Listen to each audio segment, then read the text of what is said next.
Yo, yo.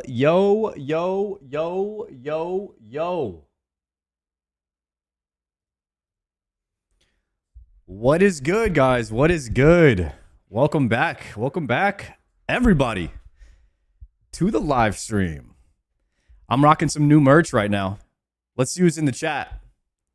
Tactics, Just Lurk, 7th, Blib, Solely, Gonsoth, Robot, Mod Juice, ADSY, Ghost, Pena, Prozac, Joshy, Ocean, Venerian, Doobie. How we doing?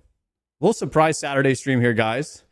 Goon, Ryan, M20, Richie, Remore, Mega Champsky, Xander, Tick, Sershu, Zaro, Sturfret, Titus Flame, Astingo, Thriver, Pellerman, Fairyvine, Get Smoked, Fetism.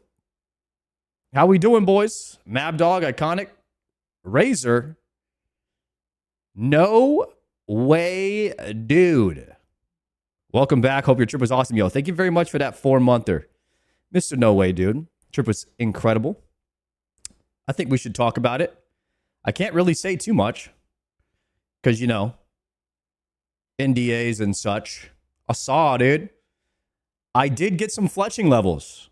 I was on the plane fletching. Me and Savix, I got as much fletching as I could done. I got to 85. I'll show you guys how much bows I fletched over this break. 27,068. That is how many bows I fletched over the trip. So we got like 6 or 7 fletching levels. We were grinding, absolutely grinding. And I'm trying to get to 91 fletching so I can boost and make my dragon darts, which I think will be pretty sick. No, there's no way I said 6, 7. Guys, there's no way I said that. What are you talking about? We might have to ban people that say 6, 7 in the chat. I'm thinking about it. Chat, should we just completely get rid of anybody who types that? Should we just send them off into another stream? Just perma. I don't know. I'm thinking about it. We might have to just completely shut down all forms of brain rot on this stream. We might have to be the only educational Twitch stream on the entire planet where we do not give in to brain rot ever. We are fighting a war, an uphill battle, and I don't know if it can be won, but we might have to start a revolution and turn the tides of this war in our favor and bring back intelligence, critical thinkers, people that can offer constructive criticism and feedback instead of feeding in to this pipe dream, this matrix that we call brain rot. And we might have to, together, we might have to make 69 great again. Am I right, guys? Yo, Savon, thank you. Welcome back. We missed you. Yo, thank you very much for the 5-monther. It's been a great 5 months. It's been fantastic. Let me see what task I'm on really quickly. Lizard Mans. I think we could do some Lizard Mans real quick while we chatted up about the trip. Let's see if we can do 2 birds with 1 stone here and actually do something productive. Tech Variety, thank you for that 7-monther. I appreciate that. Are you allowed to talk about who else was on the trip with you? Of course. I will talk about everything that I'm allowed to talk about. I'll make you guys a deal. I'll tell you everything. Everything I'm allowed to tell you, I will tell you.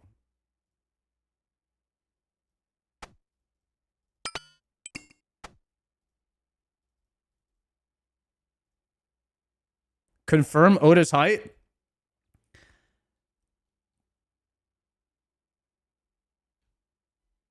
I mean, come on, guys. Like, really gonna make me throw this guy under the bus? I mean, he already doesn't even have to duck. Man. Let me deposit this Masori assembler.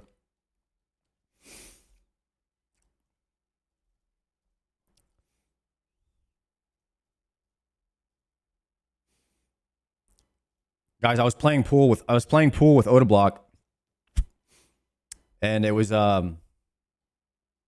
me and Foe versus him and Greg.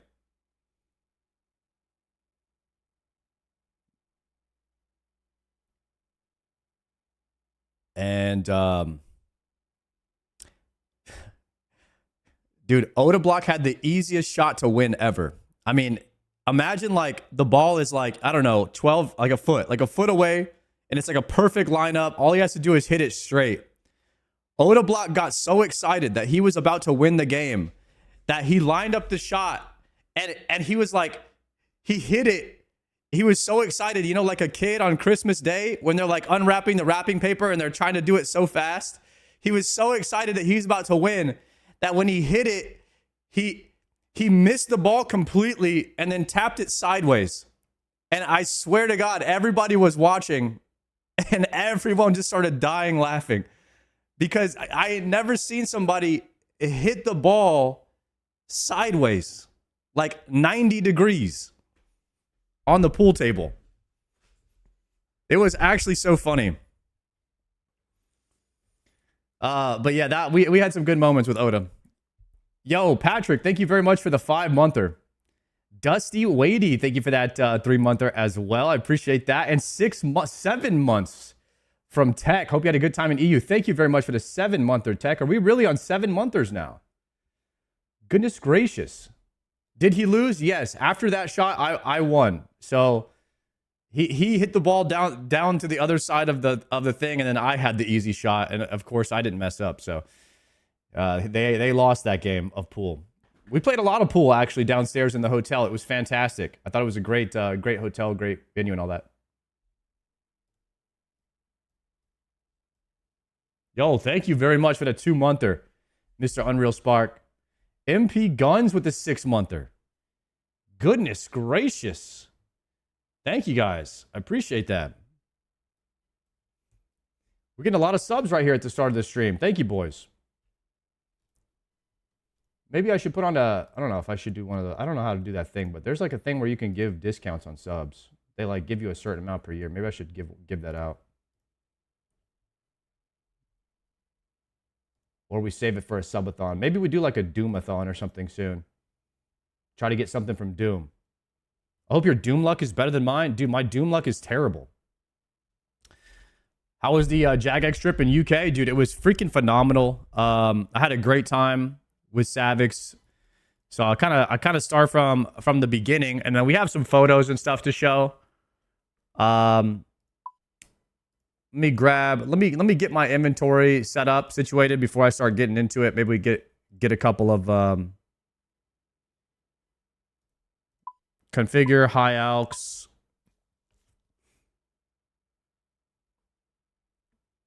Let me go ahead and head over in that direction. Okay, this all looks good. I think what I want to do is teleport to the farming guild.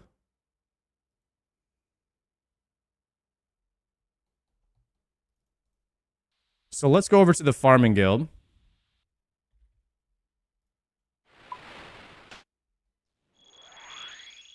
Yeah, so we took a lot of photos on the trip. I put most of the photos that I took on Twitter and in the Discord. But I'll show you guys some photos from the Twitter and the Discord.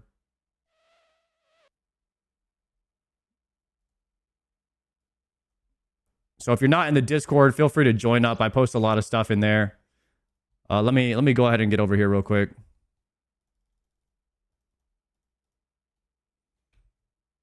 All right.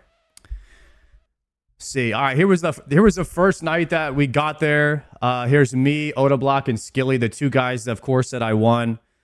We won Gillinor Games with Skill Specs in that Duo Cup, and then me and Odablock and Soda Poppin', we won the Trials of Gillinor. So I wanted to get to the pictures of my two teammates. We got a nice little selfie with each other. This was the first night. I had probably like 5 beers this first night when I got there, and so I started taking selfies with a few people. There's Jimmy and Flutton and Framed. I'm not sure who this guy is. I didn't get his name. He was really nice, though. I forgot a lot of people's names. I'm not going to lie. Because there was a lot of Dragon Wilds creators there and RuneScape 3 creators that I didn't necessarily know, but I got to know. And I really, really enjoyed talking to a lot of people from the other communities and getting to know like what they think about the game and where they like the direction of the game to go. And that was kind of the purpose of the whole meetup. And I really, really enjoyed this trip to Jagex and getting to see everybody in person. Why am I getting... I forgot poison. I forgot anti-poison anyway. So we got to go back to the bank. I really enjoyed getting to know people and just talking to them. As a streamer, you don't have a lot of opportunities to like talk with other streamers off stream or like hang out with them, and just getting to know everybody, man. That was the highlight of the trip by far, was the people. Man, I didn't realize it, but like the first night I had a Mod North comes up to me and I'm like, there's no way the CEO of Jagex knows who I am. He comes up to me, man. He was like, mate, Sardako, like first global, or first tick rather, comes up to me and he was like, damn it, Sardako, I can't believe you already got your Infernal and your Quiver. You're on a mission, man. You're putting me to shame. You got to slow down, mate. And I was just like, this is insane that the CEO of the company knows who I am and just like comes up to me and he's like following along with the journey, you know?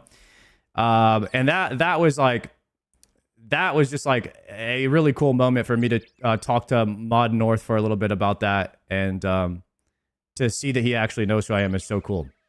Definitely got to feel cool. Obviously, guys, no need to introduce these two, but this is the man, the myth, the legend, Settled, Mr. Doc Johnson. We watch his series every week. Mr. Swampletics himself, Settled, got to be one of the nicest guys. I would put Settled up there in the S tier with nicest people on the planet. He's up there with Mutts as far as just being like a genuinely nice person. You know what I mean? He's in the S tier. And I also got to put Bodhi in the S tier as well. Like, these two guys, top shelf individuals. Is it true that Bodhi is caked up? I would say I didn't look at Bodhi's cake at all. But however, Bodhi is he is like thick. He is definitely one chunk man, IRL. My boy is like, he's got some density. You know what I'm saying? Like your boy is definitely, if he hasn't been hit in the gym, I could not tell. That guy got some great genetics. A matter of fact, I'm almost 100% sure Bodhi benches more than me, and I hit the gym every other day. That boy thick. Hold on a second. I need antidote.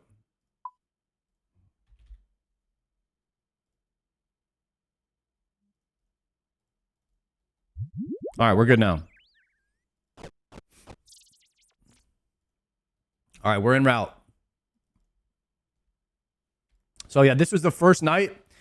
I got a group photo right here. So this guy right here, this is Mr. Reese, known as one of the best PvPers in RuneScape. He streams on Kick, so I actually don't watch a lot of Kick. I need to watch a lot more Kick now. A lot more Kick streamers. After going to this meetup and meeting up with everybody, I need to watch a lot more Kick streams. And then this is Dino right here. You guys see Dino. We watch Dino every single day on Mr. Behemoth's show, Mr. Behe. And he has the daily Dino. We always watch him PKing people. Of course, Skilly needs no introduction. This is Soup. Soup is probably the second tallest person in all of content creation. Only second behind Guzu. I think Guzu is 6'6" and Soup is like 6'5". These guys are absolute units. They stand a head tall over everybody. It's I did not realize how tall some of these guys were. And then this is Jesse. This is Bodhi's wife, fiance. I'm not sure. I'm pretty sure they're married. But Jesse is the one who was hanging out in the chat the other day when I was doing Coliseum, and she was bantering with me that if I couldn't do Coliseum, so she could do it for me. And she's really, really awesome. girlfriend. Yeah, they were great, man. Jessie, one of my favorite people. She's like really bantery, and I love being able to just like kind of banter back and forth between people. So we really had a good time talking, and really like Jessie. And this is Allie. This is Soup and Allie, the two that produce Gillinor Games. They're kind of a package deal at this point. They do a lot of stuff together behind the scenes, and she was really nice as well. So those were, and then we had this picture. There was a RuneScape 3 content creator. I think her name was Jen. She was the nicest person ever. And then here's Zizaran. And Ziz was undead in OnlyFangs too. So me and Ziz knew each other already. But there was a girl. She made all the RS content creator bracelets, friendship bracelets for all of us. So we all had one. And she made like 100 of these things. It took her like 30 hours to do it. So we all wore them for the whole trip, and that was really great. She was one of the nicest people there by far, and she was just like really awesome. Where's yours? This is my hand, buddy. What do you mean, where's mine? So that was night one of, we all just kind of met, hung out in the lobby, and talked and had some beers, and that was the end of night one. And then night two, we had a party. So this is our first day of testing. Well, not really testing, but like this is our first day of going to Jagex for the meeting. We all got these little visitor badges. This is Mr. No Monkey, me, Jokered, and Savix. This was like the lunch area. We were all having lunch. And so we got to go hang out and just talk with each other, and it was great. We had some fish and chips, and we just kind of got to listen to the presentations on this day. So this, we'll actually be going over it today because I want to watch it. They showed us some of this video. I don't know if we got to see all of it if we were there. So I'd love to watch the RS25 announcement and see what they've said, because we obviously had NDA, so we can't say anything of what we did or what we didn't do there. Yeah. So I'm very limited on what I can say about what they told us, but as soon as they release it, then I'm very happy, because that means now we can talk about it. I can only show like what we did and whatnot. But yeah, so here's me, Guzu, Jokered, and Savix hanging out at the party that night after the Jagex meeting. We also got a photo with Mod Ash. All the WoW boys in Mod Ash, and Mr. Mod Ash was not about to put down his drink. I don't think he's ever not had a drink in his hand. So at this point, it's part of his outfit here, his loadout. Yeah, I don't think he's ever not had a drink in his hand. My man is an absolute legend. Yeah. So of all the WoW players, I think everyone has gone back to WoW as of now, and we'll talk about that later today as well. At some point, I will play WoW again, and I will be a half WoW streamer, half RuneScape streamer. But as for now, we're still playing RuneScape. I didn't realize Ash was British Julian. British Julian? I don't know what that is. Guzu is like 6'5", 6'6". Me and I think Savix might be like 6'2". Jokered, I think, is like 5'11". I'm 6'1". Mod Ash probably like 5'10", 5'9"-ish. And probably 5'10". And then Guzu like 6'6". He's actual like a massive person. How tall is Oda? Oda gotta be like 5'7", man. 5'8", maybe? Yeah, Oda is a little short, but it don't matter. Some of the funniest people in life are short people or wide people. I don't know why that is. Here's a picture of the meeting. Hopefully this isn't leaking anything. No hints, but we're all here watching. This is all of us in the Jagex auditorium, kind of listening to the presentations and such of what was going on. And then they ended up giving us this merch. As you can see, the RuneScape 25 merch. I'll put it on the full screen so you guys can see it. But we got the RuneScape 25 merch. It's got like swords on the sleeves. Pretty sick. Show the back. Boom. So the RuneScape 25 merch is pretty sick. And we all got some of that. And here's like we got the pen. They gave us a mouse pad too, which was sick. I have that in the other room. I haven't opened it yet to look at what it is. Maybe we can do a little unboxing together and look at that later. Who's the blonde girl in front? That's Megan. That's Megan. She's a UK RuneScape streamer. And here's all of us in the lobby. Annie Fuchsia was there, and here's Bodhi. Bodhi wanted to get a picture with all the WoW players. He called us the platinum era of RuneScape, which was pretty cool. The platinum era. Yeah, so those were mainly the pictures, and then I did post one more additional picture of all the bald boys right here. Some people called us the Baldcore Iron Man group, but these are the baldest RuneScape content creators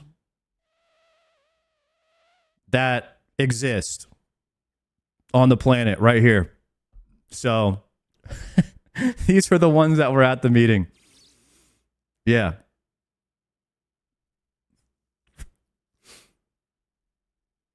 I think Soup is like 6'5". I'm kind of hunched over, but I'm 6'1". I'm a little bit taller than Foe. Foe might be like 5'11". And then Oda is probably 5'7", I think. Why are you on your tippy toes? Guys, I'm not. Guys, my heels are on the ground. Why are you guys tiptoe watching? What are you guys talking about? I'm literally leaned over to try and make Oda feel better because I'm a good friend. And now you guys are trying to say I'm like height tipping? Dude, there's no way.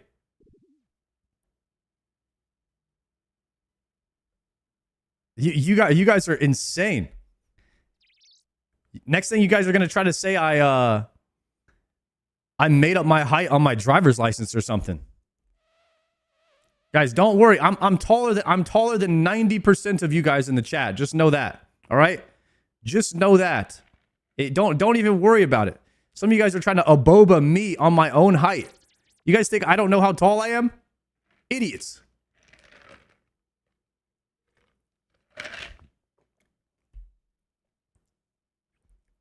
Yeah, see, I knew it. You guys are absolutely capping.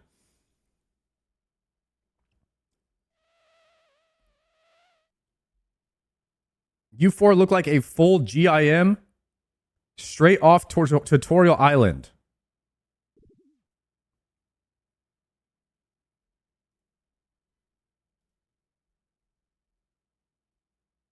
Why does everybody edit the photos when we post them? I don't understand what's going on. Every time I post a photo, people are editing it.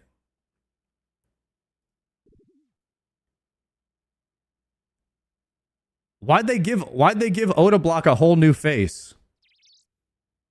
Why does when AI edit the photos, it changes the face? And how come mine and Foe's face didn't change, but Oda's and Soup's did?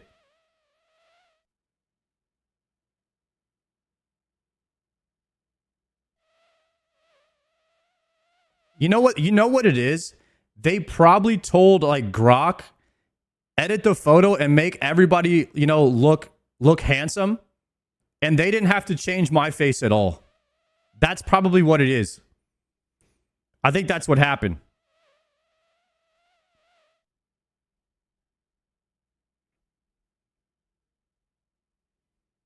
Okay, whoever did this is crazy. They should not be allowed to do this kind of stuff. Why is Grok allowed to do this kind of stuff, man? There is no way. How is this even legal? All right, this is fine. This is like family friendly, bro. This is good stuff. All right, you see that, you know, that's fine. This is like a normal meme. What is this?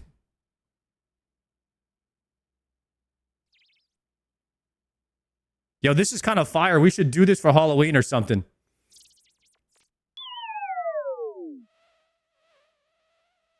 Yo, of all the people here, if somebody was an actual hitman, I would not want Foe coming after me.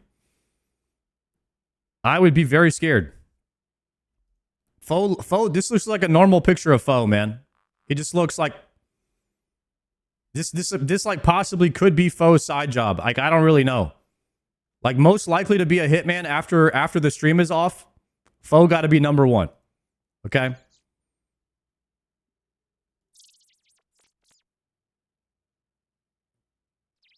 This doesn't even look like us. What is this? Why am I in a Batman suit?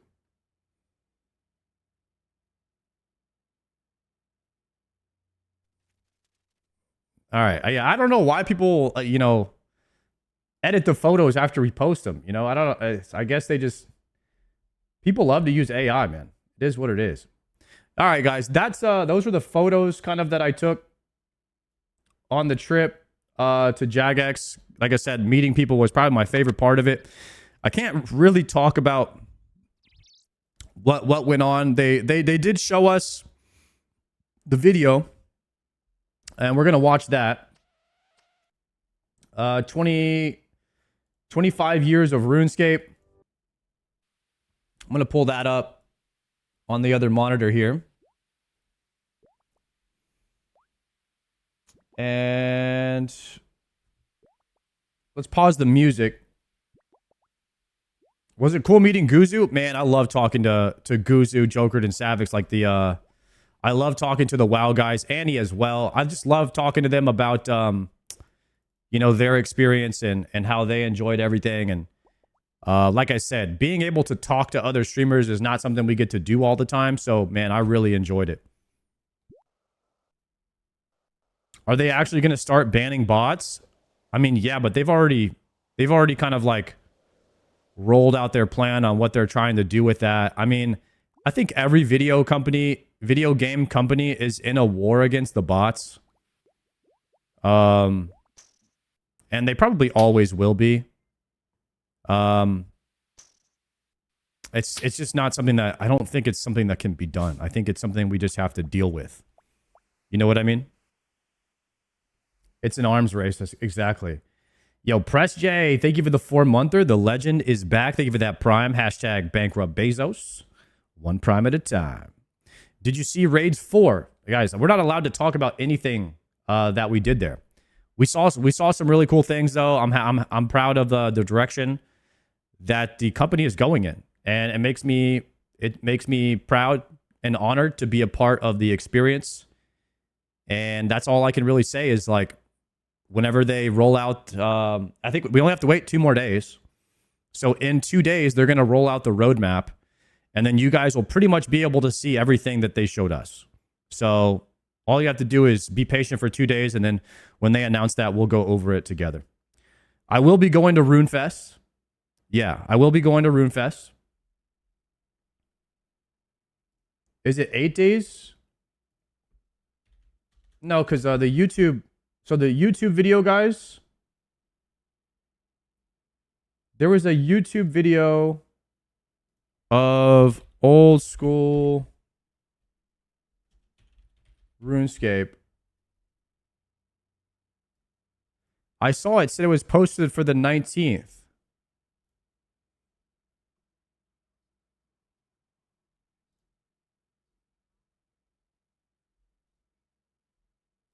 Shadow on 2KC.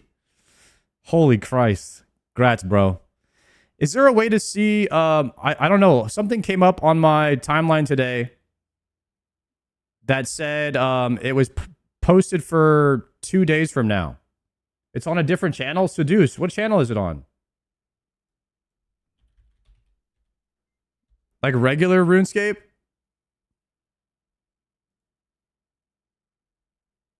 Okay.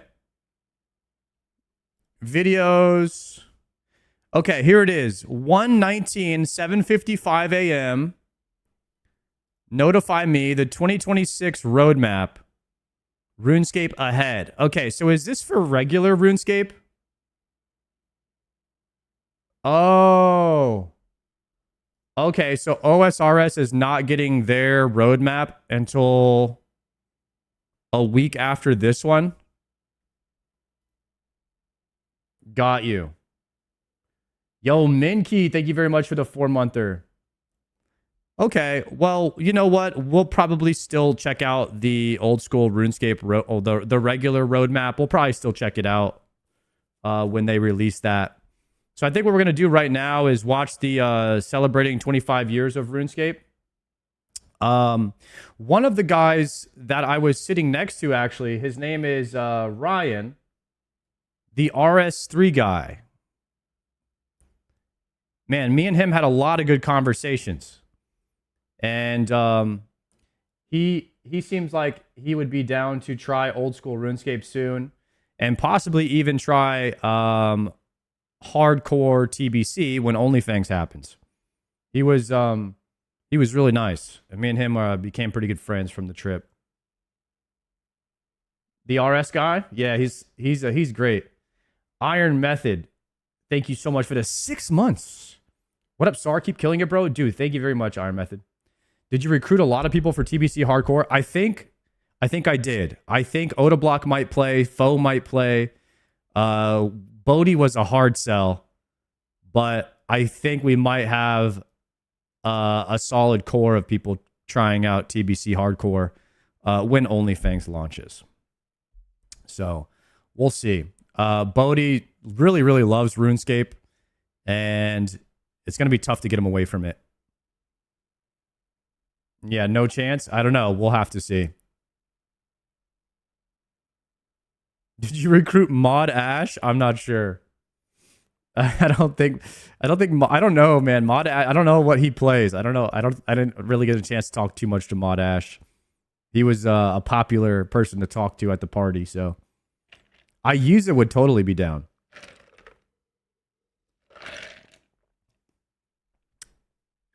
A lot of people don't know Bodhi played for a little bit in 2019. Yeah, he did try it. LMGD saw a shadow in TOA. He was mauling because he got a second ring. You're telling me LMGD got 2 light bearers already?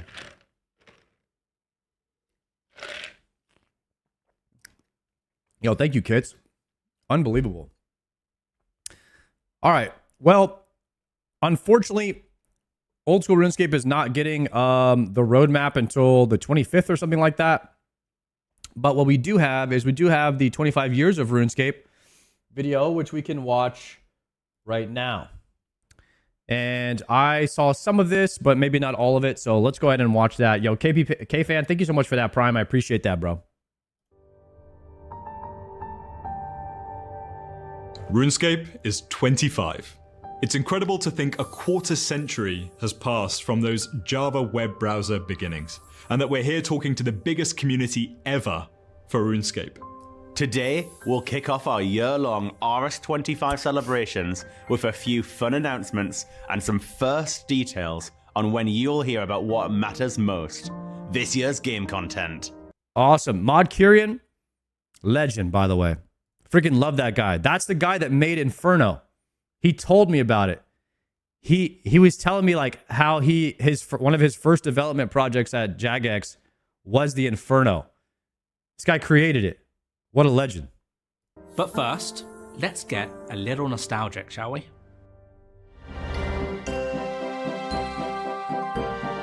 That's when I used to play.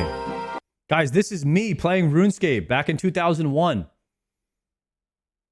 I always thought RuneScape still looked like this, which is why I never came back and played it. I never played old school RuneScape. This is forever what RuneScape in my mind will look like. Yeah, there's Zaryu getting 99 woodcutting. They just passed him.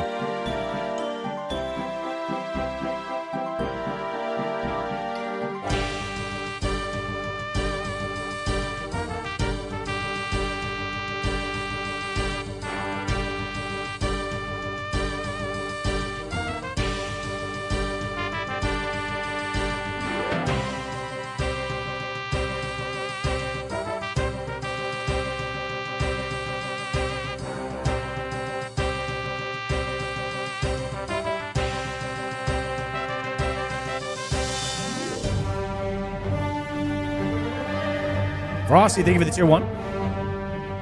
Epic music right here. Damn, Zora was 10 years ago?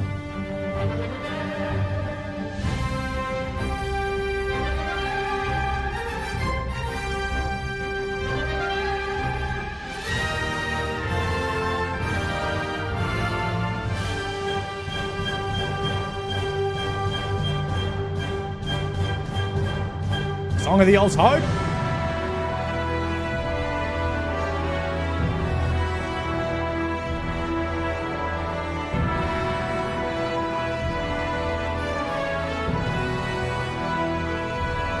Necromancy.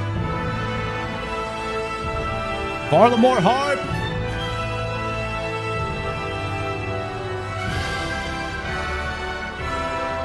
Sailing Harp. MTX removed Harp. What a That's a journey lot of hype, we've guys. been on. That's a lot of hype right there. Yo, there were some banger updates in the past few years, especially towards the end. Like I feel like RuneScape has really been on fire with the updates and listening to the community and like developing new content that people like. They've really been nailing it these past few years. Together. And this story is far from over. In fact, it's Did you just Greenlog the Moons? beginning. Yeah. Forget 350 platinum KC. eras. We want to be bigger and better than we are today. We're working harder than ever on delivering jam-packed content North, roadmaps, GigaChad. doubling down on how our games respect the time you put into them, and making more investment into our game. Chat, I'm gonna keep it a buck. Mod North is a great CEO. You talk about man who keeps his ear to the streets. You know what I'm saying? Like this guy kind of gives me like, you know what I mean? He's got that street smart, but also he's got that book smart. He knows what's going on at all times. You know what I mean? He runs shit. He knows what's up. I like this guy. He's not afraid to like be himself. You know, just because he's as a CEO, I trust a man that uses a cuss word every now and then. I trust that guy more. I don't know what it is. That's why I say I like this guy, because he keeps it real. He doesn't like put on some kind of personality. He's just like very authentic to himself, and he gets the job done. He's like a I'm gonna get the job done kind of guy, and not worry about the semantics. You know what I mean? And I like that about him. Jagex needs somebody like that in the chair. Somebody with the get her done personality. And Mod North is a GigaChad. And our services than at any point in our history. And of course, our awesome communities will always remain at the heart of everything we do. This is a time to celebrate you.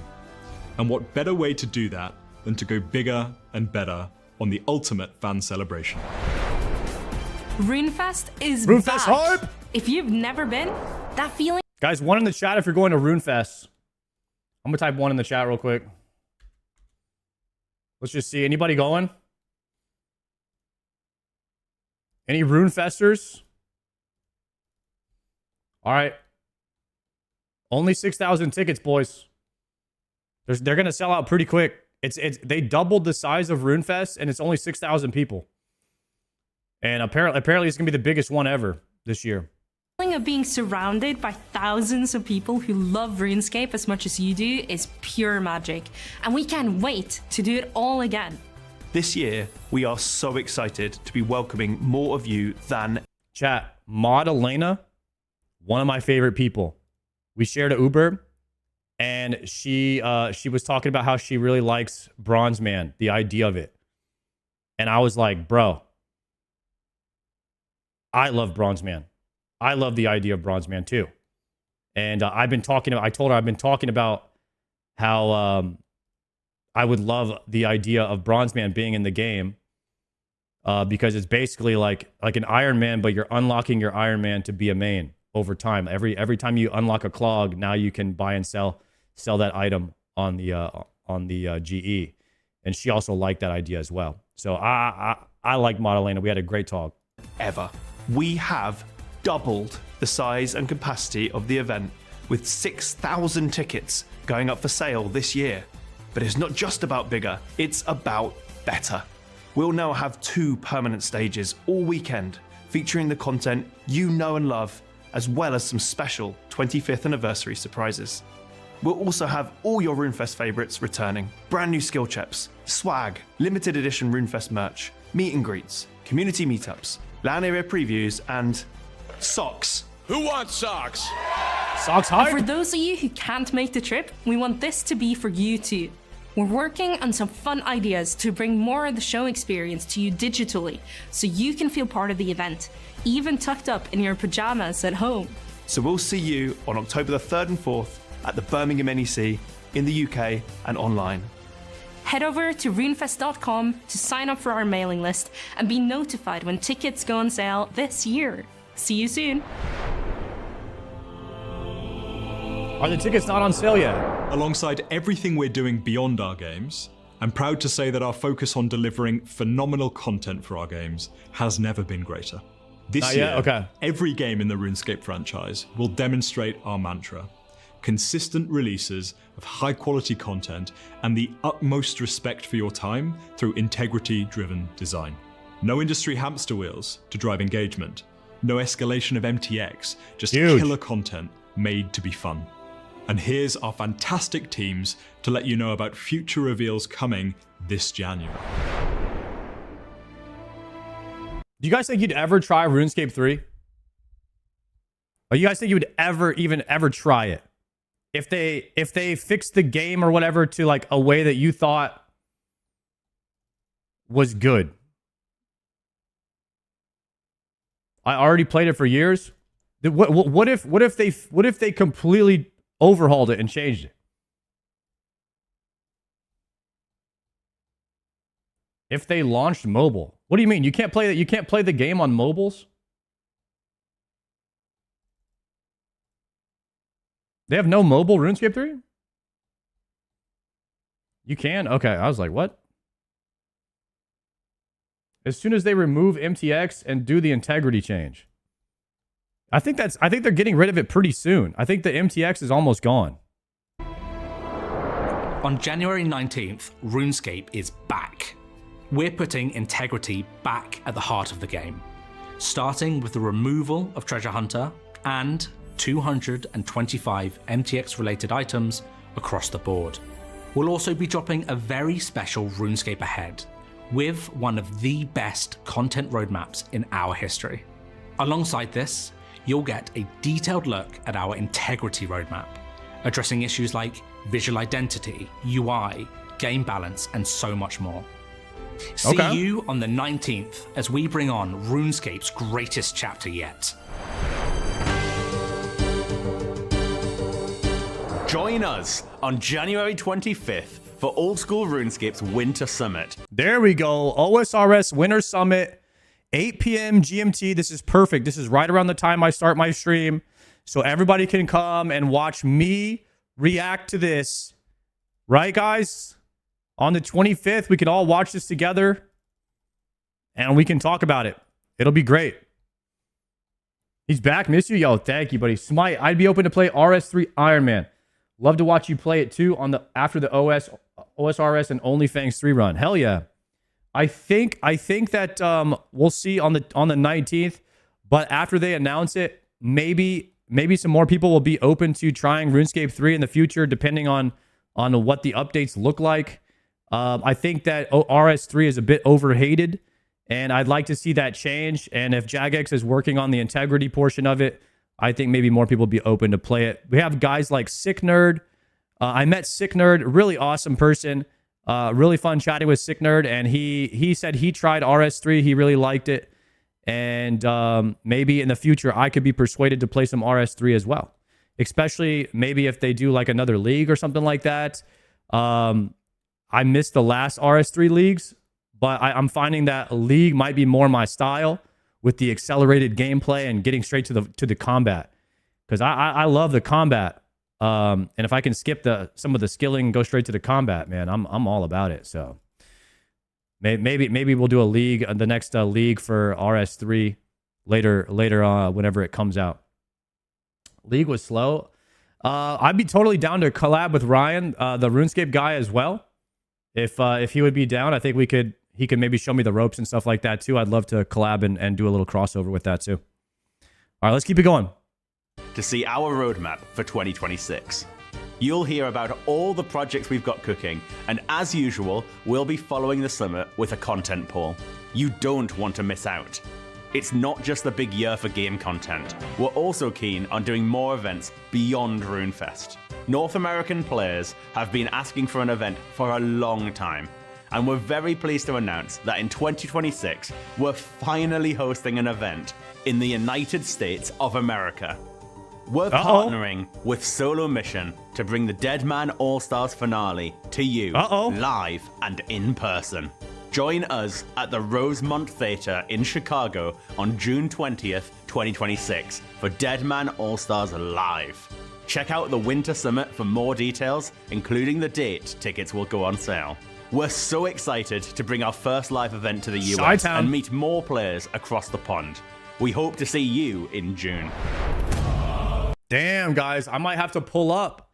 I might have to pull up in June to the Solo Mission All-Stars and watch a live event. Watch Odablock in person, taking people down IRL. That could be kind of hype. Why not just play in it? Guys, they said PvP All-Stars. Wow. What do you mean, why am I not playing in it? I haven't even PvP'd in this game at all. Well, why would I be qualified for that? All-Stars is invite only. The current players aren't exactly good. What do you mean? I thought it was the best of the best. You PvP'd at OTK. Guys, I PvP'd against brand new players. What are we saying here? I'll tell you what. In the event, they want somebody who doesn't know anything about PvP in RuneScape to help add commentary and talk about what's going on currently in RuneScape. I will be happy to help host. But that's about all I could do at this particular event here, guys. Okay? I don't think I'm playing in it. Yeah, like NMP. If they want somebody who's kind of clueless up there, just yapping, let me know. But other than that, I don't think that particular, piece of content I'm exactly qualified for. I might die like instantly and provide no benefit to my team. So, how was Oda IRL, dude? I mean, Oda's my homie. I like Oda Block a lot. So I could legit be friends with Oda, and we could hang out all the time if we lived closer together. I think Oda's a great guy. He's pretty funny too, man. And his brother Mo, man, I like his brother Mo a lot too. He's a cool guy. Does Oda Block say multiple words per tick IRL? Yes. Yes, he does. All right, let's watch the rest of this.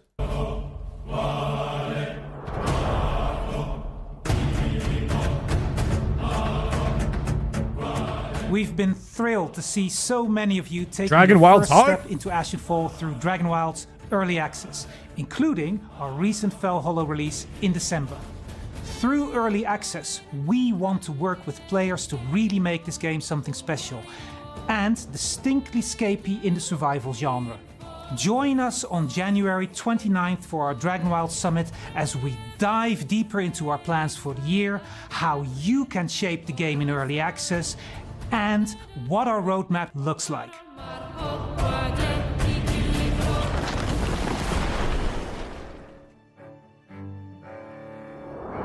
Mod Kelvin here, and I'm proud to have been part of RuneScape and Jagex for 21 of our 25 years. Last year, we delivered much demanded features such as live chat, open contact routes and ban appeals, improved player support response times, and stronger guidance on account security. We also strengthened our efforts against botters and cheaters as well. It's been wonderful to see some really positive feedback on what we've delivered.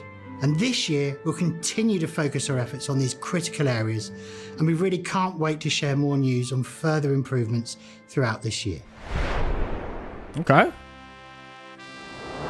We know you've been clamoring for more merch that brings a piece of RuneScape into the real world. Heck And we've yeah. got some seriously cool releases to share with you today. Merch and hype. more to come across the year. Skill and chill to iconic RuneScape music with our RS25 Anniversary Deluxe Vinyl Box Set. This special set is the ultimate soundtrack to 25 years of scaping, featuring 5 discs and gorgeous artwork of legendary bosses on each sleeve, created by the talented community artist Encoro. With the most iconic tracks from both OSRS and RS3, this collection traces a quarter of a century's musical evolution. Available to pre-order now from Lace Records. Home is where Lummy is, so we're bringing a little Gielinor to your own home with our Lumbridge Castle microbrick set from U2's.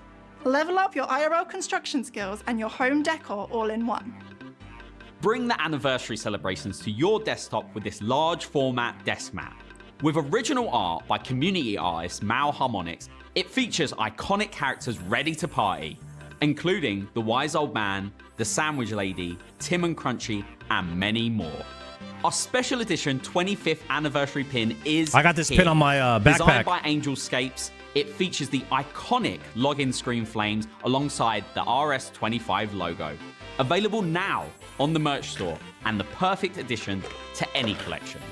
We have even more awesome RS25 merch to come. Check out our anniversary webpage for full details on all these products, how to order, and sign up to our mailing list to be the first to hear about more exciting merch drops to be announced later this year. RuneScape merch hype. I love RuneScape merch. This is just the beginning of RS25, with much more to come throughout the year, as well as our biggest RuneFest ever this October. Don't forget to tune in to RS Ahead on January 19th, the Old School Winter Summit on January 25th, and the Dragonwild Summit on January 29th. Chat, do you think would an IRL podcast be like a cool thing to do at RuneScape? Like they could film a live episode of a podcast on like, and people could go and listen to them interviewing some creators. They used to have them. I think that'd be kind of a cool event. For a look at all of the awesome content At to come RuneFest, this a year. live audience Here's to the next podcast. 25 years. Like Oprah. Like that. We're all sitting there. People are getting interviewed. They could like, the chat can even, or like the people in the crowd could ask questions. God dang it. I just referred to people in the live audience's chat. But yeah, that would be kind of cool.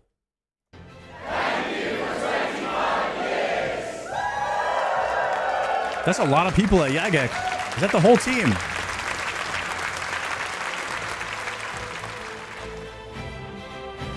Rise, thank you for the 5-month.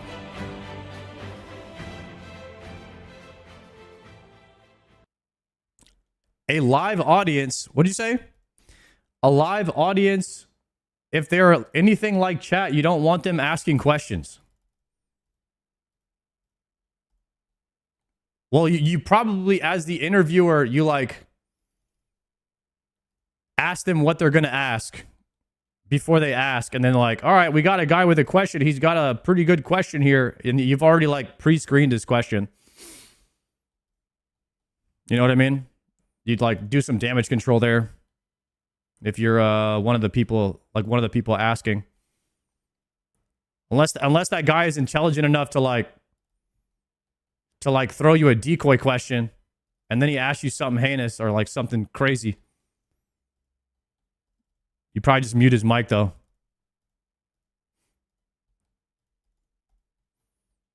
Sorry, can we get a solo 500 attempt for no TOA Friday? I don't know if my gear is good enough for that. It wouldn't be very entertaining. I think I'd just be dead. Like if I do something, I want to at least have a fighting chance. You know what I mean? I don't know if I want to do something where like I know I'm gonna die.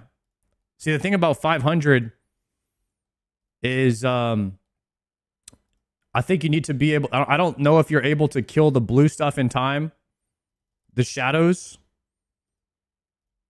So I think you have to skip. I think you have to skip attacking the blues, and then you also have to butterfly, which I haven't done that yet either. So I have to practice a lot of Akka, and I don't know if I'm ready for all that yet.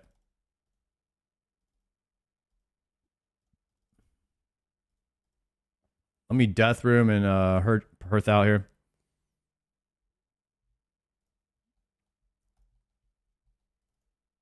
All right, let me DE some of this.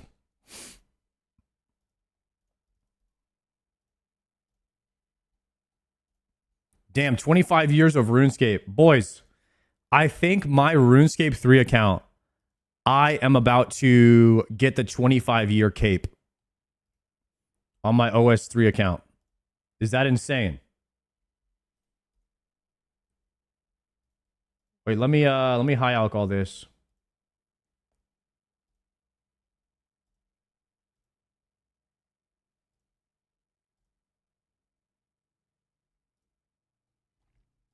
Mm-hmm.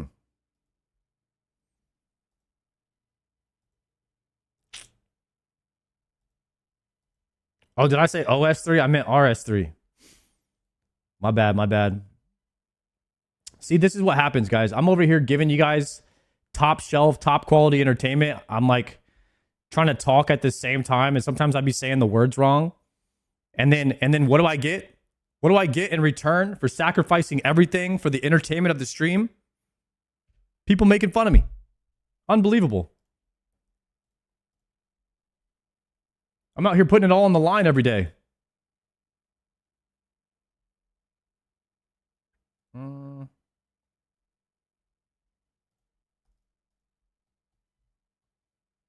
Hold on, let me heal up. You just broke the NDA for OS3. I'm pretty sure there's no OS3 coming out, guys. Okay, that was probably just me saying the thing wrong, which happens 450 times per stream. All right, let's just settle down.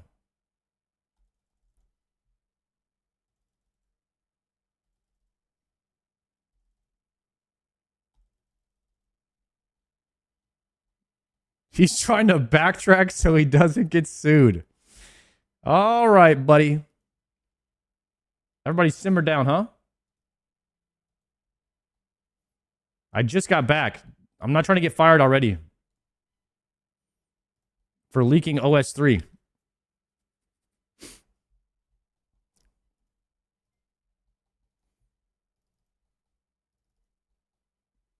Actually, that would be crazy. Imagine they were coming out with a brand new, like, old school RuneScape. Yo, Sam Baldy, thank you very much for that 2-monther.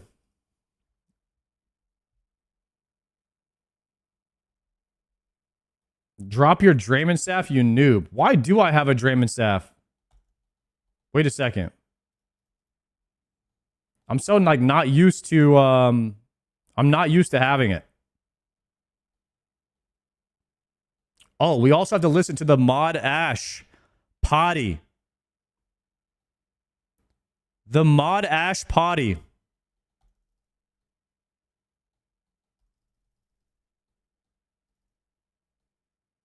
Nine Rain put out a video. After 25 years, I finally beat RuneScape. I want to save that one.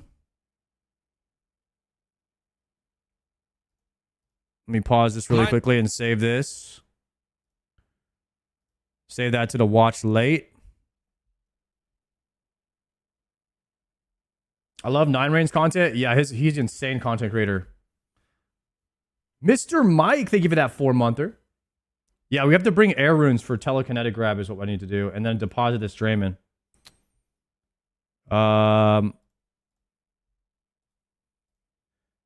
Configure that. We want to deposit all of these. Oh, that doesn't drag. That doesn't work if you drag. Store all the air runes. Deposit that. All right, now we're cooking. Reset that. Chat, let's put a prediction up.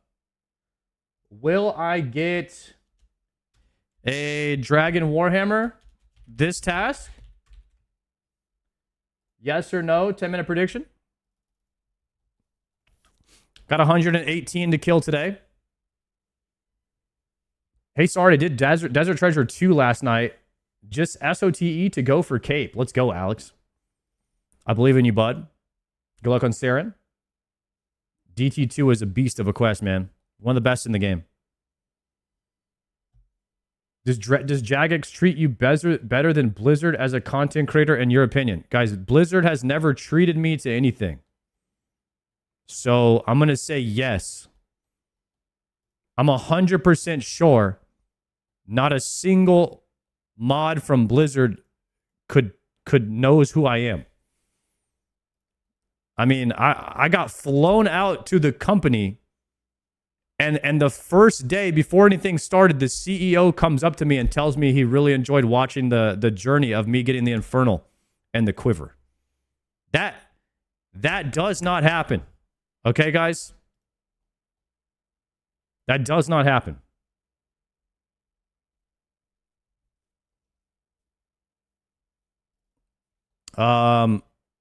There are some content creators that Blizzard knows, but they are just not as heavily invested in their content creators as Jagex is, and I go out on a limb and say no company really is. You're getting that Warhammer first kill? Thank you, Mr. Mike. Hopefully. We need it. We need it badly. We're going to drink Antidote and a range pot. Go in praying missiles. I don't know if Deadeye is worth. I could get a lot more kills if I don't pray Deadeye. They'll just be slower.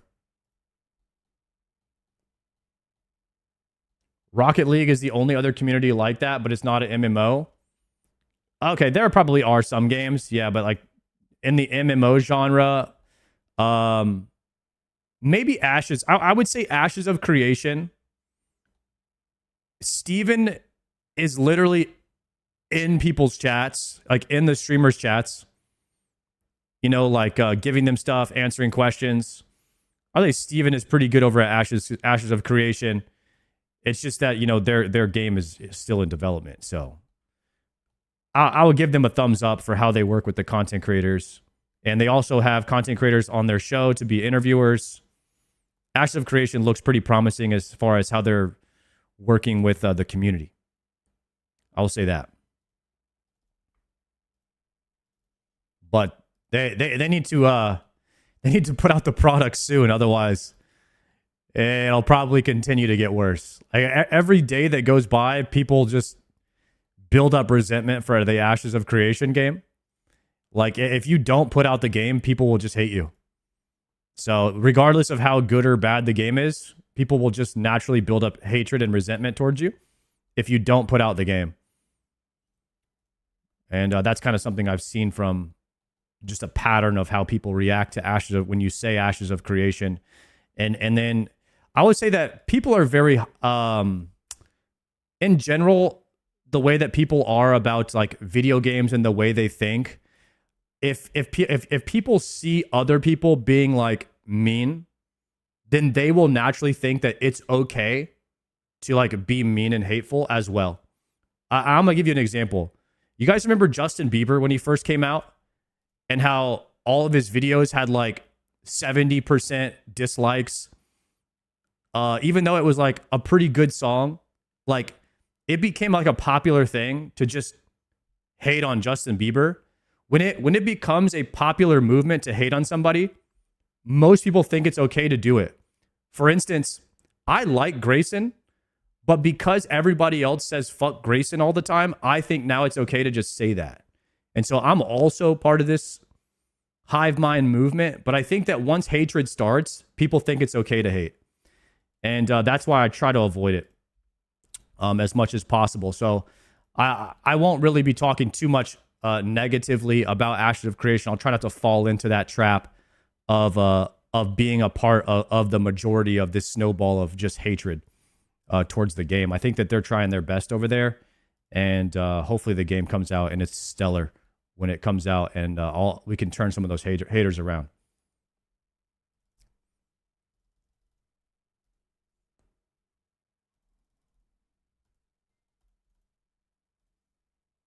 What do you think of Grayson? I think Grayson is funny, fantastic Warcraft player, good content creator. And unfortunately, his community is a bit toxic, but I think that he's kind of allowed it to be that way. In a way, as a content creator, you have to form and shape your community in the way that you want them. Otherwise, it can kind of get pretty toxic pretty quick. I think naturally people like being toxic because they're not allowed to be toxic in their real lives. And like when you're online, it's a way of escaping the real life. So people feel free to kind of just say whatever they want to online. But you know, people have feelings and shit. Like you can't just, if you get hated on all day long as your job, I mean, it's got to be a tough job. I don't think I could deal with that. That's why I got to make sure everybody's logs are balanced. So I got to make sure, guys, if you're out there and you're out there saying some negativity, man, make sure you're positive every once in a while. Otherwise you're getting timed out. Matter of fact, I might just have to run some ads and make some money while you're here. We might have to make some money off the negative people. Yo, good morning, Megan. Jokered WoW chat is crazy. Did Joker stream today?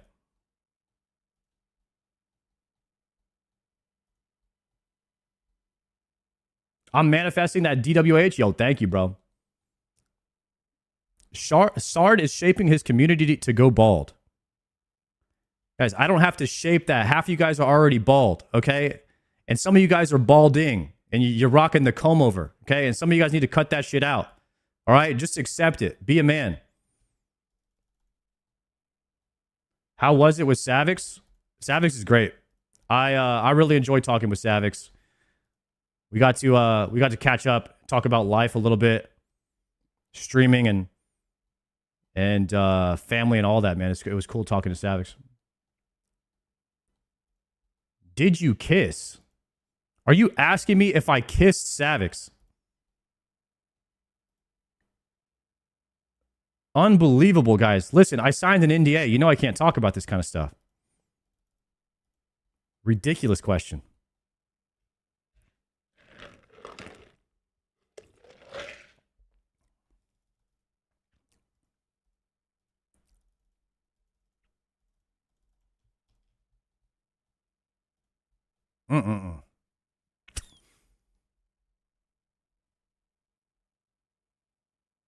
Did you show the chat you sleeping with Savix? No, guys, I didn't sleep with Guys, what are you talking about? Megan, why'd you ask the question that way?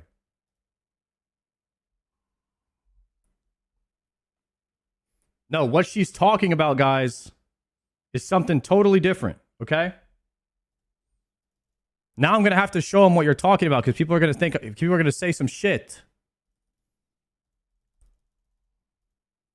Guys, Savix was so tired. He was so tired at the Jagex meetup on the third day that this guy was taking a nap in the corner on the breaks. Like, you know, when they give you like a 5-minute break, my guy was just completely asleep. I'm gonna have to send it. Let me send these videos. I'll show you.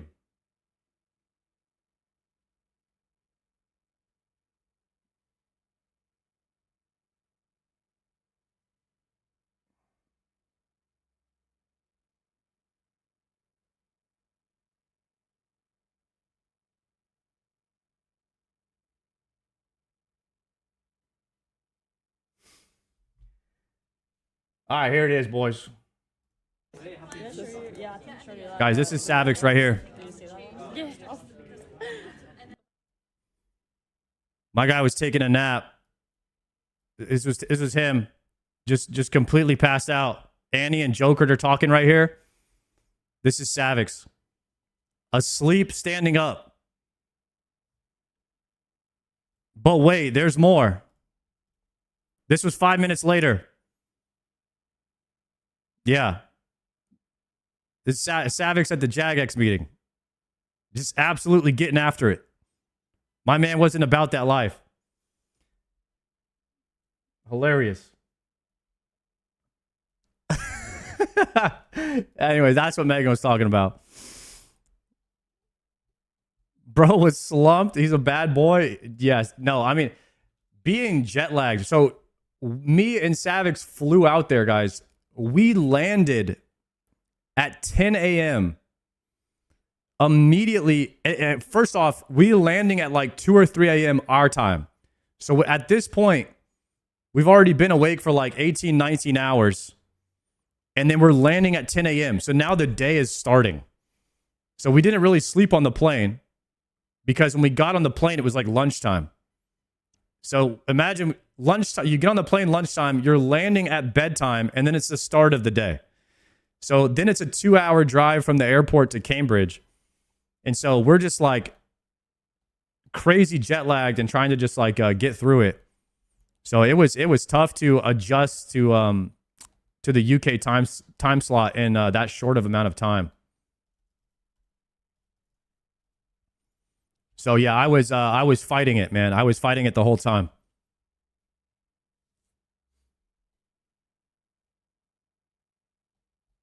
Bro is quitting, huh? First going to WoW, now sleeping at the Jagex Invitational. To be fair, he wasn't sleeping during any part where like stuff was happening. He was sleeping on the breaks. You get like a 10-minute break every now and then. But it was funny.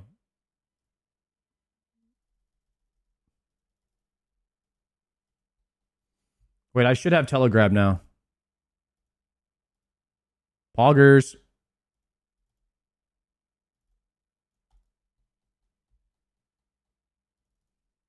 Please give me a Warhammer today, guys.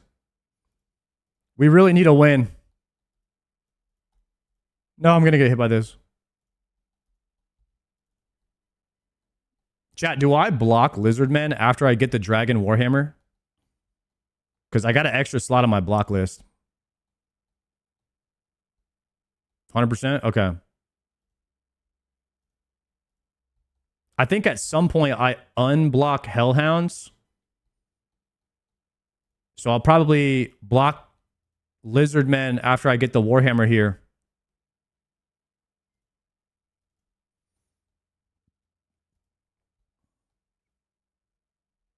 And then we unblock Hellhound. And then we block Tormented Demons after we get our Synapse. I am not trying to kill Tormented Demons ever again. We need to graduate from them things ASAP. Yo, Mooner Man, thank you very much. Welcome back. Thank you for that 3 months.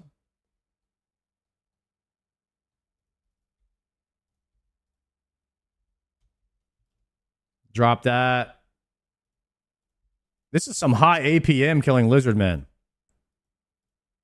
You got an Alk, Telegrab, move. Oh, I just walked into melee. Don't clip that. Trying to get invited to the Jagex Invitational as a good player. Can't be making mistakes like that. They might not invite me to the live Deadman mode if they see me making mistakes like that.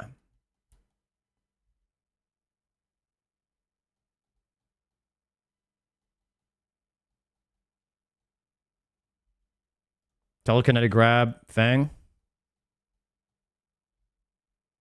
Dude, how did I not press range potion already?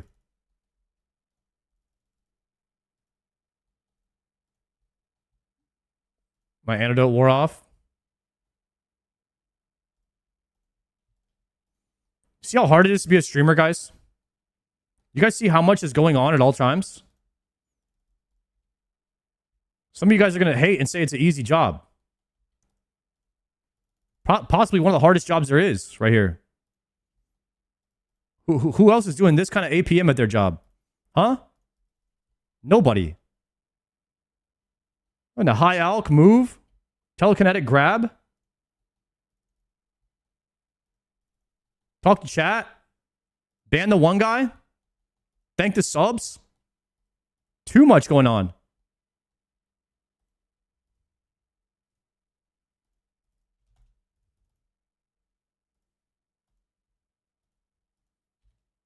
Telekinetic.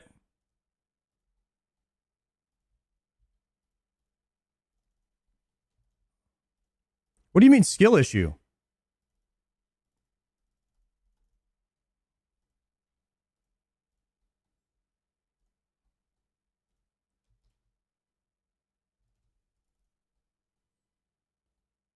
Sard, why do you look like an overload pot today? Guys, we're not doing this again, are we? Matching the color of my shirt to a RuneScape potion and inserting comment of the day. This is not going to be a theme, is it?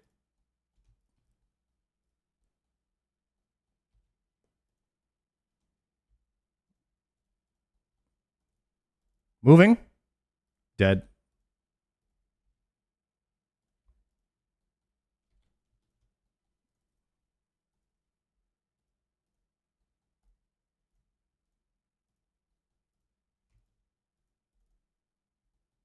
Hi, Alkir. My inputs are overloaded right now, I'll tell you that. I got too much APM going on. Half the fire capers in the chat are wondering what's even going on. They can't keep up with all the clicks. This is poetry in motion, guys. Just sit back and enjoy it, okay? You're not going to get this anywhere else. See, I took damage there so I could eat one of these to get some more inventory space. Don't worry about it. Uh-oh. 2 tile and everything? Go here? Okay, I got hit there. That was bad.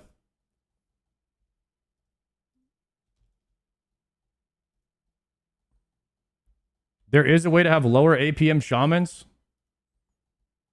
Now, we're not going to have somebody come and tank. Or whatever that strat is called.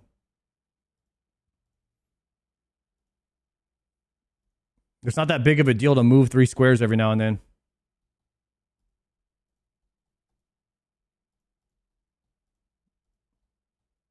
The LMGD way.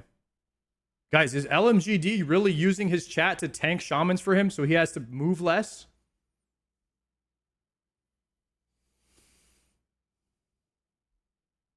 What the hell?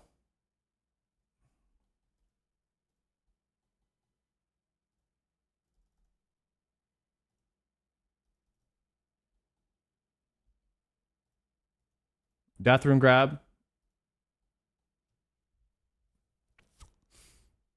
Yo, Rocky Top Jedi, thank you for the prime.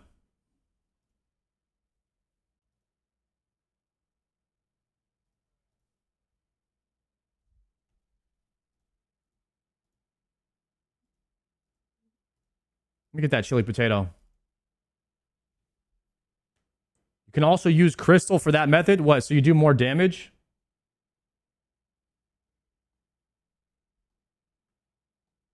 Yeah, that could be a vibe, actually.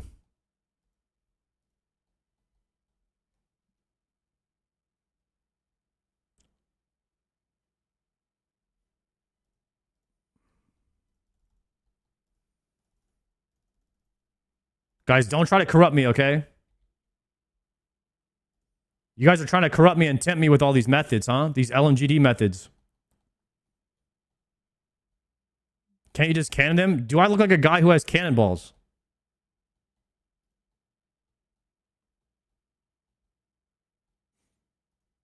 That's why we might have to do a Doomathon or something where we just lock ourselves in there. Come out with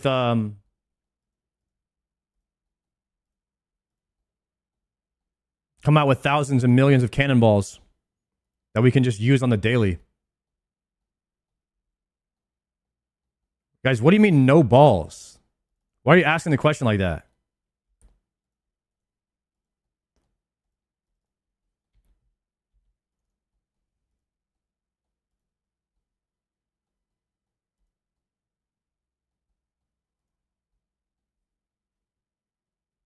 Do a 100-man Cox mass. No, we already did that. You know what? Half the people, guys, half the people in 100-man Cox end up leaving. And then they make it harder for everybody else.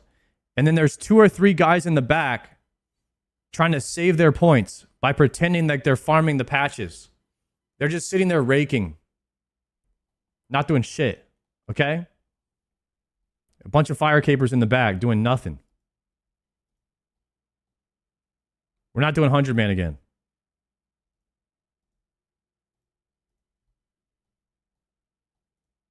Over there milking it.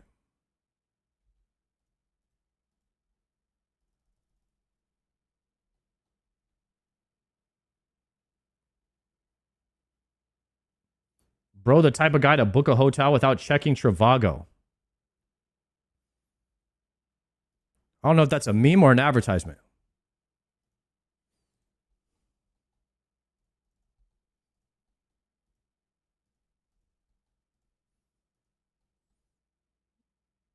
Why is Sard talking like he isn't a 1KC Andy?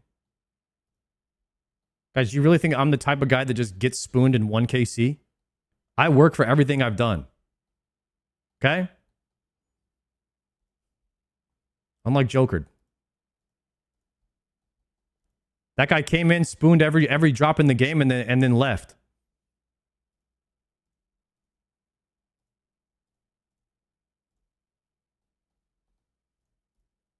He stole all of our RNG and then left. Can't even make that up.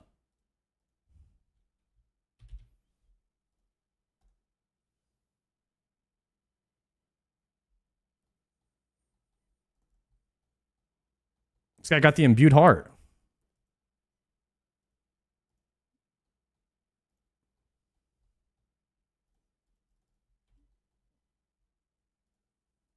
Let me alk that.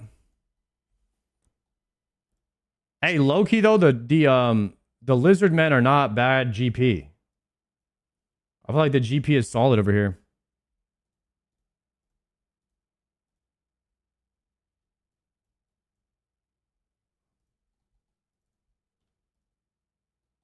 All right, we're at 85. 85 more lizard men for the prediction.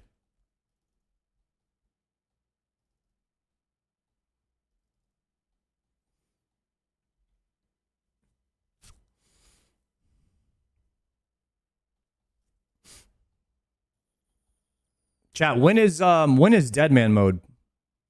Does anybody know when it starts? Like when we can actually log in and play it?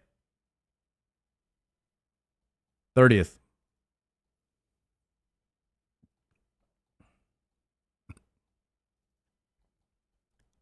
Approximately how long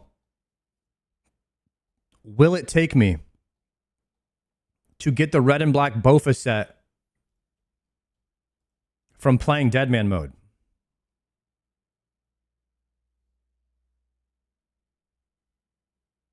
Maybe 2 streams? 2 days?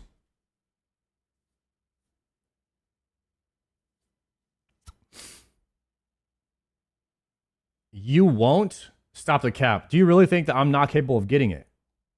I'm going to be in there slaying all the noobs. Of course I'm capable.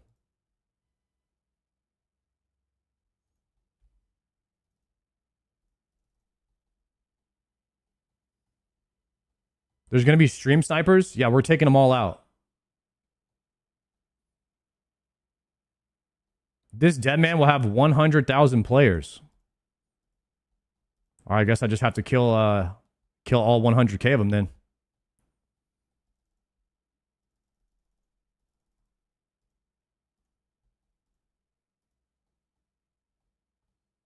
Get in Oda's CC? Should I get Oda block to PvP with me or what?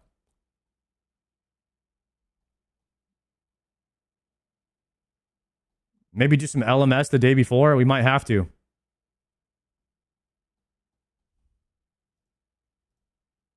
Go back. I'm at to lock in a little bit more here. Grab these.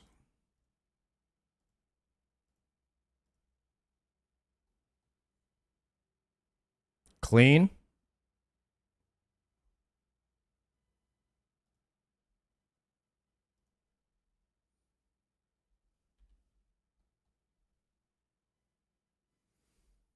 No one is on when Oda is PKing. Are people avoiding Oda block so he can't farm them?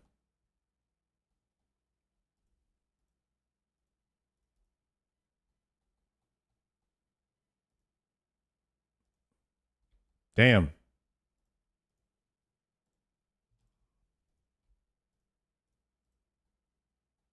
I'm trying to avoid everybody too. Is it possible to get the full Bofa set without killing a single person? Because that might be what I do. I might just completely avoid everyone.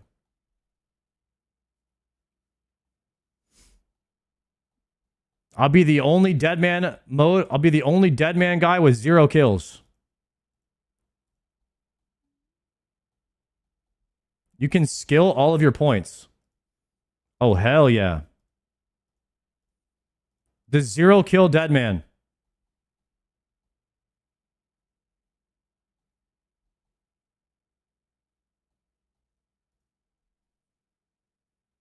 Are there any other 0 kill dead manners in the chat? We're just going to be running around completely avoiding everyone. Are you any good at anti-PK? Yeah. Pretty good. All I do is freeze people right in the 3-second window and then run. And then just triple eat whenever they double spec. Whenever they void wake or Gmaul spec. Just triple eat through that. People say I'm one of the best at running. Guys, I ran through every fight in my life. I ran from it. So obviously I should be naturally pretty good at it in video games too. All right? I've been practicing for my whole life.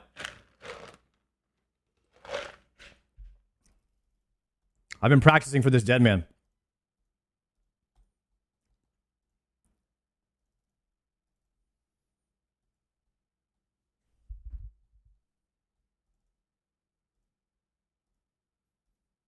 I always knew running from all those fights was gonna pay off someday. Yeah, plus the game is, guys, the game is called Run Escape. Does the game called Stand and Fight? No. So that's exactly what I'll be doing, playing the game. Running and escaping. One of the best to ever do it as well.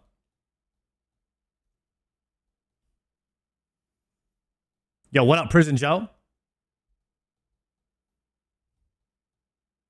Oh, snap. That reminds me. Dude, we missed so many behemoths, guys. We missed so many behemoths this week. I sent Tasty a clip of me. I was playing RuneScape on the plane. Me and Savix were on the way to Yagek. I wonder if they put that in there.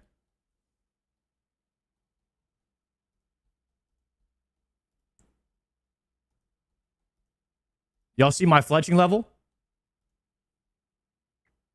Anybody impressed right here? 85 fletching. That's what I did on my week off. I'm out here putting in the hours, guys. Not a lot of people are doing this. I take a week off from the game. What do? Play the game. We got like 6 fletching levels.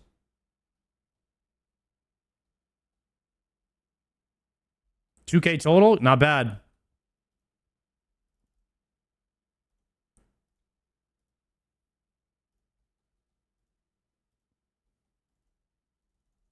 All right, guys. Should we listen to the Mod Ash podcast? Did anybody listen to that? I kind of want to listen to that one.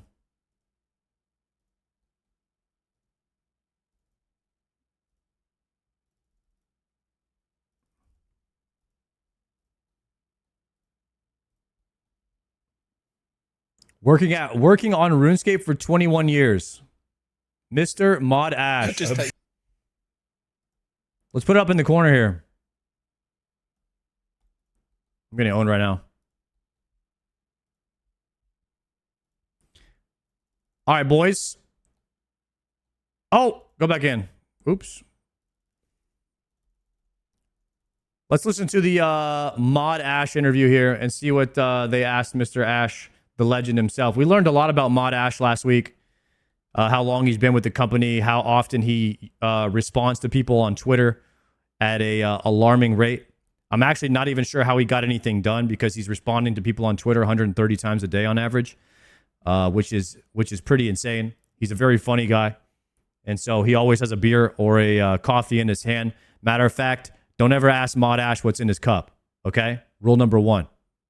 It's kind of like Lil Wayne in that way. Some people say they're brothers, but I'll leave that up to you. Just takes a beer and a burger, and that's it. Ash is yours for the night. A lot of people came to me across the rest of RuneFest to say, so do you actually play the violin, or are you just pretending?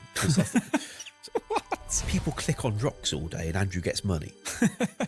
Nice games for you. Is he wearing a scarf inside? Gangster shit. Don't question it. Hello, everyone, and welcome to the official Old School RuneScape podcast, where we get to chat shit to creators and JMods alike. And this is our chance to get to know the person behind the crown, hear their stories, hear their experiences. You going to Unless they're RuneFest? not Hell JMods, yeah, I and am. then we get to know the person behind the screen, I guess. That kind of works. Certainly. Yeah. Sure. But anyway, I'm your host, Mod Aiza. I'm also joined by the wonderful Mod Sween, hosting Hello. alongside me. And today we have a very special guest, one that we've been looking forward to speaking to for a very long time now. It is the one and only Mod Ash. Hey, Mod Ash, how are you? Hey, doing well, thanks. And highly amused at that introduction, considering we've kind of worked together for however many years. But it has been a while since we did anything like this. Yeah, it certainly has been. I mean, times are very different nowadays, aren't they? With the remote working, there's no more going to the pub after work. It was back in 2017, 18. They I also used to hit the missed pub when after work. The live streams from the old school team could have a few of us on the. Yo, any UK people in the chat, how often are you going to the pub after work? Is it like every day, or is it like once a week? Because like I heard it's kind of a common thing over there. Or do you ever age out of that? Like weekly, we go during lunch break. 3 times a day. In EU, like 2 times a week. Okay, all right, that's different. In America, I don't know. We don't really do that. Maybe you go out to lunch on work meetings, but it's usually like when you're visiting or something like that, where you guys do stuff like that, like happy hours and whatnot. Must be a European thing. The couch, able to talk to each other in real time without latency. When we were discussing that on our way down to the studio earlier, I said it did get to a point where it felt quite tiring doing them every week because it was constant sequence of very similar questions. It stopped being kind of the discovery and more, can you add this to the game? Why not? When? I didn't really feel much satisfaction in not being able to give answers beyond, I suppose we could do that at some point. Yeah. But not if right the now. community wants it. Yeah, exactly. Or engine work. Or engine work, exactly. And now we do have a big engine team, which is awesome. Similarly, you don't know what you've got till it's gone, I think. So it'd be nice to be able to have that back and to be able to feel like, oh, we have to do this again, really? Indeed. But now we've got staff working from all over the UK. I see why we can't do that without excluding all of those. But even if doing it every week could get a little samey, sure was nice when we could do it occasionally. Yeah. I always love going to the pub after the stream as well. It's always a nice way to wrap it up. Talking about all the things that got said about us in chat. Who was Mod Boner for the time? That's a very common one. why it's so important to have a cushion on your lap. Yeah. Something I see this room no longer has. Well, I've conveniently got well-placed hands. Yeah, exactly. I had to fight the urge to glance downwards there. They were like, oh, who is it? Anyway, I think this is our chance to kind of recreate some of that magic from, nearly a decade ago. Maybe even, I can't remember when the first live streams were. I think 2013. 2013, I remember seeing Ronan, Archie, yourself, Yes. Matt. With slightly unscripted moments, like when Mod Alfie decided he needed to eat an onion in the Mod middle of the live Alfie? stream. We didn't actually understand what was going on at the time, but it turns out he attended the community stream the previous night in-game, and he'd said that if Matt got a Godsword drop or something from Armadillo, he'd eat an onion on stream as a forfeit. And nobody knew he'd said it, but he knew. So the next day he said, by the way, I've got an onion. Can I eat this onion like halfway through the streams? What?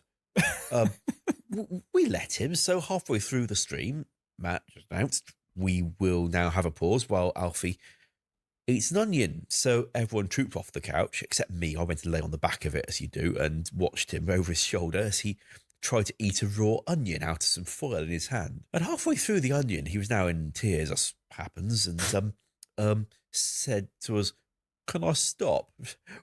Yes! Why did you stop? Well, I write that down for the next Can I podcast. I think stop? we might Yeah. look to do something similar there. Okay, I mean, you can be the one eating the onion. I don't think I would be I up feel for we put that on the guest, surely. Solidarity between hosts. Do you just want to make sure we never get anyone rejoining It doesn't this? have to be onion. It could be some sort of challenge. Okay, Or okay, boiled all right, onion. fine. Yeah, a boiled onion. That's probably more pleasant than a raw onion. Should we go over a question? Yeah, we're going with the question. Raw Ash, onion would be terrible. Onions aside, let's start off with what are you currently working on? I am helping out a little with sailing. Although I'm not a dev these days, they could do with a little extra resource to help get things over the line. And my manager's asked me if I'll pile in as well with the devs. And I can remember enough RuneScript to be able to contribute a little. and help clear some of the backlog of little tweaks that they identified needed doing, but nobody had got around to doing yet. So I've been piling through a load of those, and it sure is quite good fun, especially as I've seen those devs working so hard for well over a year and a half now. And I like having a little bit of my code floating in there as well. Nice. Anything in particular that you've been working on that you think will be something the players would expect from a Mod Ash special? I am mostly tweaking and polishing features other people have written, so it's not going to have very much me to it. But yesterday I was working with Modelena on the ability for crew to help fix your ship when it's been damaged. You don't want to have the crew constantly fixing it on a loop because, well, it's a bit like automatically eating in combat. Takes away a lot of the tactics and skill of combat. We are okay with telling the crew, go do repairs, and they do a repair and then stop. I've been working with Modelena on some of that. I wanted to ask a question. It's kind of like generic, but I guess I'll tie it into sailing here in the sense of, it's 2025. Old school RuneScape is pretty old now at this point, but there's still this identity that it has. And I just wondered, from your experience, what do you think old school RuneScape is in terms of like, how do we stay true to that when it comes to development, content that gets released, especially, if you work on sailing? Other skills, we've got a canvas to work on, right? They were there when old school was brought about, but sailing is being developed totally new in a new era. And just general. Bro, if it's me, we talked a lot about this with other creators and whatnot. Like what the future of sailing combat could look like, and we didn't necessarily talk about it with Jagex, but just me and the other content creators kind of just talking ideas and stuff. And I would love to see more advanced combat with sailing. I just don't know how they'll do it and keep it RuneScape. So it's a struggle. We also talked, we've had the conversations in chat about like what the next mega rare could be, those type of things. And I think it's very tough to come up with all these answers and really stay core to what RuneScape is. You don't want to stray away from the game, but sometimes like the innovation part of it, to make it what it needs to be interesting, might have to stray away a bit from what RuneScape is, and that's where it gets a bit tough, because you want to stay within the RuneScape universe and what makes it RuneScape, right? Because you could add some really cool combat features, but you end up going way too like retail WoW with it. Then it doesn't feel like classic anymore. It doesn't feel like old school. So you have to stay within those boundaries. Thoughts around that? A big part of the ethos when we brought back old school was, let's try and get it right this time, where players who switched to the old school product felt that the other RuneScape was no longer for them. Bryce, thank you for that 3 months. Happy to have you back. Happy to be back, brother. Wasn't what they were looking for. Maybe they didn't like evolved combat systems. The vision for old school was, okay, here's a chance to redo. Try and make it what they do want. Hence, poll system gets brought in, with players even consulting in forum threads back in those days about what W poll system, by the way. It's probably how we ended up with such an incredibly high one, by the way. One of the important things about keeping true to that is therefore touching base with the community a lot and validating that what we are doing is well aligned with how they want the game to be. And even where, say, sailing is a particularly polarizing one, we started off with, community, do you want us to even talk about a new skill? Okay, what sort of skill would you like it to be? Okay, narrow it down. Here's where we've ended up. Do you want us to develop this, yes or no? And consistently, very strong support for there being a skill, for it being this skill. We've also, more recently, polled some of the features in it, and we've seen how people respond to that. Even higher support for the skill bringing these things into the game. And that gives me, again, more confidence that we have stuck to a right path for this community, and that the kind of things we are offering are things they're generally happy to accept. We're not going to get everything right, and there'll always be points where what we meant in the blog turns out not to be how it gets interpreted, where we haven't been clear enough, or where we wrote something and then realized it didn't quite work like that, but didn't get the comms out effectively to adjust. But we can adapt post-launch as we need. And I think it's looking pretty shiny. I think it was always going to be a difficult situation regardless. You know, like, unfortunately had to bear the burden. I say unfortunately, that makes it sound really bad, but it's not. It's part of the job. But, you know, is taking on that load of like, right, how do we actually go forward? I think a lot of people like sailing and a lot of people don't. It's about as 50-50 on what I've seen from just my chat is where I really get my information on who likes it and who doesn't. I think that the first iteration of sailing was great. They need somewhere to go up from here. And so the baseline of sailing, what we got, I thought was amazing. There's a lot of things that they can do from here to make it better and improve it. But the way that they go with it, how far they push it is important because you want to stay core to RuneScape. And so I hope that, you know, they do things like making the cannonballs more efficient, making some fight difficulty with skill expression harder. I don't know if they're like flicking, like the equivalent of flicking overheads and moving at the same time. If they can add that type of combat, so like moving, steering, flicking overheads to do more damage, take less damage, avoiding certain things that are happening on the ground, those type of skill expressions and difficulty in combat are what maybe sailing needs, and then keeping the identity of sailing in there as well as keeping the identity of old school RuneScape combat. It can be a challenge, and we saw a video on that, and they did it pretty well. So I think that maybe we'll have more stuff like that to come in the future. Forward of this now from a community perspective, you know, running the community team, and like, yeah, we could have done the runoff differently, but ultimately, would it have changed anything? We don't know. There's no way to tell because the things were, you know, it could have just been that those that wanted shamanism, for example, over sailing. What about the people that wanted sailing over shamanism? Would they be the ones saying, oh, you should have repolled it so that sailing won instead of shamanism? That's true. And I think ultimately it just came to the point where we have to make a decision. So we'll go with the majority. And at the end of the day, if people really don't want it, when it goes to the, do you want this skill to be added to the game? They'll vote no. And they didn't. And yeah, so I was like, okay, I'm glad that got over it. I got 650 shamans right now. Have been valid. And I think it's expected, to be honest. It was so new. We never added a skill to the game before. So what's up, there are many things to take from it and many learnings. I like how the approach this time was very different from what's been tried before. Now, we've consistently run surveys which turned out to find players. When's the next party? Every single day, bro. Want us what to you explore mean? A new skill. And it's not the first time we've tried offering one. Warding in 2019 springs to mind. Yeah. And the approach that time was write a design for it as a new skill, iterate it in discussions with players, and when it's been polished a lot with player feedback, put it to a poll. And most of the debate that was going on during that was not about whether the materials should do this or that, but from players saying nobody asked for a skill. And at the time, frankly, for all we knew, maybe players didn't. We hadn't asked in a recent survey at that point. When Yo, JBZ, are you excited for Midnight WoW? Is that looking good for PvP or what?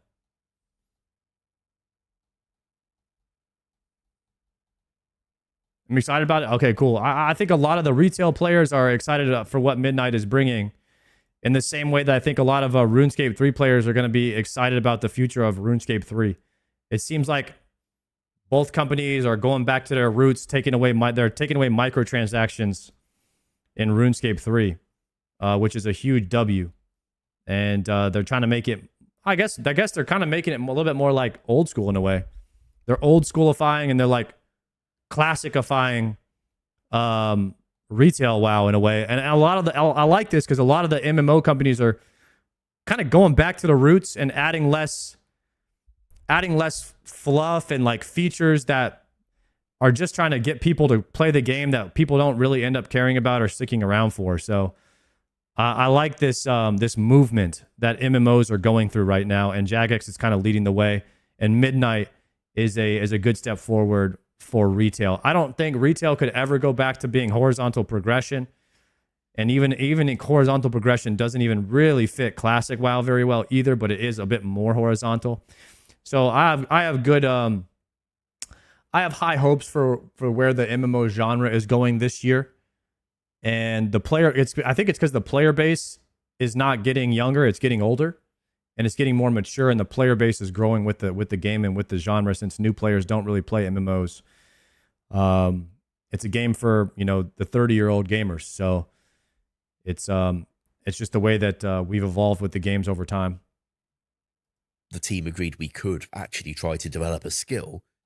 It began with, do you want a skill?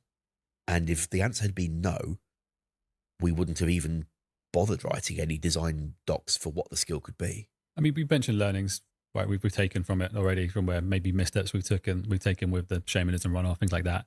I think the best we can do now, deliver sailing to the highest degree we can, have players like it, and then should they want another skill, we apply those learnings to how we go about getting that one in. For sure. Yeah.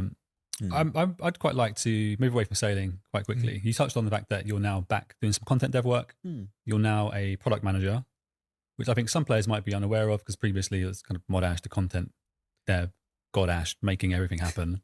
What does the day like in the life of a product manager look like? I imagine, tell me if I'm wrong, it's just presentations and product manager and stuff like that. There's a lot of Confluence pages. I like Confluence pages more than most of my colleagues, I suspect. And also, apparently, I write too much. You are one of the most fantastic writers within the company that I've experienced, to be honest. The note taking, and whenever I'm in a call, I know that if there's a part that I've missed, it will have been covered regardless. So I rely on them very heavily. So it's very much appreciated. You know, if I hadn't gone into working for Jagex, I might have tried to become a non-fiction writer doing pop science books. Wow, that is a timeline we need to experience. Well, I had a science degree, but wasn't very good at the actual sciencey bits, but I do like writing, so it might be a fairly good step, I think, for me. But then Andrew suggested I apply to his support team, so I ended up here. Product manager is a slightly weird role. I when I was applying for it, I thought before the interview I should Google what one of those is, and I found this website with a really good description of trying. Mod Ash is kind of the reason RuneScape is where it's at now. I mean, his ability to like listen to the fans, connect with them, and then also having the passion for the game has really propelled it to where it's at now, and his ability to influence the decisions of the higher ups. It all stems from, like, you know, being grounded and listening to the people and trying to make a game that the players actually want to play. So in that way, like, Mod Ash has that's why they call him God Ash. Because the game literally wouldn't be where it's at right now without him. Trying to find the sweet spot between what your tech can actually do, what your customers want it to do, and what your company needs to survive. That last one's easy. Money.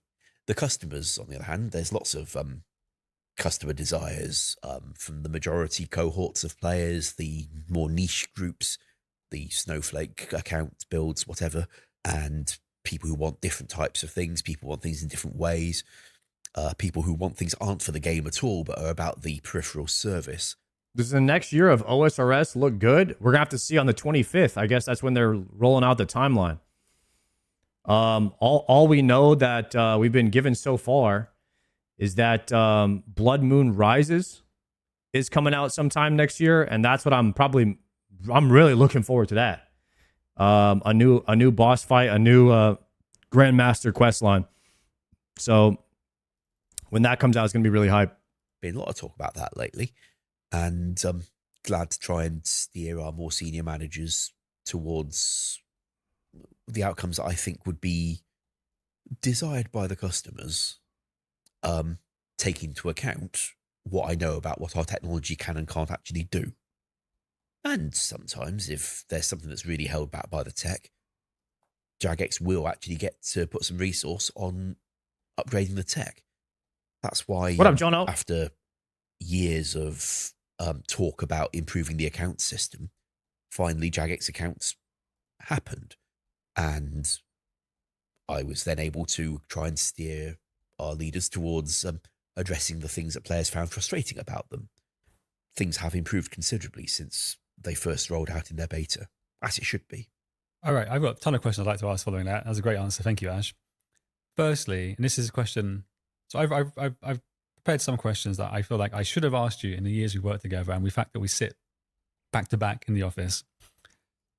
I was lucky enough to join the old school team in 2017 at a stage when, whilst it was growing, I was still only like the 17th or 18th person on a news post. We felt very close-knit, very tight team. In the 2004 Jagex then, like how close were people working together? How involved were the Gowers at that point? I'd love to know a bit more. The office, by the time I joined, was the biggest Jagex had ever been, with 40 of us or thereabouts. I was employee number, I think, 57. So everyone was sitting next to each other in an open plan office. The only person who had an enclosed area was Andrew, who had a little alcove. I think he had a door, but it wasn't shut. Maybe there wasn't even a door there, but he'd got a cupboard, and he was very much in charge. It was Jagex had been his startup, and he hadn't sold any equity at this point. So the Gower brothers were the bosses, and that was all right because Andrew was able to oversee a company that size and still get some programming done. Didn't work out so well when the company grew a lot larger and Andrew started finding that he couldn't do the things he wanted to do because he was so busy having to, well, keep the business operations running.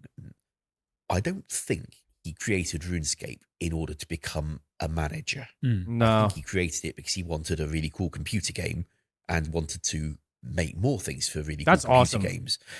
And he was finding himself bogged I down think with that's so why he much ended up of having the to step down. hassle of being in I charge don't of a think he wanted to company be a CEO. I think he that wanted to see just why be he like didn't a enjoy gamer that who balance as made much. games.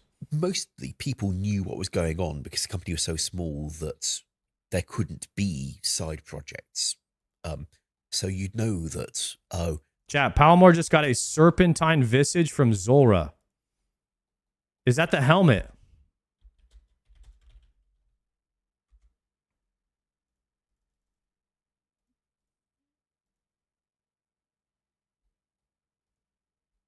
Oh. It's his fifth one. Rip. that's Dylan. He's working on fixing up the monkey quest that Raoul the intern worked on. And that's Titan. He makes the big epic quests. His next one's going to be about, going into this new Mauritania land that's just launched and trying to find some freedom fighters in there called the Mayaki. Around this point, late 2004, Jagex did the partnership deal with... That's called the Myarchy? I've been calling it the Myrike. Maybe Mod Ash is pronouncing it wrong. Miniclip that put RuneScape in the Miniclip site. That's how I found it. Indeed. August 2004, I started playing, yeah. Yeah, and Mod Kieran and many of that generation. That was RuneScape having its sort of big growth bubble, really. It was a exciting time because we were seeing happy emails about player numbers every week. And I remember when Player and House came out, I think we saw it go up by over 5,000 in a week, which was amazing in those days. Andrew had set various targets, or at least milestones. When it passes 65,000 members, we'll go boating on the Norfolk Broads. 70,000 members, we'll go out to this theme park. 75,000, 80,000, etc. And suddenly the numbers growing up so fast that we couldn't actually get around to organising the trips before the next milestone was passed. By the time we finally, for the 100,000 milestone, he'd said, we'll take everyone to New York for a long weekend. How cool's that? And by the time we got to New York, we were well beyond 100,000 because that took a bit of organising. I remember seeing as a player, particularly the That's paintball cool. shot of a team. I must have been 11, 12 years old and thinking, that looks so cool. Mm-hmm. I was living in Suffolk too, so I was only close by. I was like, maybe one day. And I was at college, having run into the Gowers socially, I'd started playing RuneScape because I've told this one before, but Andrew was talking about RuneScape and launching members for it after Christmas because we're talking the end of 2001 now. And I asked the other guys, what's this RuneScape thing he keeps talking about? It's this mad thing Andrew's put on the internet, and people click on rocks all day, and Andrew gets money. That's games for you. So I thought I'd gotta get me some of that action. Read the website, fell in love with the sound of it, started playing. Free to play. I felt as a student I didn't ought to be spending my scant resources on computer games until I'd finished Dragon Slayer anyway. That was your beer money, I'm sure. Yeah, and well, also I decided actually supporting local businesses is a very praiseworthy thing to do, so of course I shall get membership for my RuneScape character. It's incredible. It's just magical listening back to it all, and the fact that you can remember it so clearly, just, I think, must be, I mean, tell me if I'm wrong, but just goes to show just how much of a... Yo, Mod, that's the first copium I heard from Mod Ash right there, huh? He had to get a RuneScape membership to support local business. Yeah, right, Mod Ash. You wanted to play the game. That's all that mattered. That's some gigacope. How important it was to you back then, how much it means to you, and the fact that you're still here now as well. It's just credit to the game and what it's done, really. Well, the job market's not always looked very nice, but also by staying here, I can maybe help steer better things for old school.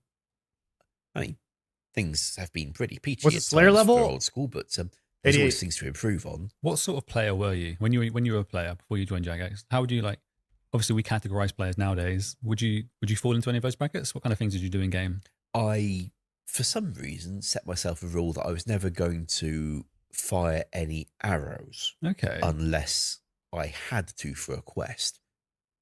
So all my ranging XP was coming from slightly odd peripheral things, like Gnome Ball, in fact, gives ranging XP. Not very much, but hell, when you get through the bottom 10 levels like that, it was a just different way of playing that was felt like brooding. Fun. Think of it, 28 months. Slightly weird way. Holy then cow! Darts came out from Tourist Trap Quest when that arrived, so I'd now got more options available to me, and I concluded, okay, I will fire arrows to do Underground Pass and Temple of Ikov, but that's all. And I've stuck it pretty much to. You guys think they'll ever make Gnome Ball great again?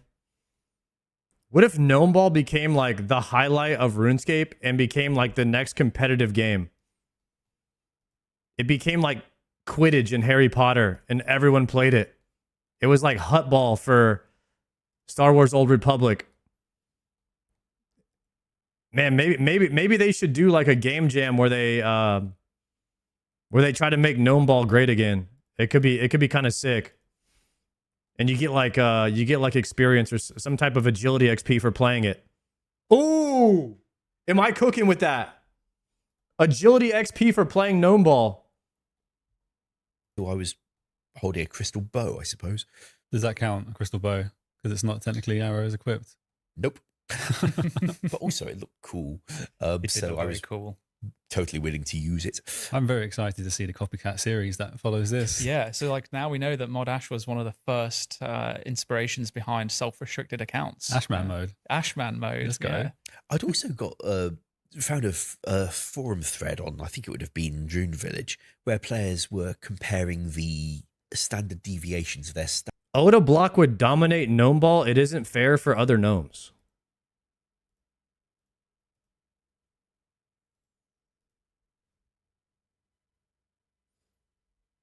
Probably true, actually. Stats, which I think in those days they were calculating with an actual calculator manually, and people were showing how low their standard deviation was because they'd got their stats all so similar. I thought, that's a good idea. I'm going to stop training my higher stats until I get the lower ones up. And I think on that account, I got the lowest one to probably like 73, which feels like a great number these days. Not for that reason, though. Sounds like a very fun build, like you say. Nice. You know, you did it because it sounded enjoyable. Yeah, I didn't tell anyone about it. It was just me feeling happy playing RuneScape and chatting to people about, well, just chatting online while in RuneScape as you do, but not about builds or the game, just about life. Well, I mean, back then there was RuneScape was essentially an expanded chat room that you could also play at the same time, right? Because I remember the first times I was playing RuneScape, I was still in AOL chat rooms. That was about as good as we got because it was before MSN was a thing, and there was still. Isn't it crazy, guys, that chat rooms programs were not very common back then, but MMO was basically like a chat room with avatars, and you could use MMOs as a chat room in the early days, where people would just go on there and just talk and like hang out. In a way, MMOs was like a version of like the first version of like the metaverse.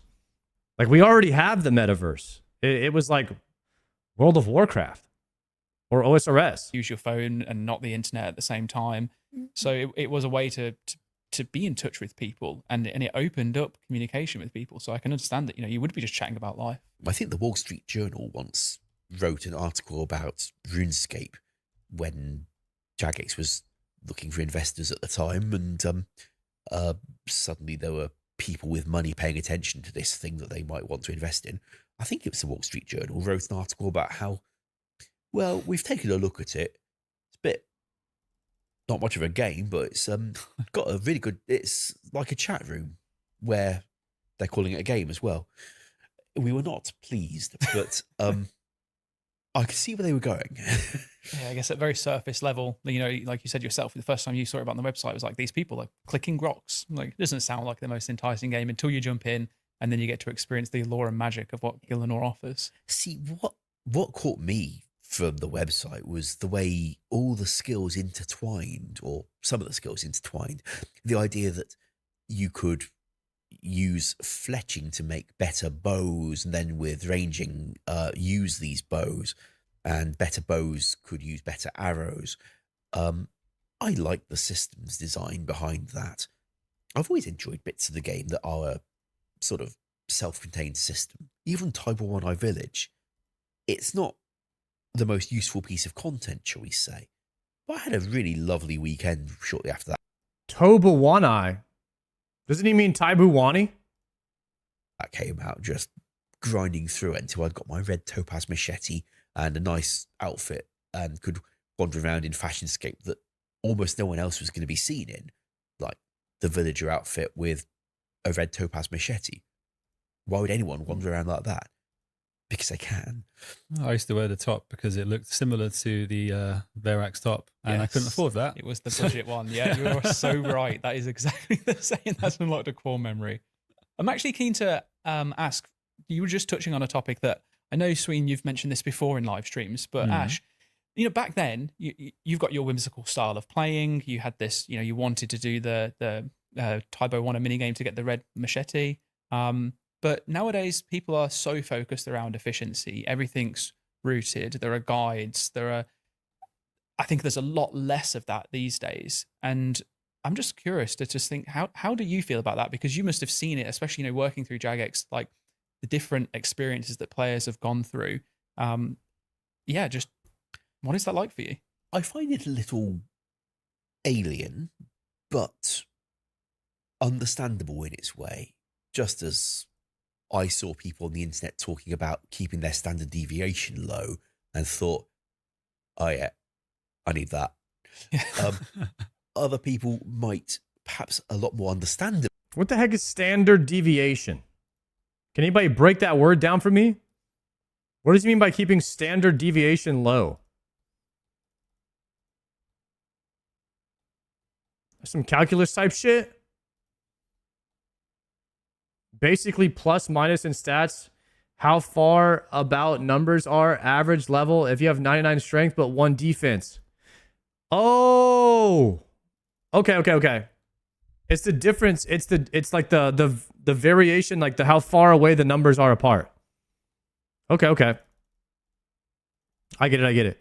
Okay, so he's talking about like how people would just hit 99 before they even have level 1 in the other ones. Like they're not playing very balanced. Like they're just degenning one skill at a time. See maximum XP rates and think, oh yeah, I'm going to go for that. Or the optimal path through the processes to get your stats up. Like the whole thing about doing Knight's Sword as a newbie quest. I could understand people seeing that's a way to play and it gives you these gains in an efficient or quick way, and seeing I can see people finding that appealing. It's frankly a lot more appealing than what I got caught on. It is a different kink to mine, but it is one that makes a bit more sense than mine ever did, I think. So I salute him. The one thing I don't like, though, is when a new player might trundle into the community and ask, what should I be doing? And be told, this is the best way to play, or this is how you should play, or you are missing out if you don't play like this. They're perfectly fair ways to play, but they're not for everyone. And maybe when a new player turned up and was told, okay, don't do anything with fire making until you can get it straight to this point, and then go grind Wintertodt all the way to the top before you train any other skills, because that way your hit points will be so low that you'll have an easy time in Wintertodt. So your first experience of RuneScape must be to light a lot of logs on fire and then grind Wintertodt to 99. Nah, guys, that's like the second thing that you do. Everybody knows the first thing you do on your account on level 3 is run immediately to the wilderness and start running big bones to the wildy altar to get 43 prayer, and then the game starts. And then you go into the waterfall quest line. Like, what is he even talking about, this Wintertodt craziness? 9. That may not be the recipe for a happy life. And I could see that actually putting people off if they're told that's how you need to play. So I'm cool with people doing this kind of very strategic play. I prefer when they don't tell others that's what they've got to do as well, though. So I think you're quite right. I'm playing like a pretty new Iron Man, and whilst we fixed the kind of the hit point stuff in Wintertodt with the new warmth system, it is still a good way of getting things like magic logs nice and early on. So you skip tons of gameplay, and I like skipping it. But I also, you mentioned standard deviation. I hate looking at my skills, and I've got my fire making in the 90s, and I can't remember what my lowest skill is. It must be something in the 20s, or maybe even still runecraft in like the teens or early 20s, and I don't like seeing that. And I think more recently too, I don't like looking at my 54 sailing creators from like World of Warcraft and other games. It's really disheartening to see our community joining their chats and then backseating in such a way that it could be off-putting. Yeah, you hear that, guys? Place of passion, but they should also acknowledge that, make the suggestion, and if it's not being received, yeah, some of you guys need to be nicer in the way that you're telling me how to play, huh?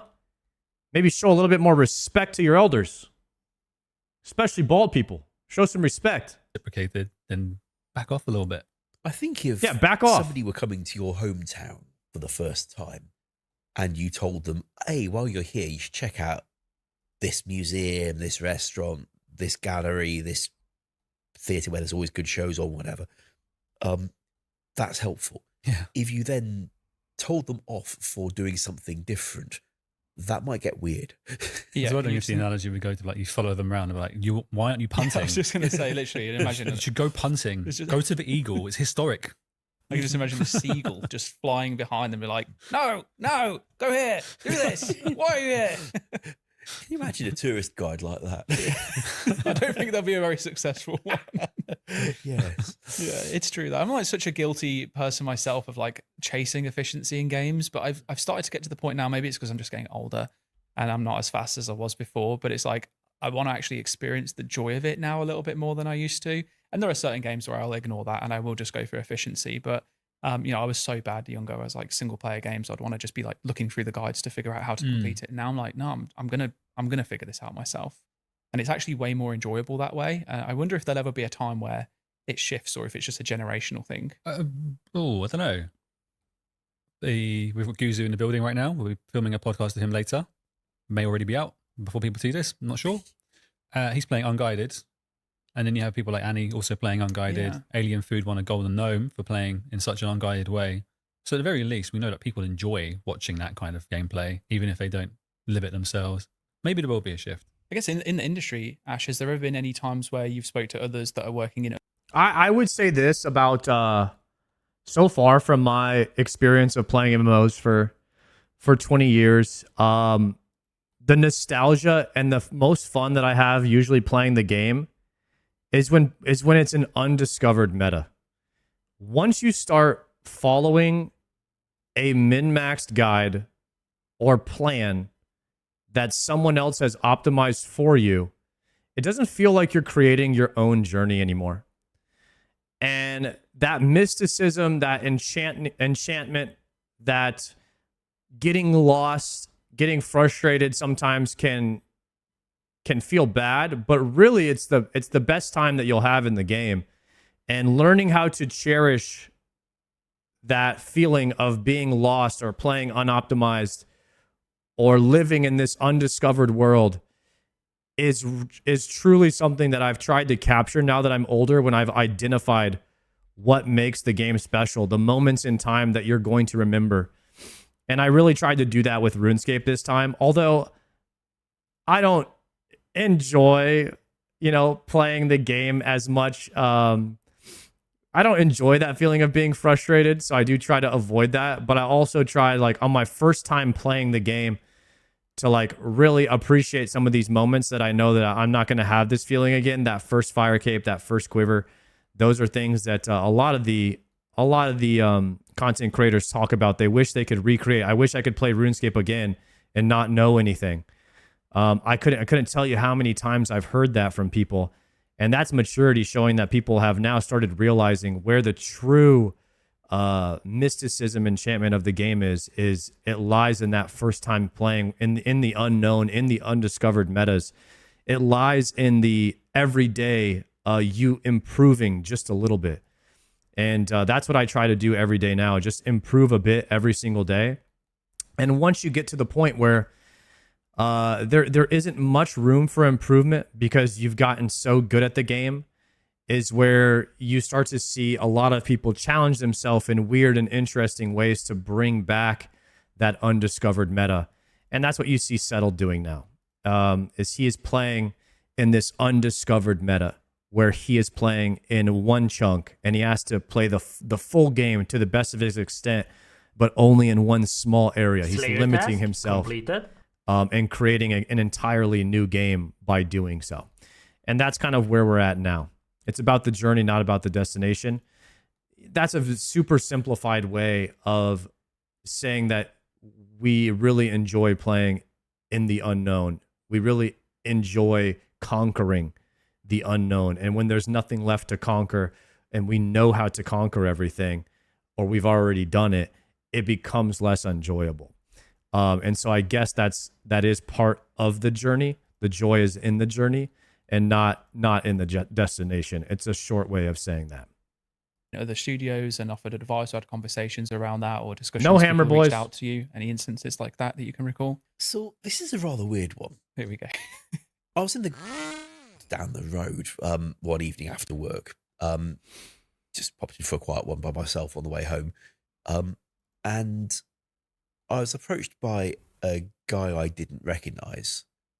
He introduced himself as a member of Jagex staff who'd joined fairly recently from another company, and he said that he was interested to talk to me. Zora KC 100 in the pub, because he and his colleagues had actually been aware of me as Mod Ash just off the internet, despite not ever going near Jagex, which I found a bit odd, but fine. I suppose it's a big internet out there, and people do have a blowpipe. My face on videos and stuff for whatever reason, like this. Yep. I was just saying solid. So yeah, he wanted to chat about my work. I couldn't. We watched one Limport video. Chunk Man. I didn't quite catch his name either. And after you've been talking to somebody for 10 minutes, it starts getting more embarrassing to say, what was it you said your name was? Anyway, we chatted about work and old school RuneScape, things that I thought were going well for it, things I wanted to see improve about it. Frankly, nothing commercially secretive. It's the kind of conversation that I have with any random player I meet in the street, because what else is there to talk about? And he bought me another drink and then asked if I'd tried Wagyu beef, because he knew a really good restaurant in town that did burgers made out of Wagyu beef, why the heck would anyone turn that into a burger? I do not know. But he then called an Uber and took me out for dinner to this little place in King Street in Cambridge that did a very nice burger and some hot wings, no vegetables, and then a pint at the brew house next to it. And the thing is, I tried to look him up on the internal portal the next day to try and find his face and, well, get in touch and say, thank you, I owe you dinner and a drink, when are you free? Couldn't find him. All I know is he spoke German when somebody phoned him. I think it's his wife phoned him while we were drinking, and he had to explain to her why he hadn't come home from work. And he was talking German when he did it. It's possible that he doesn't actually work here and never did, and that I've basically just been picked up by some random dude from the industry who had a very nice chat trying to pump me for information about insights on working on old school RuneScape. Or it's possible that he did work here, maybe still does work here, and I just suck at recognising faces. Either way, whoever the heck he was, I'm very grateful to him. I owe him a couple of drinks at least, and I hope to meet him again one day. But I would love to know who he was and whether he works here. I'm racking my brain to think of German speakers. I mean, I've also presumably doxed myself to the extent that people now know that. Dude, imagine you going and you're pretending you work at Jagex, trying to talk to Mod Ash for information. You're buying him drinks at the bar, trying to figure out what's going on with Raids 4. And he thinks he's talking to someone that works there.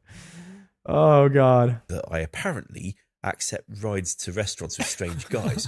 Just takes a beer and a burger, and that's it. Ash is yours for the night.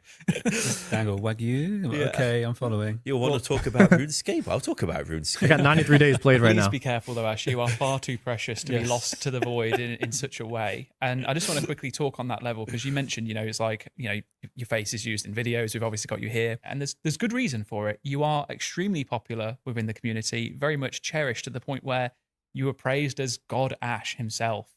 And I just want to honestly just like I could used to be able to do this with the elbows. I could do it better when I was in my 30s. There's been some great moments. I remember actually, just to cut away, back in the days of the live streams in the office, of you being behind the sofa doing it, holding your mug of tea. Mm-hmm. That was brilliant.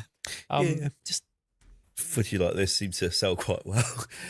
I do find that harder than I used to. Yeah, I'm not going to try. I'll just injure myself. That's another thing that slightly triggered me when you two started making references to how you're getting a little bit older and no longer so fast. And yes, and at the same time, you're the generation that was playing on Miniclip at school shortly after I started working here. Yeah. You know what you get when you've worked for Jagex for 21 years? Older. If there's any consolation, there is another generation of devs joining, and I have very similar thoughts to them. Yes. It's like, okay, they're in their 20s. What? Yeah, and new players as well. But before I lose it, I just want to ask around just this whole level of popularity. In the CIA, they call it a bump. It's a pre-engineered interaction to develop an asset. Chat, is anybody in the CIA? Just type 1. Just trying to see how many CIA agents we have. Dang, you guys are not very good at you guys are not very good at being in the CIA. You guys all just dox yourself. I think it's no secret. You get a lot of attention online. A lot of people know you. They recognize you. And I just want to know how you actually feel about that. Slightly baffled that there's interest in the individuals who've done things for the game rather than just in the game. I'm always a lot more comfortable chatting to players when I run into them. I'm always happy chatting to players when I run into them, but I kind of expect them to want to talk about the game. And many do, which is great, because I like that also. The game, or how the game is run, or things around the game. I had a lot of feedback about the poll system, for example, from a guy in Target when I was last in Florida, or a guy in Cafe Nero one time I was in town. Yo, me and Savix were sitting down at the airport on the way to come home, and a guy walked up to us and was like, yo, are you Savix and Sardaco? And I was like, yo, what's up, man? We started talking to him. It was pretty cool. They're not wrong either. I don't know why it just made me think of that. Good to chat to such things, but the interest in me is something that I don't really see the value in.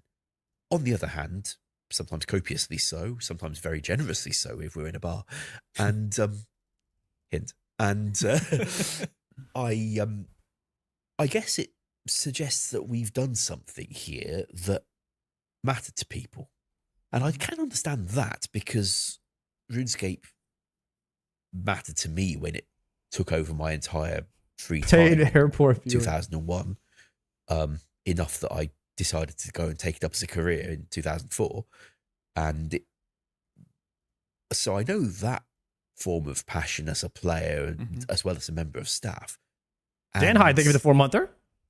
I take it as a sign that people appreciated RuneScape and still do appreciate RuneScape, and that it's meant something to them. And whatever the future for the game, for my career, for Jagex, owners come, owners go, but what we've done will never be undone. It might change. Things should change. Hopefully in good ways. We put a lot of effort into making sure they're good ways. But if people remember the faces behind the game, I'll take it as a sign that the game meant a heck of a lot to them. And that's real. Thank you. Incredibly poignant. I don't know how to follow that up, other than I completely agree. I'm like, I got goosebumps. Yeah, my, me too. my hairs are all stuck up on my arms. I've been trying to develop Legend Mod Ash.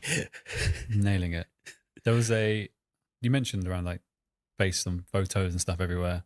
I just want to point out there's one photo I remember. I can't remember, maybe the British Museum perhaps, and it was the I Am Ash, King of Ass. Oh yeah, King of Love Ass. that. I took 15 minutes lining that shot up. Yeah, I figured that.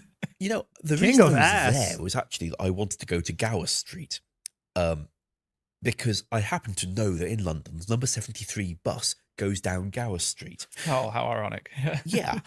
I mean, I know that because it's it's also the route you want to get from King's Cross to in the Leicester Square direction where there's really good restaurants, which is why I care about it. But having realised, oh my God, I should get a photo of that for the internet, while I was walking towards Gower Street from wherever I was, I happened to pass the British Museum and saw this poster for Assyrian art. And it just had as its tag, I am Ashurbanipal, King of the world, King of Assyria. I thought, oh yeah. Yeah, that's going to work. Get a picture of that. I checked in with the head of social media before tweeting it because it did have the word ass showing, but he decided it's borderline, but it's hilarious. Let's have it.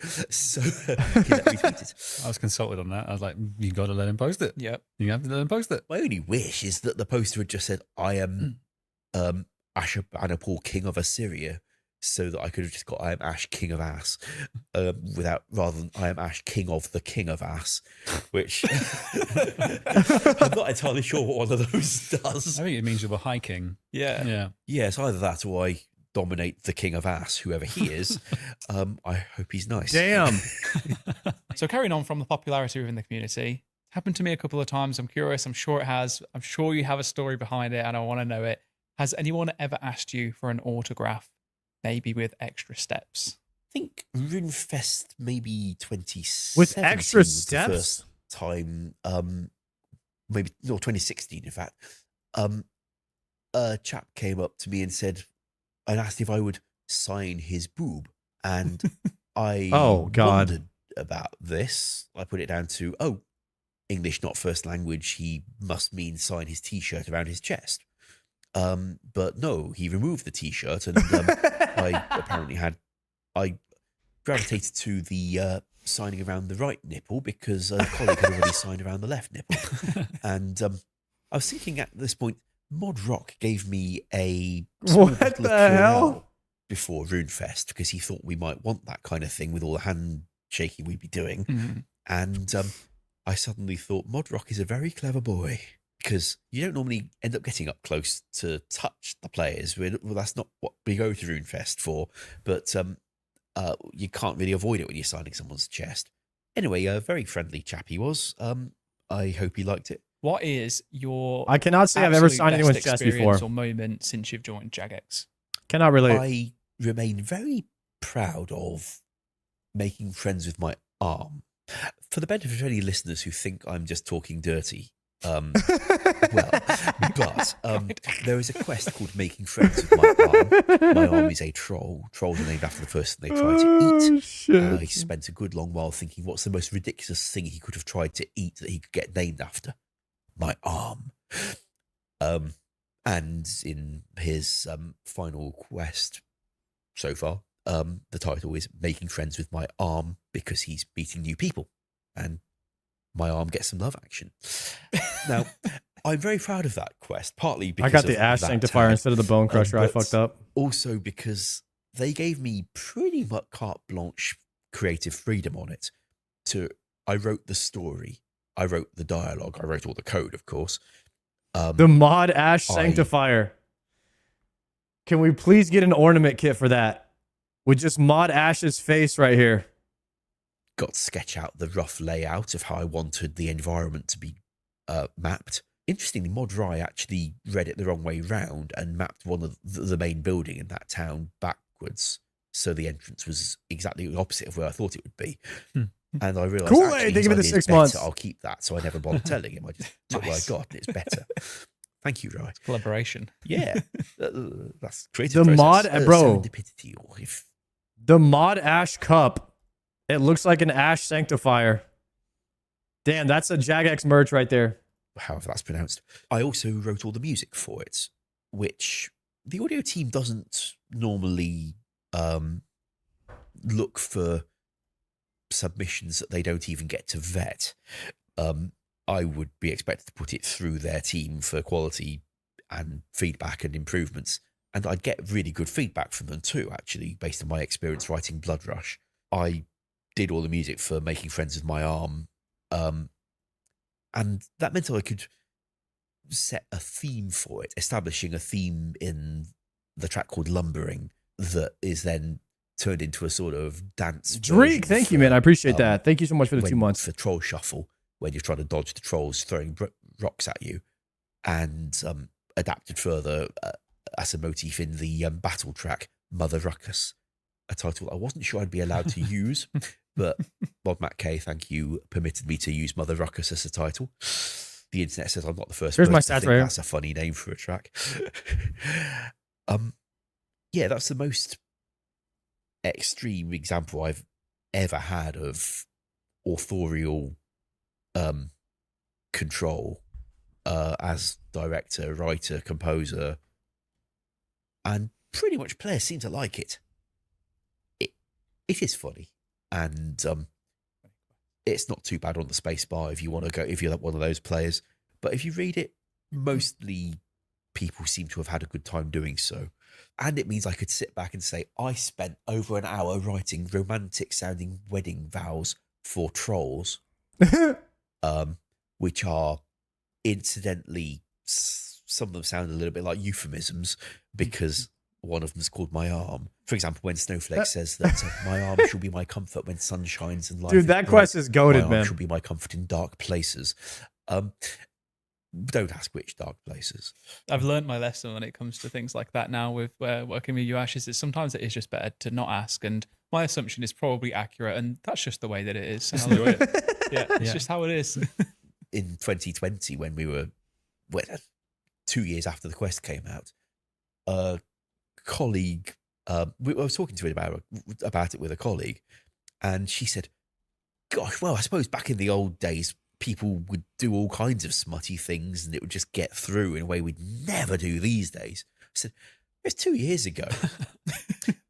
I'm not sure she still speaks to me very often.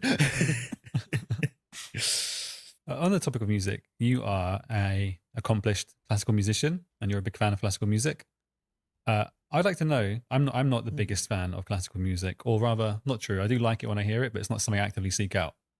If I was to listen to some old school music, tracks you've written, are there any really direct influences from real classical music almost you tried to emulate or recreate or had your own twist on things? I actually don't go for that kind of influence very often when writing for old school.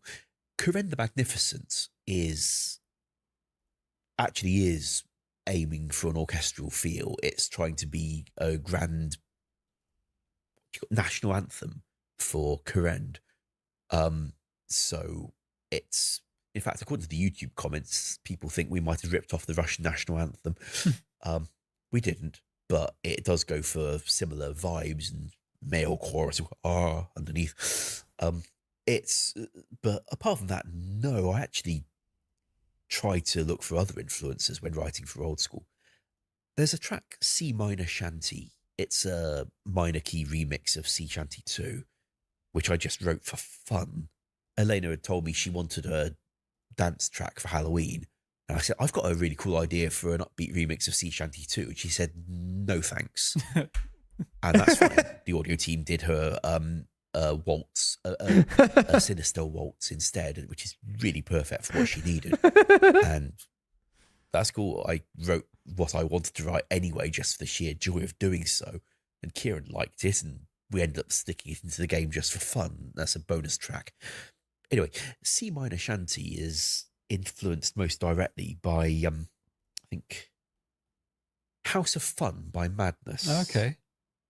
Have a bit of ska, a bit of Madness. Oh, one classical influence that is real. There's a track called Ascent in Kebos, outside the Chambers, Eric. I didn't orchestrate it very well for Old School.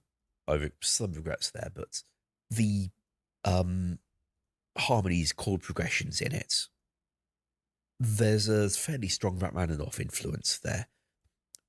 Playing, I didn't realize Mod Ash wrote some music. Doing it again with different chords under. This guy does everything. It's a very common thing in music. Rachmaninoff, in things like his Second Symphony or his famous second and third piano concerti, he's like an absolute master of driving emotional intensity by just progressing the chords up and up, as maybe the thing on top stays the same and then it goes up by one over the previous chords, and then the chords shift and then it goes up another one. You can build real emotional intensity from that, and I tried to do it in the track Ascent. Now, Rachmaninoff was rather better at this shit, but I'm pleased with what I got for, well, my standard anyway, and Old School players have been very tolerant of it. The RuneScape Remastered content creator who's put a lot of our tracks on the internet with a more modern sound bank and also done some creative arrangements of his own. He's got an arrangement of Ascent that's very creative. It's come a very long way from what I wrote, and to the point where I almost wouldn't have recognised it. Good piece of music, of course, in its own right. But I'd like to see it as a sign if people are listening to these things on YouTube. Is it me or would Mod Ash have made a great streamer? Maybe even enough to make their own arrangement. This guy's been yapping on this for like 10 minutes now. He's going off. He's popping his ultimate. The ultimate yap right now. He's going in. I certainly find it flattering when people post their piano covers of things like Coil. Yeah, there must be really. He's got a lot of knowledge, though. He has got a lot of knowledge, bro. It's actually so impressive. Their own renditions of it afterwards. How detailed he can talk about this skill that he has. What was it like going on stage at RuneFest? Oh, that. Oh, of course, yeah. Because it was like you were up there with mole slippers on, Cole Rowland, and I had no idea it was happening. It was just a shock to me. Yeah, in the morning of RuneFest, I mean, I'd heard rusings that Ash was going to be, performing, but in terms of like how exactly, I was so can't get my words out. So distracted with content creators and keeping everyone together at the actual event that I just left others to deal with that focus. So thank you, Sween, for helping organise. I'm sure. I was on the call when we were discussing having Cole Rowland appear at RuneFest, and it was like, so what could we do? And Ash and I sit very close to one another, right behind me, and I love suggesting you to do stuff because players love you, but I'm also really reluctant to do so, particularly in earshot of you, because I don't want to be like I'm offering you up.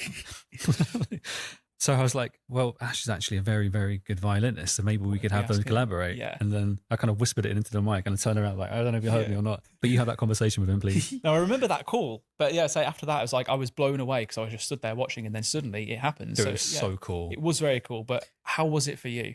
I was nervous because I don't normally play with a pickup attached, and I don't I didn't know what the sound balance was going to be like. What the heck is a or whether I'd pickup? be able to hear the backing track over whatever audience noises there might be. And there were some audience noises. Yeah.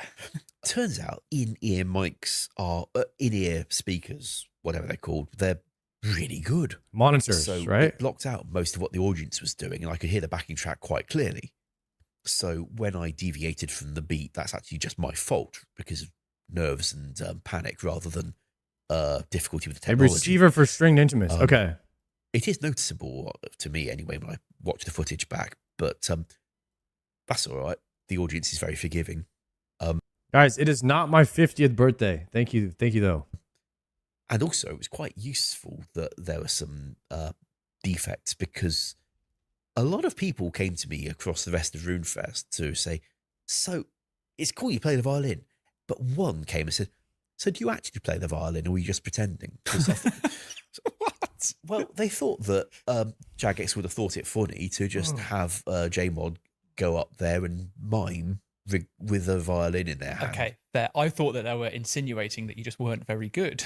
It's like, that is not a very nice thing to do. No, I think he just meant that he assumed I was miming. Yeah, but, okay. In the YouTube comments, or at least the Reddit thread about it, people were asking that question. Is he really playing or is it just, air guitar to look cool? And one of the answers is, no, it's real because if you listen at this point, he's very slightly flat. And yeah, it's not a problem. I mean, let's face it, it isn't trying to be pinpoint precise. It's trying to rock out. So I'm cool. If you listen for 1 second, I was a half step sharp. But only for the second. Let it be known. With it being slightly around the beat or around the pitch. Fucking hell. Especially if it proves I actually did it.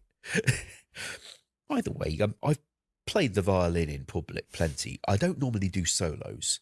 Normally I'm sitting in an orchestra of about 50 people, sitting down with a professional grade violinist sitting next to me, by the way, who's the concert master. My individual sound is going to be lost in a mush. So I was very much aware that I'd be kind of exposed. But the idea of playing in front of an audience isn't that frightening to me because I've been in a few orchestral concerts every year since 2000 when I moved to this city and went to college. That doesn't frighten me so much anymore. Also, it's the RuneScape audience. I did not expect RuneScape players to set their bar really high and expect I'd know Yehudi Menuhin quality performing out of me. They don't need me to be Chloe Hanslip or Charlie Lovell Jones. Is Mod Ash the most interesting man in the world? Yo, Ziz, what's good, bro? I really think he is. Guys, I had a good time hanging out with Ziz on the trip. We rode in from the airport together and all that as well. Maybe some collabs from Ziz coming with osrs in the future. I think it could happen.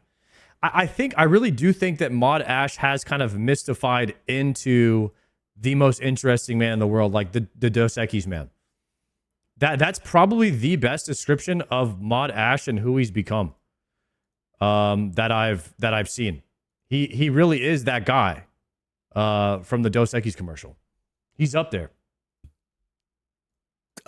Just want to see some fun rocking out, and obviously try to do it to as best a standard I can. Put a lot of effort into memorizing the notes so I play the right sequence of things for what Cole had done with the track. But no, I got a lot of energy. I bonded up Cole yesterday. off. Oh shit, Got Ziz. a lot of positive vibes from the audience. Couldn't hear much of it because of the things. I gotta look at your account and see what you have. It was appreciated, and I'm very pleased that we got to do it. Might have to do a raid or something, bro. Begs the question what we should do next. I was just going to say, would you do it again? Something Yes. similar. Yes. Okay. Oh, Well, I'm yes. glad to hear it. I loved it. Like watching you, it genuinely just seemed like you were in your element. There was one part, especially on that solo. Oh, you're where I think hardcore? Everyone was just like, oh my God, screaming on it. It was, yeah. So If I've you're got a hardcore, question, you can't raid with anybody else. and I'm going to be retreading ancient ground. It's a story you've told a million times. Your Maybe not hardcore many, group. but often. And I know there's a lot of new players who have picked up old school and might be familiar with an event called the Falador Massacre, the night will be so familiar with your involvement. Well, not so involvement. Chat. If you're a hardcore group, you can only raid with your group, right?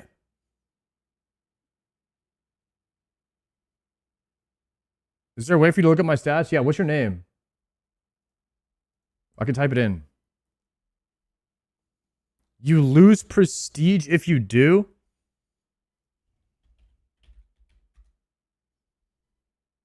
I don't know what prestige is. Your combat 98, 1552. Ooh, I got a superior. Your range is high. Yeah, you could start doing TOA, like a entry-level TOA with these stats. You'll lose your high score stats. There's a gold star on the high scores that you would lose if you play with anyone outside of your group Iron Man. I don't know how much Ziz would care about that.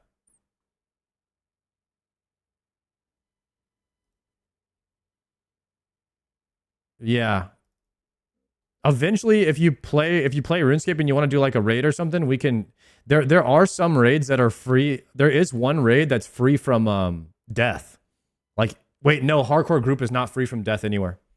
Never mind. You're screwed, bro. If you're a group hardcore, you're not free from anything. Yeah, it's kind of playing a group hardcore is just like saying, all right, I'm never playing with anyone. Pretty much. It's like, that's pretty much what Group Iron Man is you're just committing to never being able to play with anyone. Yeah, it's like the harder version of the game, I guess. So it's where if you die anywhere, you know, you lose a life, and yeah, they don't really let you play much outside of that. If you're a hardcore group Iron Man, just die and become a regular Iron Man. Can you ever get rid of your group Iron Man? Can you ever get rid of your blue helm and just go Iron Man helm, or is that not possible? No. So no matter what, the best thing you could do is be a blue, where you're a group regular Iron Man.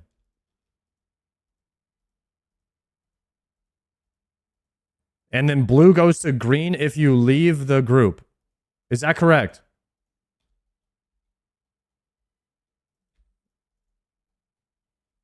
You can go red, blue, green, or nothing. People bully you for green helm. Once he's blue, he's basically gray. Or, so you're saying you can start as a group hardcore. So you're starting as a group red helm. Then if you lose hardcore status, you're a blue helm. If you leave the group, then you're a green helm. And if you want to de-iron from green helm, you become a main. Am I getting this right? So it's better to be a main than a green helm. Is that pretty much what you guys are saying? Yes. Okay. Is a regular group Iron Man, if I just want to be like a regular group Iron Man with the boys, is that a blue helm?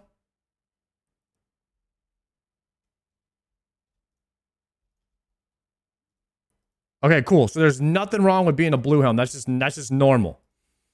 Blue helms are good. Okay. So if I don't know if Ziz's group is still playing, but like worst case scenario, you could just go down to a blue helm if you didn't care about losing your hardcore. The problem with hardcore and RuneScape is like, yeah, you just can't play with anyone. So maybe blue helm could be a solid option.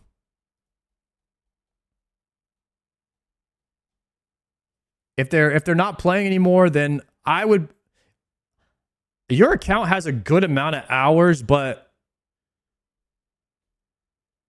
I wouldn't want to be in a group hardcore Iron Man by myself. I don't want to tell you what to do. I'll tell you what I would do in your situation. I would make that account a main. And I probably wouldn't play another group Iron Man ever unless I was going to commit to the game for like a year or two with 5 other players, which I know you're not going to do, I'd probably just make that character a main at some point. You like solo group Iron Man over a main? I mean, yeah, those are your 2 choices: solo group Iron Man or a main. You just got to know that in a regular Iron Man, it's an insane amount of grinding to do things in the game that you want to do. Whereas your account is not like that far in. 1,500 you could probably get in like a month if you ever wanted to redo an Iron Man again later on. Like a solo Iron Man. Most GIMs are solo now. That's why I say I don't think I'd ever do a group Iron Man unless I was doing it with all like full-time RuneScape streamers. Because like you just never know when people are gonna drop out. So you could either do one of 2 things with the account. You could just be solo Blue Helm, or you could be a regular main. But if you're not going to be playing a lot, which my anticipation is you aren't because you have lots of other shit to do, I'll probably just go with the main, and that way you can get through some of the grinds a bit faster and check out most of the game quicker. And then you could do like the Inferno and the Quiver a bit quicker on a main, and those are like the coolest parts of the game.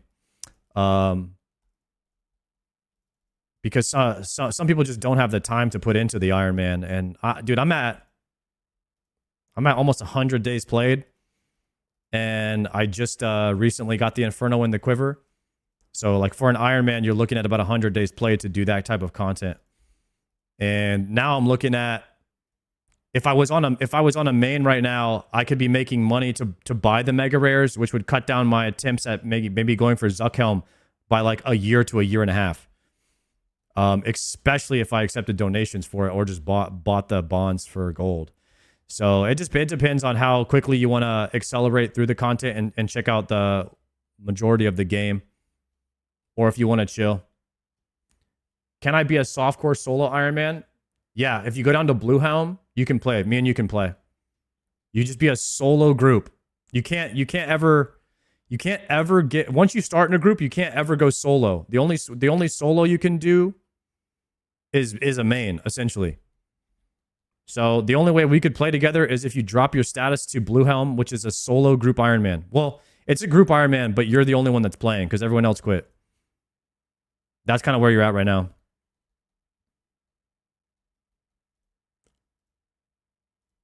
I'm a solo blue, and it's fine as long as you don't go green. Yeah, that's what people are saying, is like you just never want to go green. So you either go Blue Helm or main. Oh, he can play with you as a red helm for now? I guess you could. I guess you could, Ziz. If you want to try to do a raid where I teach you the raid and you're a hardcore, I did that last week with one of my friends who's a hardcore, and it was insane. You have to try not to die while we're in the raid and you're learning it. That'd be pretty insane if you want to do that.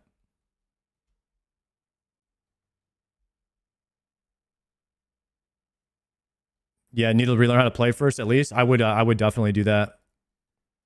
It kind of be like an OnlyFans vibe when you're playing hardcore. Try to go as long as you can without dying. You're basically a solo group hardcore Iron Man right now.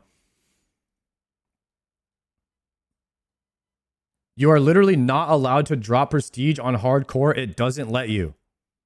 Dude, that's what I was saying, is that if he's a hardcore group, he's not allowed to play with me. Because like the farmers and like the GMs, they're not allowed to play with, they don't play with anybody else. So you got a bunch of people saying different things, because like a lot of people haven't played hardcore group Iron Man before. They just don't know.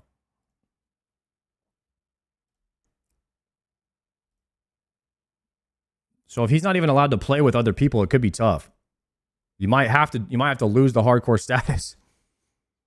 Which is not a big deal. The game opens up.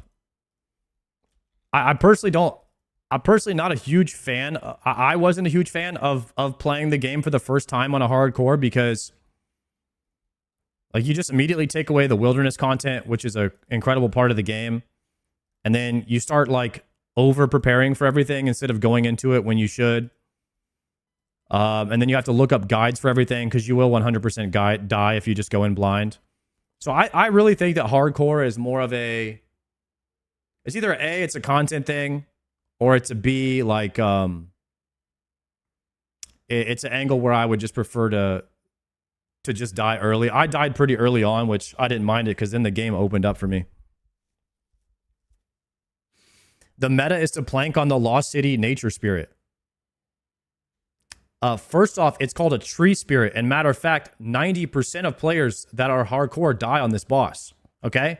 I'm not the only one that died on day 3. Okay? It happens to the best of people, even Wooks, I think. Yeah. Okay.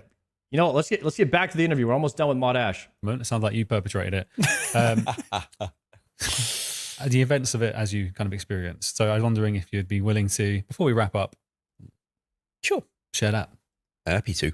So, construction had come out not that long previously. It was the Did most Moose exciting de-iron? thing ever. No. Membership counts were going up at a rate we hadn't seen since membership first launched before my time. It was a great time to be Jagex. Also, it so happens that there'd been 1 or 2 out-of-hours emergencies in recent times. The Green Secateurs, for example, when they first came out from Fairy Tail 1, they were quite well balanced for fighting the Tanglefoot, but they would one-hit every other NPC or player if you fought anything other than the Tanglefoot. Critical path testing of a quest will certainly cover the Tanglefoot. I can see what they missed. Now, Andrew Gower had to be called out to fix that in the night. Then, not long later, we'd launched the Abyss, and in the Abyss, it turned out it was a PvP zone when it wasn't meant to be. You don't want that, so I called Andrew out, I think, about that one. And after a couple of these things, Andrew, who'd always been the on-call person for Jagex since its foundation, because he's the only person with access, he started thinking, why is it that I employ 100 people and then I'm the one who gets up in the night? Why do not I employ one of these people to get up in the night for me, for money?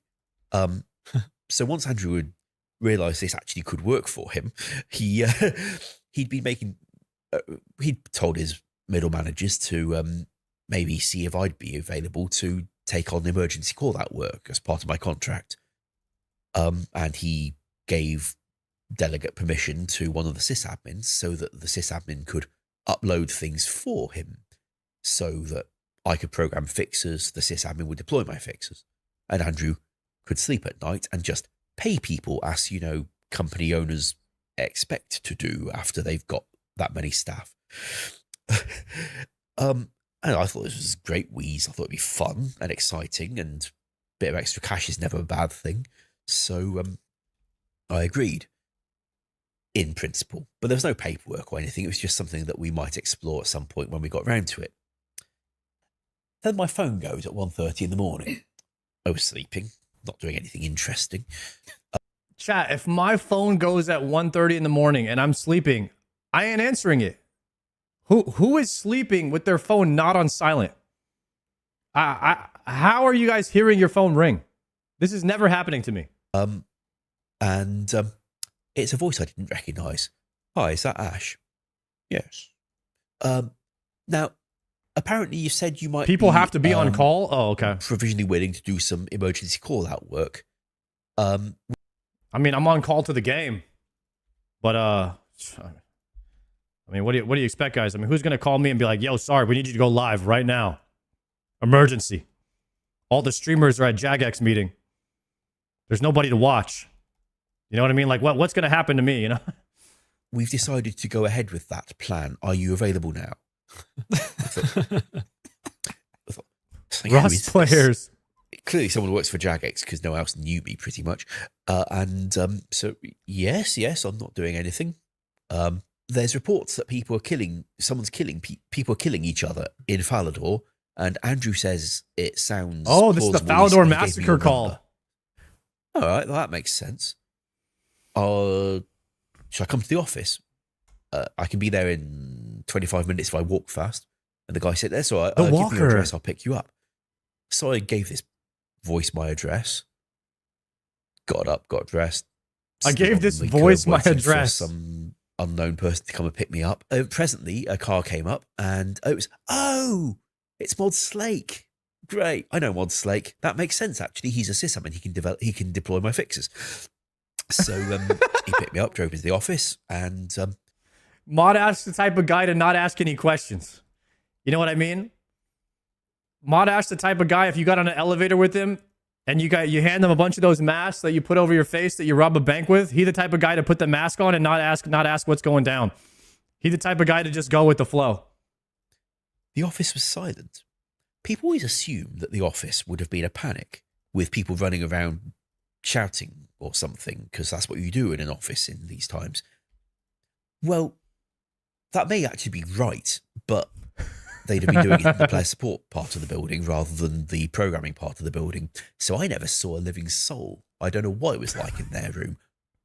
I heard on the grapevine it was indeed pretty hectic, with people running around giving advice and telling each other bad things that were not the right thing to do.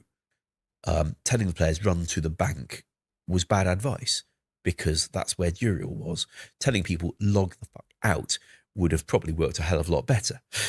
Anyway, just run into a choke point and everyone's getting barraged and get caught in a barrage pile. Yeah. Oh. So, but from my point of view, the office was silent, cold, because no bodies to warm it in the night. Very, very stark. Just me and Mod Slake. And I looked into why people were able to fight. A variable is set on them that should always be unset when you leave. God dang it, man.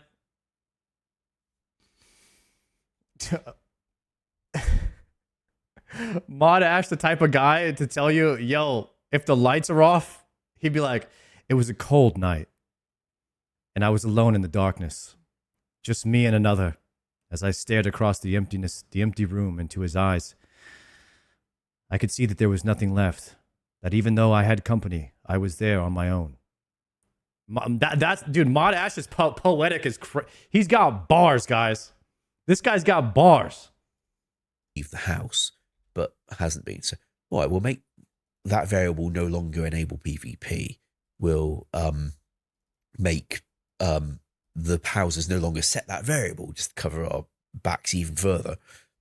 I didn't know enough about construction and its code to test this very well. Honestly, if I'd deployed my fix blind, untested, we'd have probably stopped the massacre 20 minutes earlier. But I didn't feel very confident. I'd never done an emergency hotfix in the night before. No one except Andrew ever had. And Slake also thought, no, we should test our code before we release our code. What a good idea. Anyway, that's why it took a lot longer than it otherwise would have done, because I had to work out how to have a house with the right kind of lever to pull to get the variable set, to test it that way. At least I thought I did. I could have done better in hindsight, but heck, it was 2006. I'd only been in the company 2 years, and I'd only been a developer for about... Well, I wasn't a developer, actually. I was the upload manager, the build engineer, a job that didn't involve being trained in using Oh, runescape. God, man, it's so funny.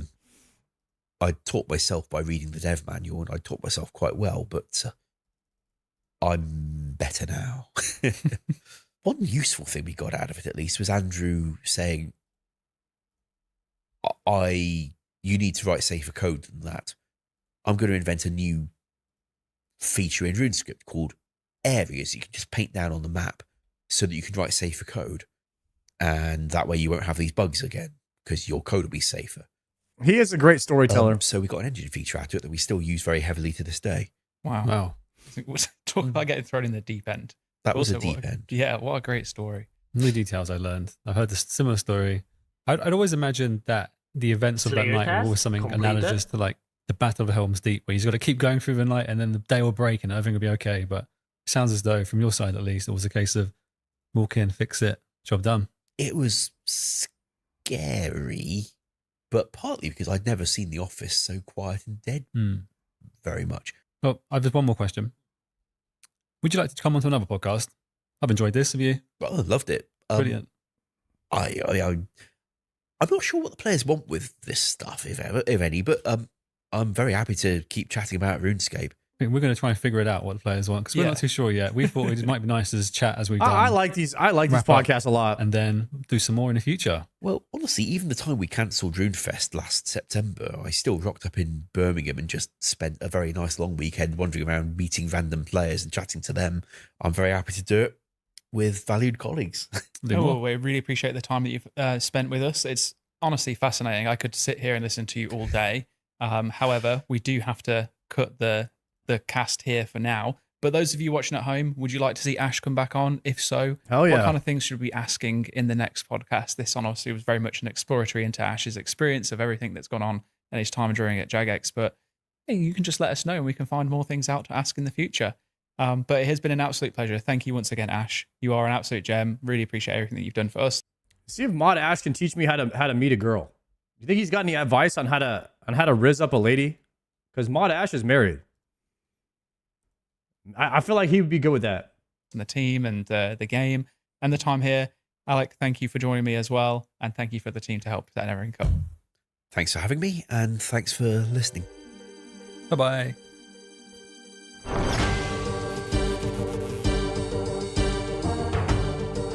Yo, W podcast from Mr. Mod Ash. I use it in Sween the Goats. I like their I use it in Sween chemistry on the interviews, man.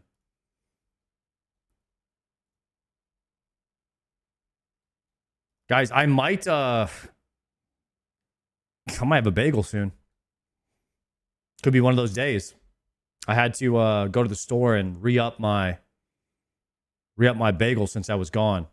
So we did get some milk, some bagels, some cereal, all the necessary qualities for living. And we got food for a couple days now. Greater Deems. Is today the day that we get a synapse? Is today the day? Just got a tormented synapse? Are you kidding me? Crafts just took all the RNG out of the freaking tormented demons, bro. Yo, save some RNG for me, man.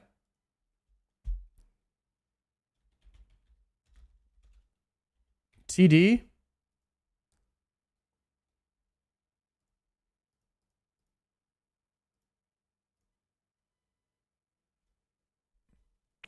Rune arrows. Eclipse moon.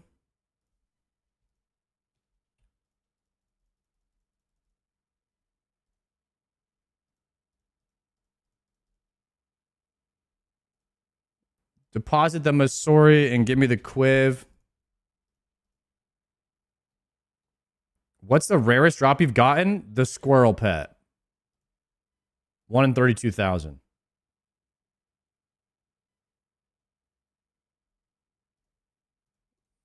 I don't know if I want to use thralls. Probably should though.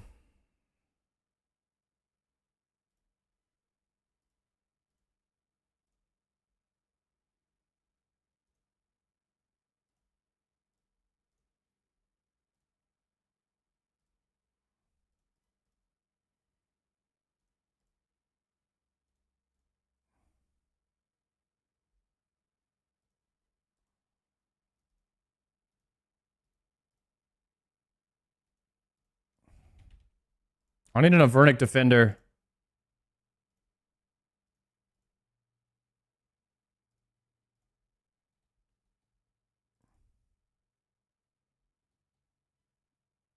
Okay, this is everything I need.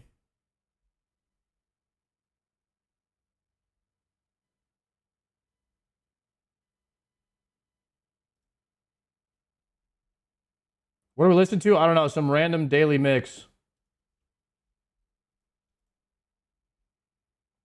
All right, let's go to the Guthlixian Temple. Guthlixian.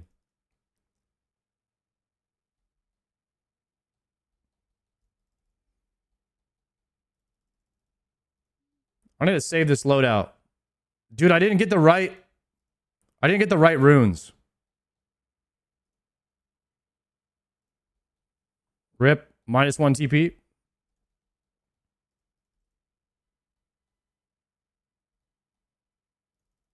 All right, we got to watch the Behe from yesterday, too. That's a good point. I haven't seen that one.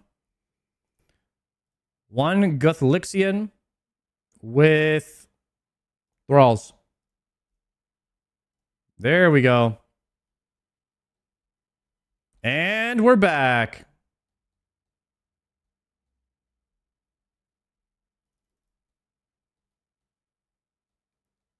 I'm almost 2,000 level without a single pet. Damn. You see Skill Spec's video of the trip? Nah, does he have one?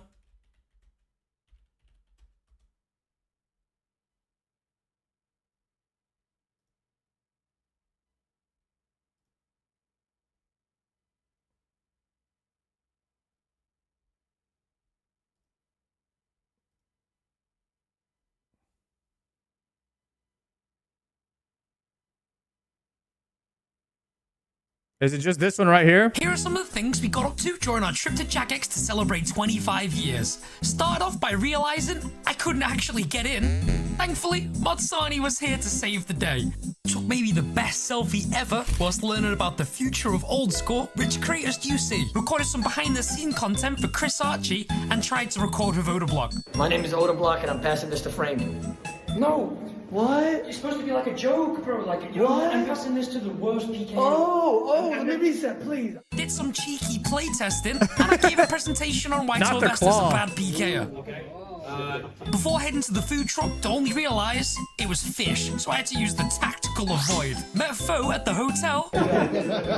Face vengeance. What the fuck? Okay. Then we headed to the bar to do some damage on the Jagex car. I didn't see you there. Things got a little bit wiggly. I met Boaty, and I finally participated in a content creator running race. 3, I'm gonna do 2, I'm gonna go 1, I'm gonna go. I'm gonna say it quick. Do not go until you hear go. There's no advantage. A content creator running race.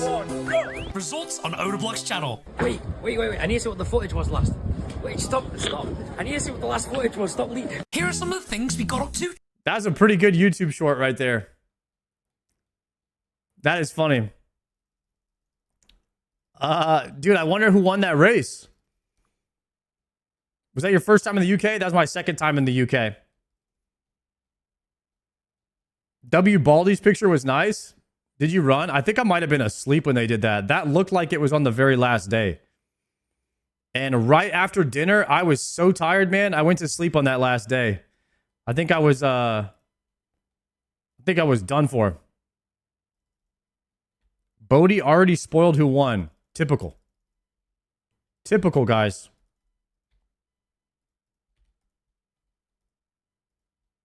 Rip. Guys, nobody tried to rob me in the UK, okay? Listen. That's not what goes down over there.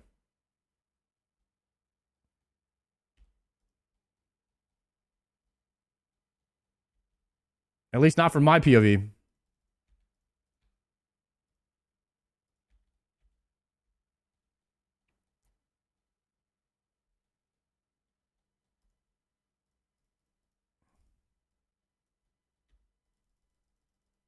Dude, what the heck? Mage? Oh my god, I'm getting owned. I have not done Tormented Demons in a long time, guys. I gotta get back on track here. I need a blowpipe spec.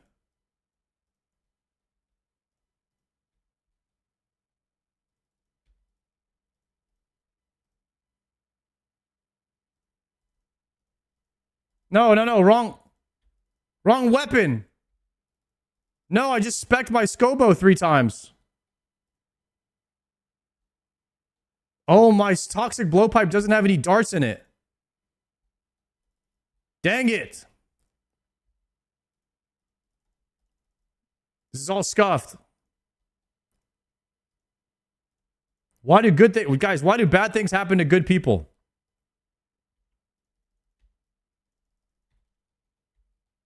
This is rough. It's been a minute. It's been a minute, boys, since I played RuneScape, since I did Tormented Demon. It's been a long time, okay?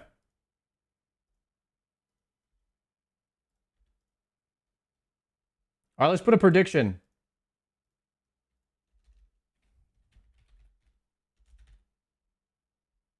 Will I get a synapse by...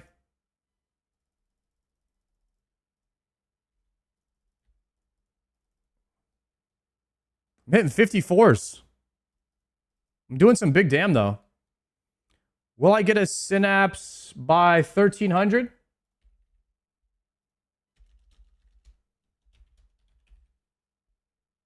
Yes or no? Prediction up if you want to gamba. Hopefully the believers can win some money here.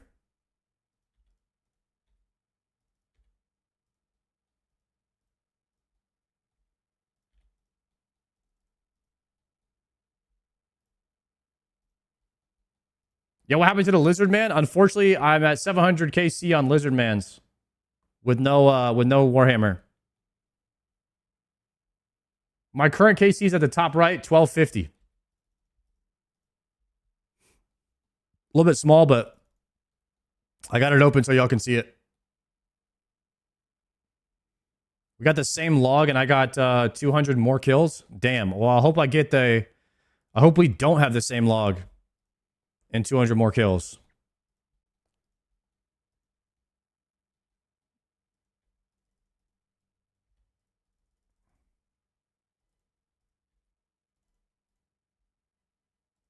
Kind of getting owned because I can't use my blowpipe to heal right now.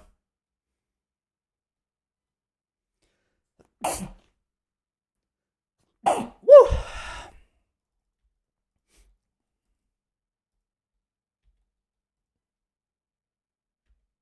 Is stab better? Yeah, it is actually. Good comms.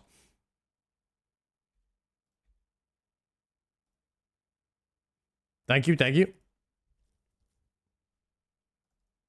Yeah, let me change that actually. Ooh, smoldering pile of flesh.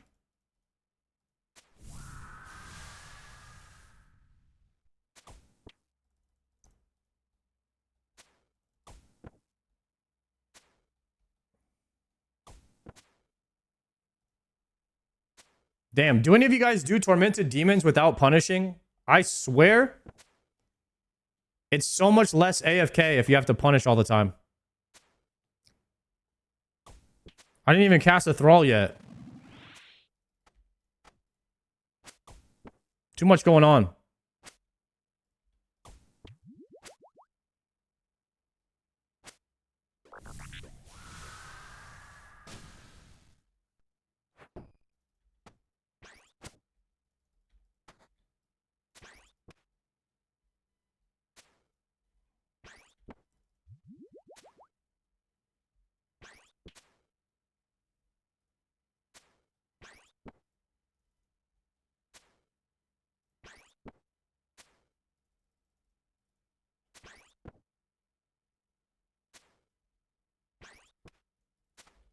I'm trying to find a playlist music. Switch to vibes real quick.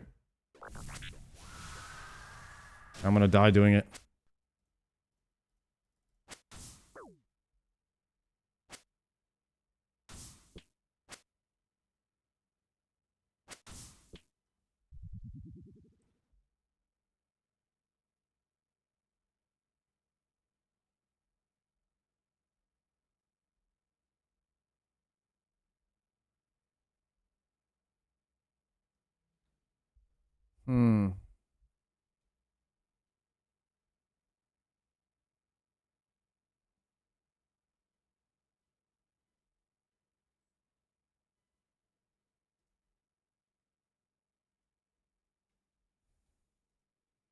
Magic short bow. No, I don't need that.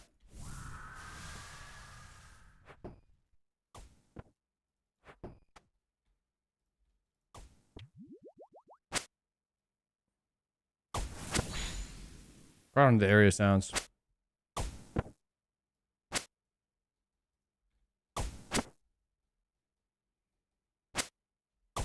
Your arc is on slash? I'm put on stab. Thank you. Wait, let me eat this pile of flesh again.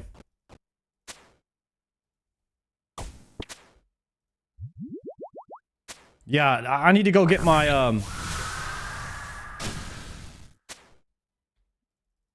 I can also heavy ballista. Really? For now, I guess I could spec my arc light, which will lower his defense a bit.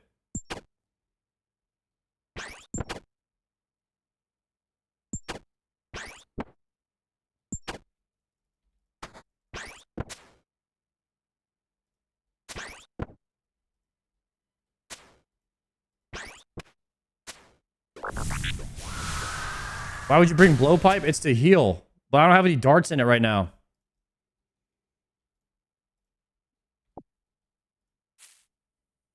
Yo, what level can I make rune darts? Wait, I can already make rune darts. 81. Wait, I should make some rune dart tips. We might get rid of adamant now. That's pretty hype. Ooh, that's an 80.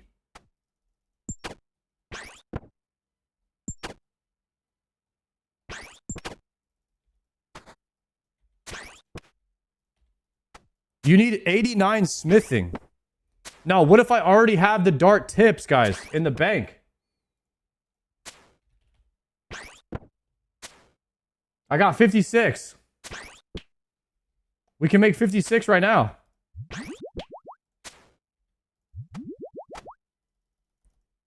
That's massive.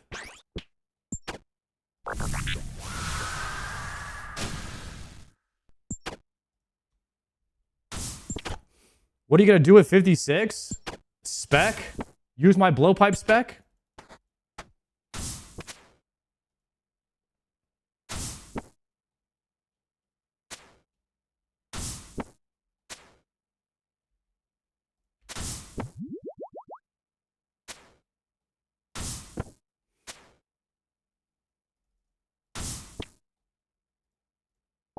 Ooh, manta ray.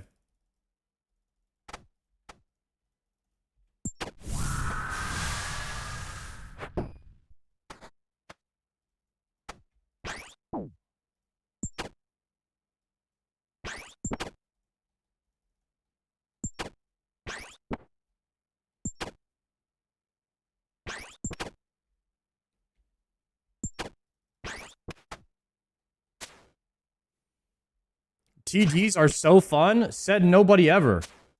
Guys, nobody is going to Tormented Demons for fun. This is where fun goes to die.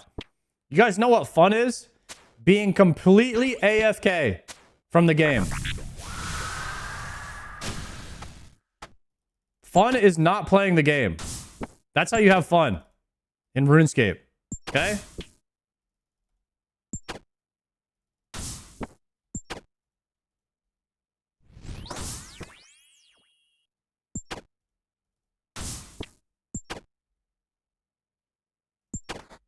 Only the real ones will know.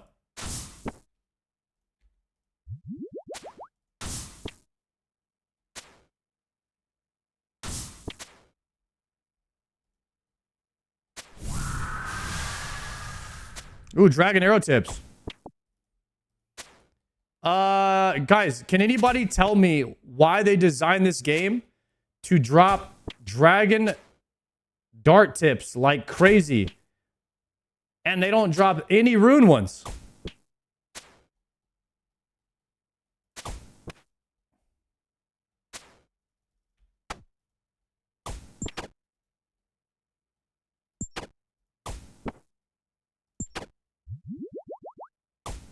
You can smith the rune ones, but not the dragon ones.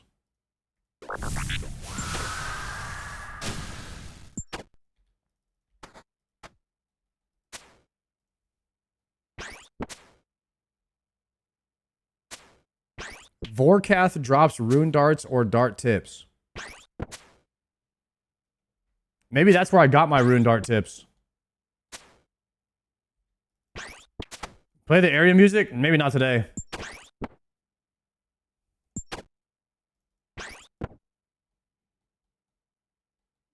Ooh, prayer pots. Nice.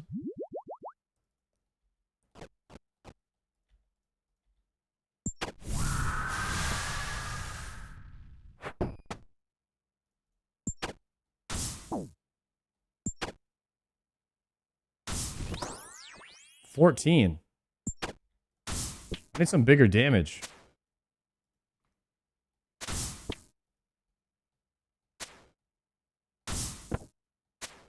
It's a really good boss to farm for dragon arrow tips and dragon bolts. Guys, I really hope that I never have to go farm for dragon tips. I've reached a new level of low if I'm out there farming for just that.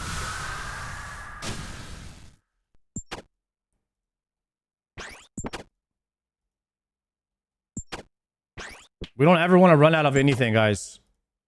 We want to only farm. 99% of your time should just be farming for gear. Upgrades. It should just be KC. If you're doing anything else other than KC, you're losing on an Iron Man. Because KC is something that you have to do. You got to get all the items. So anything else other than getting items, waste of time. That's why you got to lock in and make sure you never run out of resources. You got to find a way to self-sustain somehow.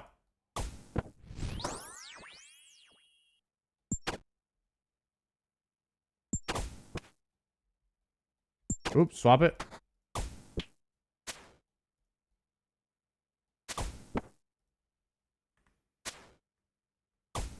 Miscellanea does a pretty good job at like keeping you up with the herbs a bit.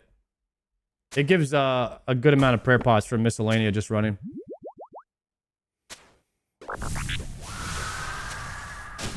Farming Vorkath can get you a great shield upgrade. Guys, I can count on one hand the amount of times I've needed a shield. Why would I need that?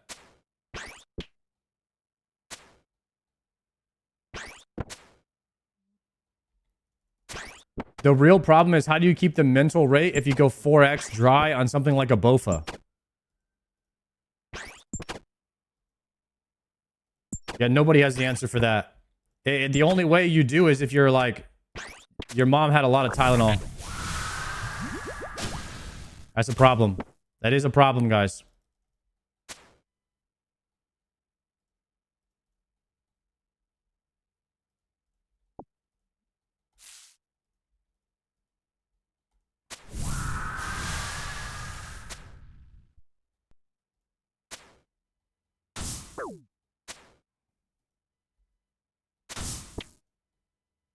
There is no way to defeat that boss. That's like one of the hardest bosses in the game is just going dry on an Iron Man.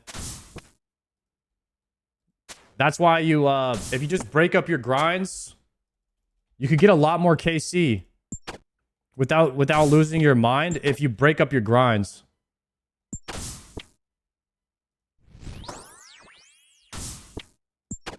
It's a pretty good strat.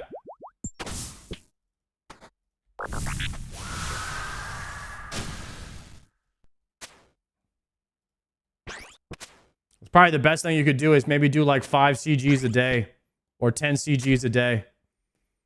And you just, no matter what, you just kind of like bake it into your routine. And then whenever you get it, you get it. But you know, you just got to like, you're going to do that many CGs every single day regardless until you get it. So it doesn't bother you as much.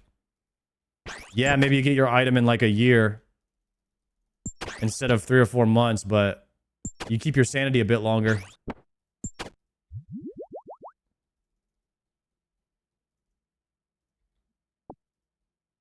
I don't recommend anybody locking themselves into the CG like I did, or doing as many KC a day as LMGD. That was pretty insane.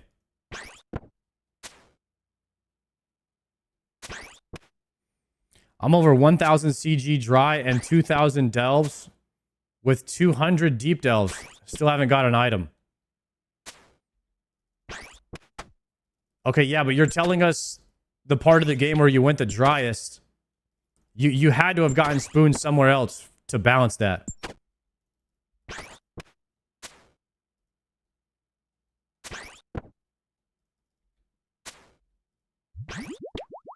You would have had to have gotten spoons somewhere.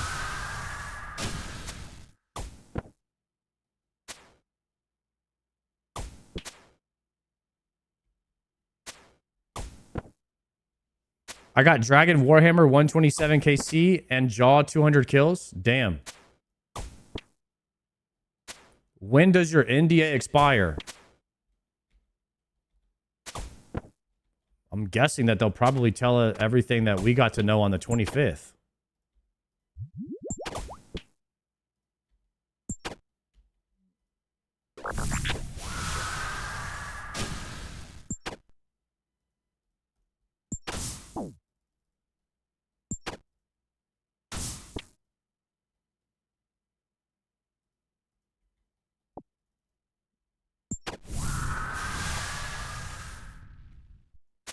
Oops.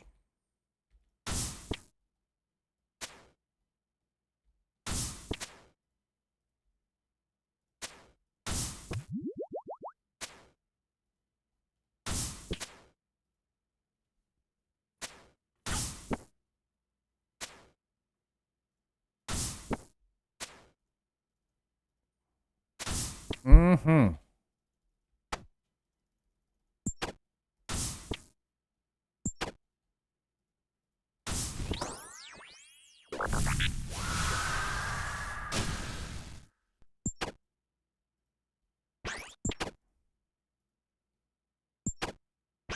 Why your chat box is so small? That's how I like it, man. We got that custom. A lot of people say I have the best UI for full screen gamers.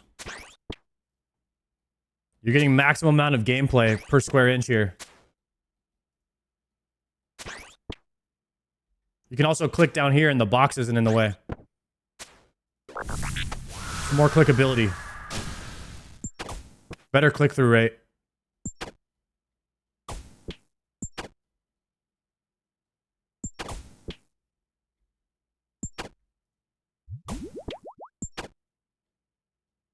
Mm-hmm. What do you mean you don't think anyone's ever said that? Plenty of people say that, guys. There's plenty of people out there. Maybe you guys just don't read the forums and all that.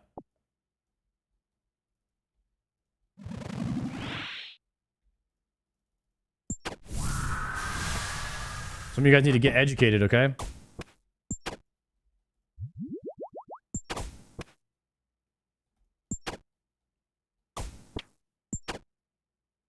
Does this task get you a Slayer level? 149k? No.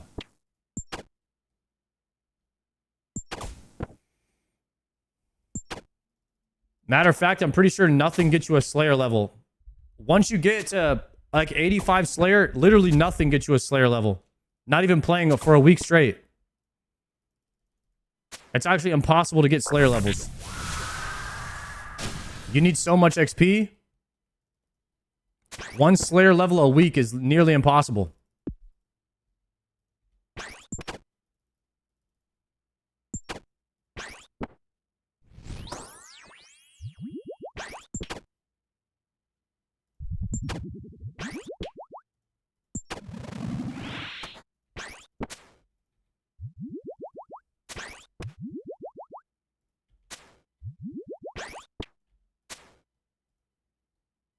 Skill issue? What do you mean? I'm over here doing the Minimus Maximus. Nobody is getting more XP per hour than me, and I'm still not able to do it.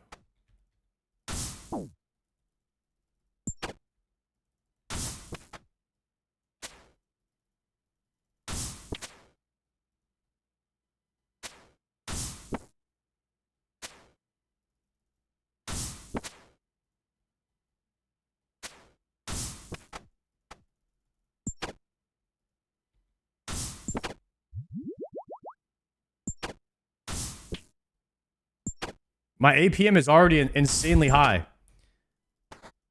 They say my APM, if you count how many times I'm interacting with the stream and clicking at the same time, my APM is higher than Port Hazard on Awakened Leviathan. And I do that for 8 hours straight every day. A lot of people aren't able to track how many APMs are actually going on because the number of eye shifts, the number of lines read, the number of thoughts processed, like, oh, should I read that out loud? Okay, definitely not. That guy's an idiot. That happens like 400 times a minute. You guys aren't able to calculate the APMs that are actually happening.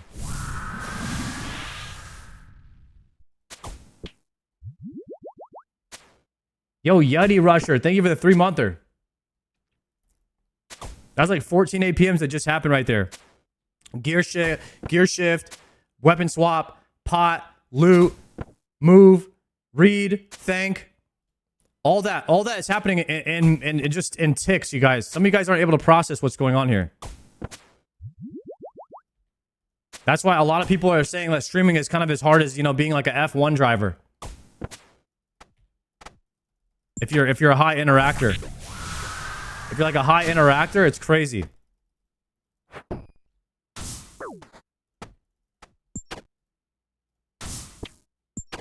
There's so much going on.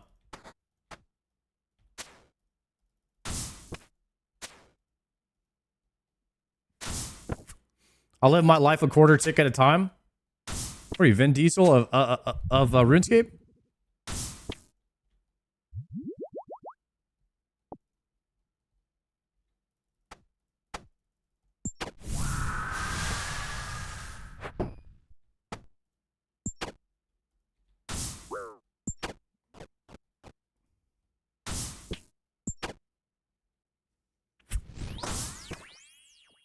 A 0 on that spec is crazy.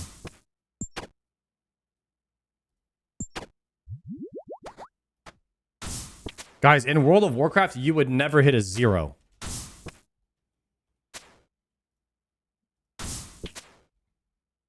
You would miss, but if you ever landed a hit, it would never be a 0. You're bald, so the knowledge comes out of your brain faster? I am a bit more aerodynamic. And I spend less time in the shower. I am pretty fast.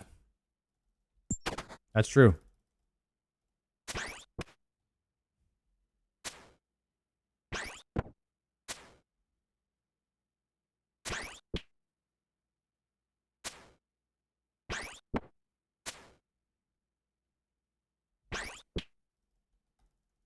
Room plate body, nice. We take those.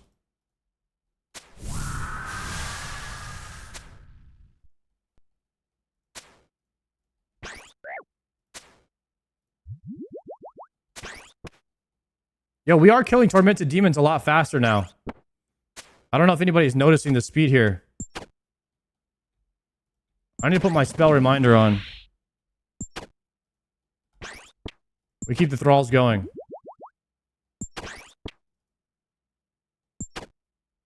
Is there any YouTube content from the Jagex event? Torvesta was making a video. We watched the skill spec short.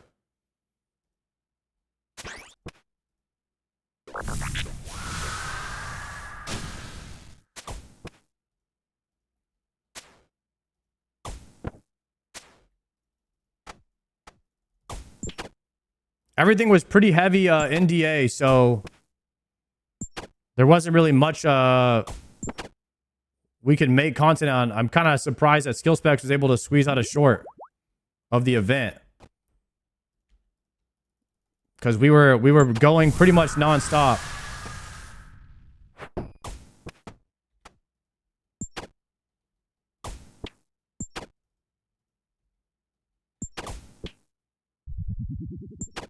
How are you doing on quiver charges? I have 0.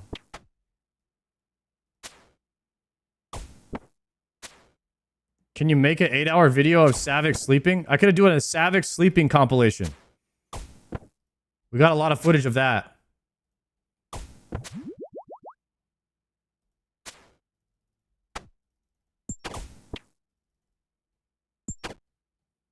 Is Burning Claws just a flex in your inventory? Yep. I forgot they were in there, actually. I don't want to spec into that. Overhead. Honestly, I only really want to spec with the blowpipe for extra health back, but I don't have any darts in there right now, so we're waiting for the next trip. Ooh, dragon dart.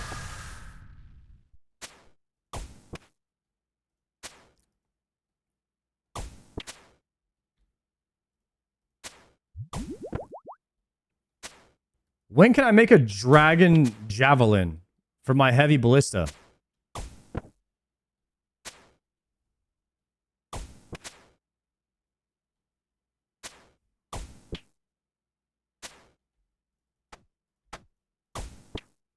Savik said it was like going back to school. Yeah, but it was the coolest class ever.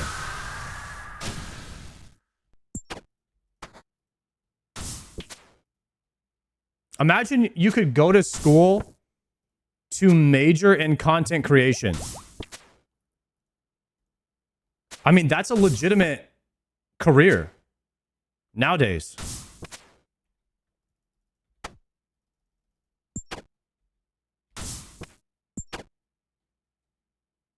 They could teach you monetization, how to title your videos, how to make thumbnails.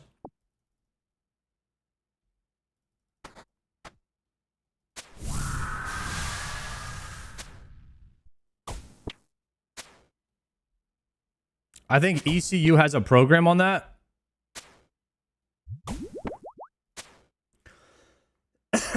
AI will take over streaming. Of all the jobs out there, guys, I could be on complete copium here. But I think that as humans, we get attached to watching other humans. Like, I have my favorite streamers I like to watch. I can't imagine ever watching an AI over like my favorite content creators. I think that, but I don't know. Sick nerd. A salute to you, my friend. It was good meeting you, man. One of the cooler bald men at the event. Thank you, bro. Thank you, guys. I don't know. Maybe sick nerd agrees with me, but I don't think I could ever watch an AI streamer over like one of my friends, you know, like, or like one of the streams that I like watching. And so it could be complete copium, but I really think that content creators would be one of the last industries to get taken over by AI, like actual person-to-person entertainment. Now, AI could take away a lot of our jobs and make our life easier, and then we could end up with more free time. But I think that with that free time, it would enable people to watch more content creation. And I'm just not sure how much of that content creation will be taken over by AI, or if people will choose to support humans over AI. And right now, the way that it's going, a lot of people are on the fuck AI movement. I don't know if you guys have ever heard people say that, but it's a pretty popular movement right now. And people in general call it AI slop. Is more of like the mainstream thing. And then you guys have to understand, I talked about this earlier, but when people hate on something, they collectively hive mind think that it's okay to hate on something, and they naturally are taught that doing the right thing is hating on this thing. Insert Justin Bieber. Okay, think about Justin Bieber. It was literally cool to hate a 13-year-old kid. It was cool and acceptable to hate that kid for no damn reason. That is the hive mind mentality of hatred. Once people hate AI, everyone will naturally hate AI, or people will be shamed for not hating it. And I feel like that's the way that it's going. And that's the way I feel about RuneScape 3 as well. People have been taught that it is cool to hate RuneScape 3. And they haven't even played it. And I think that sucks. But it is a good case, I think, with AI, where we should support humans over artificial intelligence. And so it can be a good thing. This hive mind hatred mentality.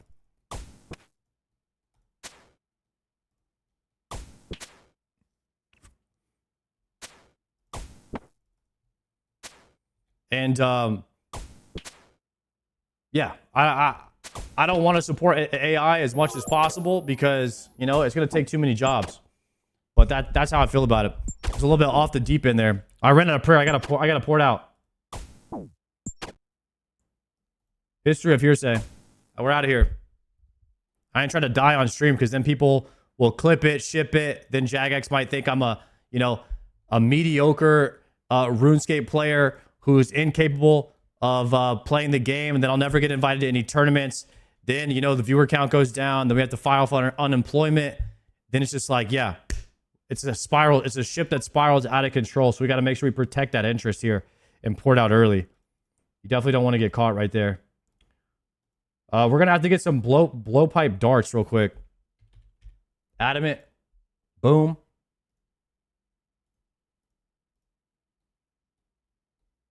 AI viewers. Oh my God. People are already getting AI viewers. Have you guys not seen the, how many people view bot? It's actually insane. Twitch doesn't do anything about it. I don't know if they're ever going to do anything about it. Llama Todd, what's good?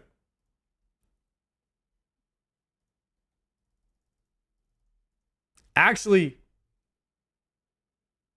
it's weird to say this, but because there haven't, like, Twitch hasn't really strongly taken a stance against botting and shown how many people that they've banned for botting, it's actually encouraging more people to do it.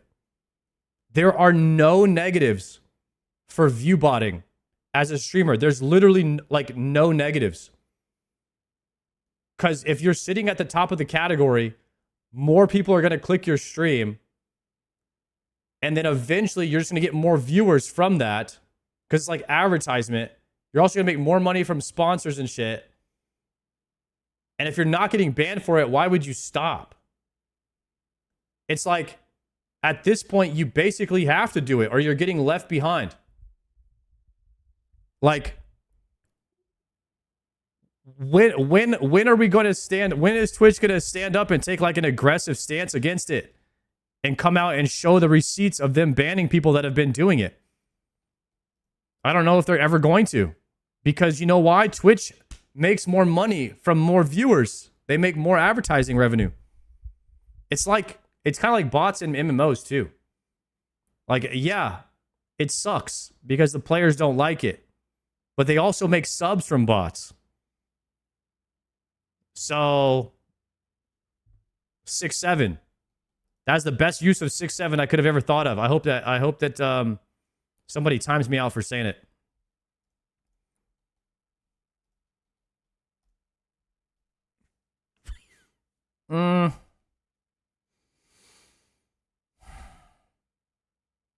Here's what I'm thinking. I need to go hit my I need to go hit the well in my house. We bring those. How do we know Sard is not AI? Guys, if I was AI, I would have put more hair on my head. Okay, you can always trust a bald man. And that's just a fact.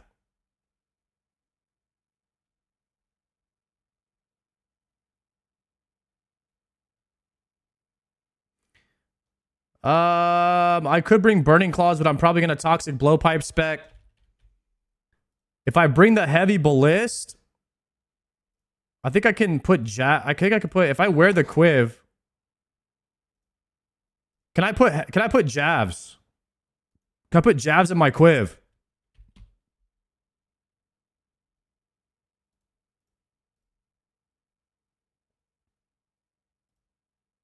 No. Wait. I can.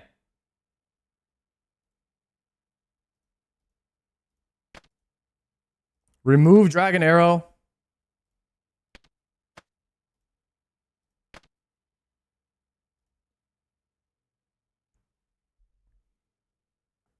What the heck? No, you can't put Javs in the extra slot. All right, I'm not going to bring Heavy Bliss.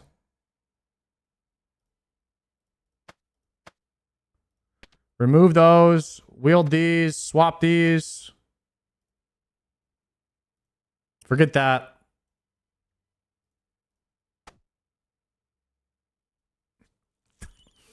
I'm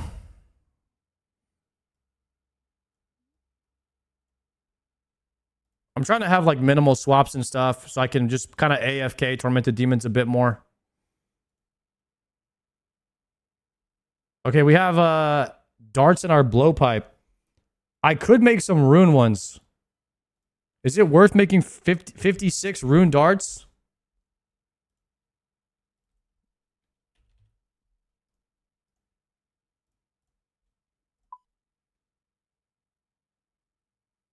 $56 rune darts. Maybe we should save that for premium content until I unlock my dragon darts next week. I guess we'll just keep the Addy ones. I'm only specking with it, though. All right, we'll just rock the Addies. Rune dart, 56 of them. We're down bad, boys. We're running out of darts and everything.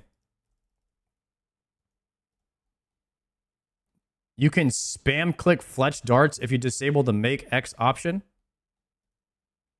Yo, I think I need to do that. Where it just always chooses all. Time to get 92 mining. Guys, I'm gonna when I play OnlyFans later this year, I'm gonna come back with max mining. Because I'm gonna AFK it the whole time.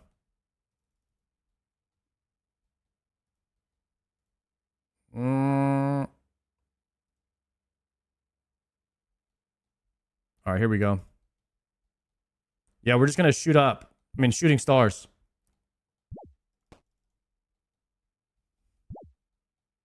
You know what I meant. Do calcified rocks so you get prayer XP as well? Is that AFK? Is it pretty AFK to do calcified rocks? Yo, welcome back. What's up, Mitanu?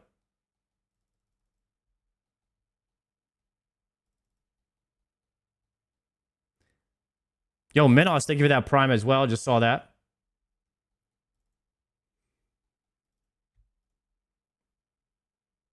All right, we're going big dam here. Swapping. 33. Trash. Going back. Potting. Missed that. Ranged. Ranging pot. Reading chat. Missed the stream, sir. Thank you, Jake. Miss you too, buddy. Back here. Stabbing. Swapping. Are you guys seeing how many APMs per second, per minute that are going on right here when I call it out? Some of you guys can't even keep track of it when I'm calling it out. What's a watch streak? A watch streak is every time you watch the stream every single day, Twitch takes a note. And then basically, if you haven't clicked on the stream that day, they send you a notification to guilt trip you into clicking on the person's stream so that Twitch can lock you in to getting more ad revenue. It's a manipulation of the mind. Business tactics, guys.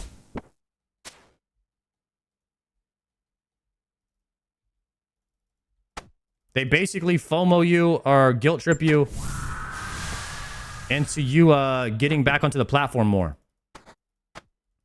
It's a standard business tactic, guys.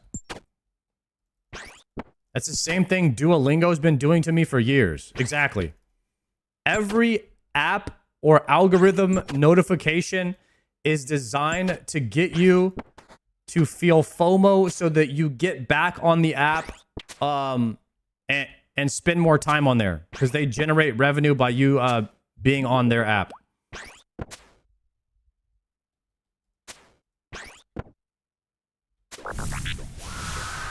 So if you don't like that, you can disable notifications on everything except for when I go live, okay?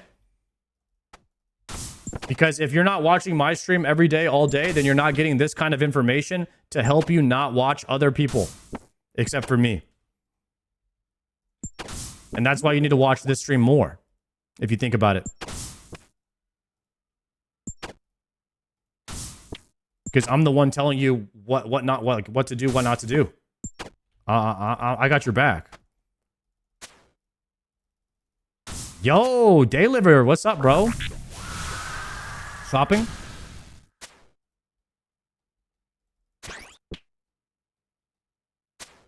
Okay, I'll let every streamer know you're the reason I don't watch them as much. Perfect.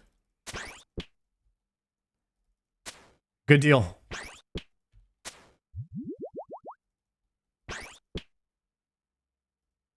Ooh, double prayer pot. Let's go. I need to decant these. Drop that. Pick that up. Use prayer pot here. Boom. Drop. Pick that up. Karambwan. Swap melee. 4-way swap. Pray piety. Back up. It's a melee. Pray melee.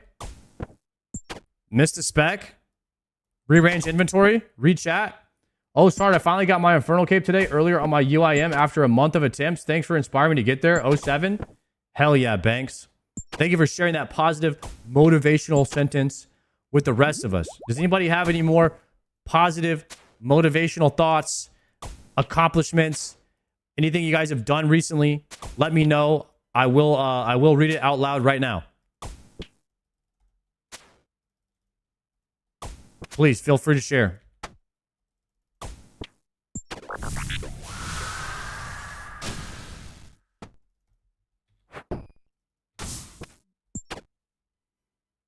I've been killing Fosani for the last 2 years and I'm still not done yet.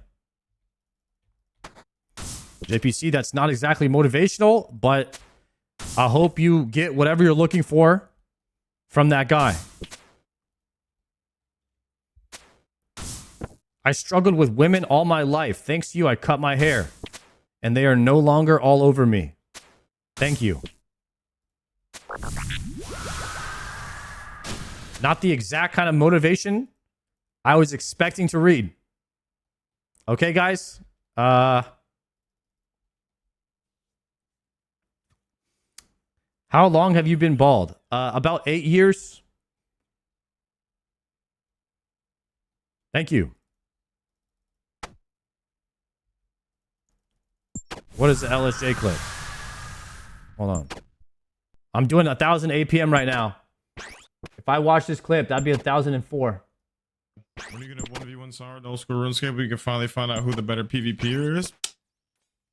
What, bro? Bruh. As LSJ is the worst PvPer I've ever seen. Smoke. This guy's the worst PvPer I've ever seen. Toa the other day for the first time. Okay. This guy is the worst PvPer I've ever seen. I've never seen anybody. Literally, he's clicking the Karambwan first when he PvPs. LSJ is so lost. This guy doesn't even know how to get to the Amir's arena. I'm telling you, when this guy was PvPing, I have never laughed so hard in my life. Okay? This guy is on the Karambwan first meta. I can't even make this up. Somebody said triple eat. He didn't even know you could triple eat. There's literally no way LSJ could ever beat me in a 1v1. And I'm not even saying that because I'm trying to be cool or anything. I'm just saying that because LSJ is one of the worst I've ever seen at it. He's actually one of the worst to ever do it. But I respect his confidence. You know what I mean? Like, a man can respect another man for having, something. And he definitely has the confidence, but he cannot back up. He cannot back up the confidence. And that's okay, because neither could Conor McGregor after a while. And everybody still loves that guy too. This ain't what he wants, bro. Amir's arena? Come on. Come on. Come on. Okay, yeah. Also, LSJ, he's been doing the 99 Slayer grind for about 6 months. So he's probably lost his mind or anything that was left of it at this point. And that's understandable. He's a bit delusional. It's kind of like seeing a mirage in the desert. You've been walking for so long and you've lost hope and your mind is just playing tricks on you at this point. I don't think he even understands what's happening anymore.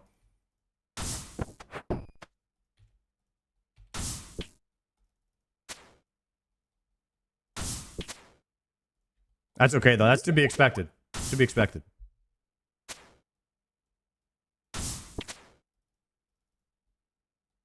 Six months, he's close to 99. Guys, LSJ is hitting 99 Slayer possibly in the next 2 streams. He's like 400k away from 99 untrimmed Slayer. That's pretty insane.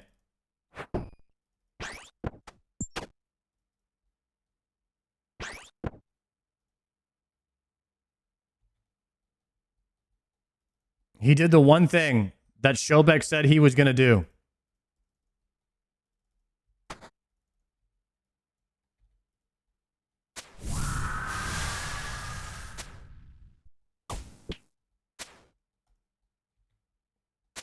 Yes. LSJ got the untrimmed Slayer cape and Shobek got the unslimmed trailer.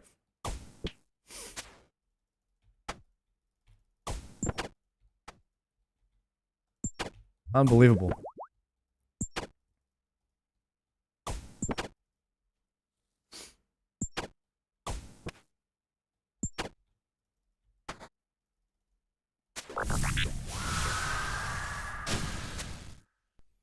Why no Everlight?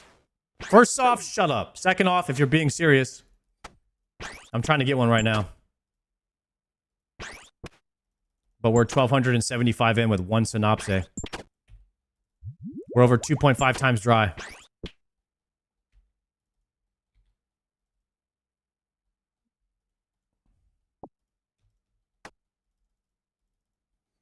Hopefully we get one here soon, though.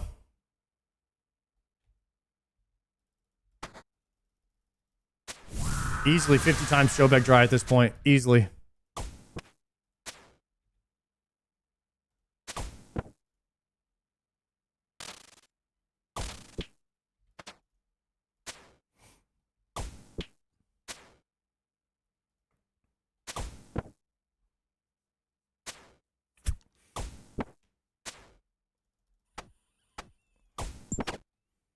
Any CBA goals? The only goals we have right now is Radiant Oathplate, Blood Torva,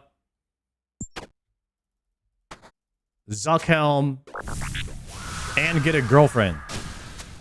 In that order. It's in order of difficulty, I think.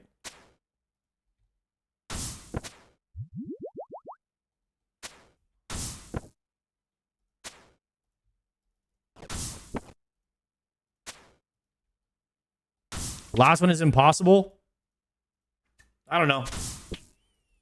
I mean, it's hard to do. Some people have done it. Not very many. That's why I put it last. You know what I mean? Just we'll see what happens.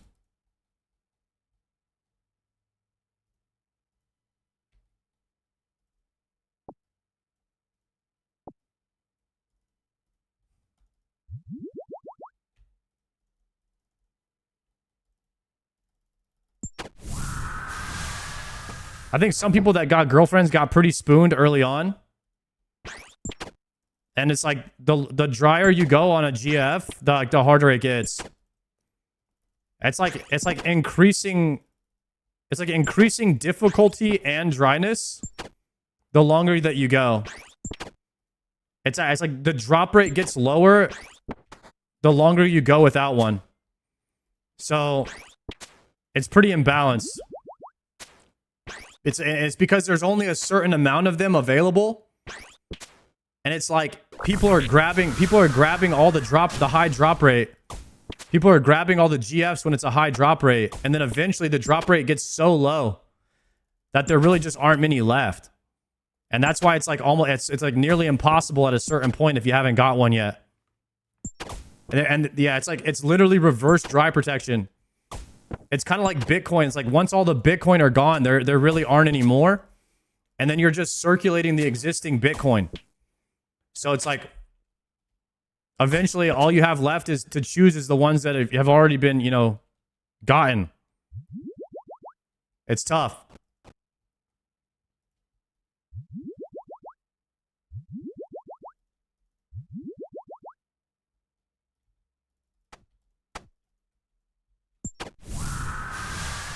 All right, backing up. Nice.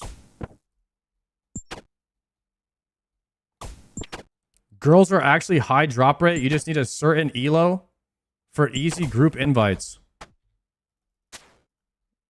I don't know about that.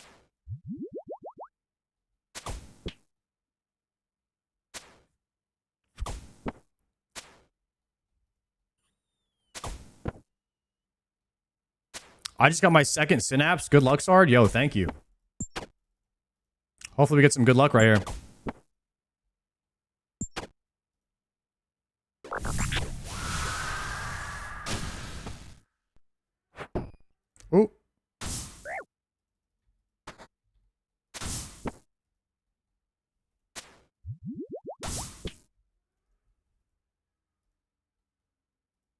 Manta rays. Dang, lots of food, but we're not really taking any damage.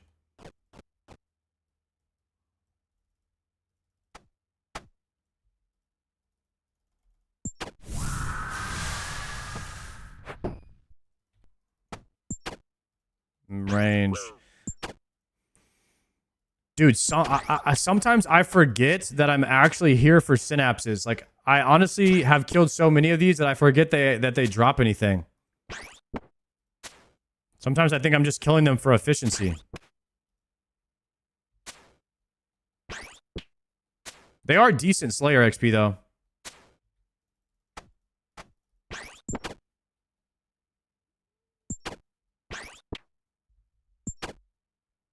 I don't need women because I have my friendship with Sardako. Guys, are any of you guys subbing me out for a potential relationship that you have with a woman? I'm not sure that's a good idea.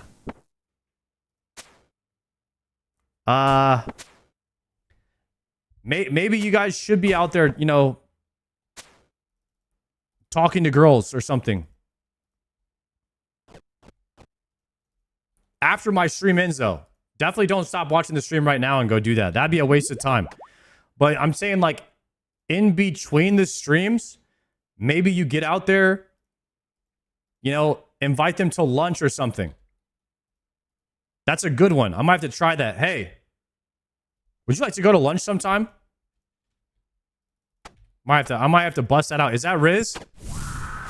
Is that Riz to invite a girl to lunch?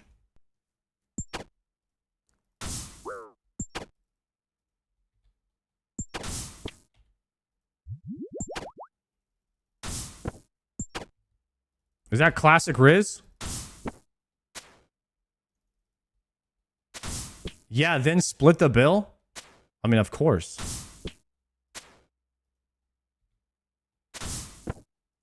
I don't want her to think that I like her. You know what I mean? If she knows that, she won't be interested. That's just how it works.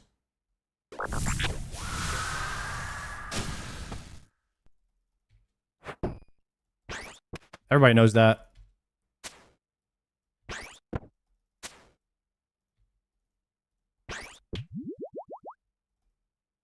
Ooh, Torsol seed?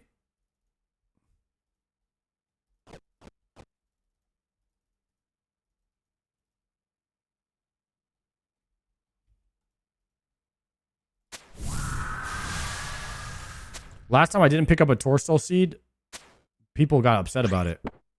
So now I got to pick up every one. Can't let that happen again. The Torsol Mafia. You don't want to fire them up. I'll invite them to watch Sard on a stream date. Yo, has anybody ever watched my stream on a date? That is crazy.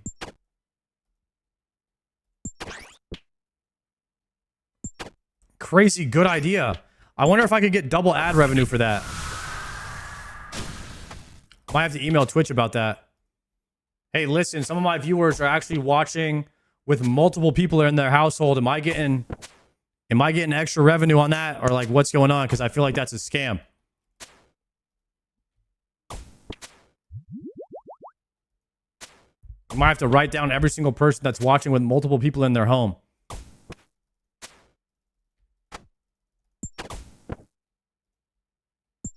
Do you miss Guzu?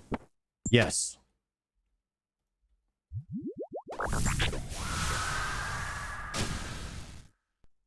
I don't know what Guzu. We were talking about it. I know Joker is going to be streaming.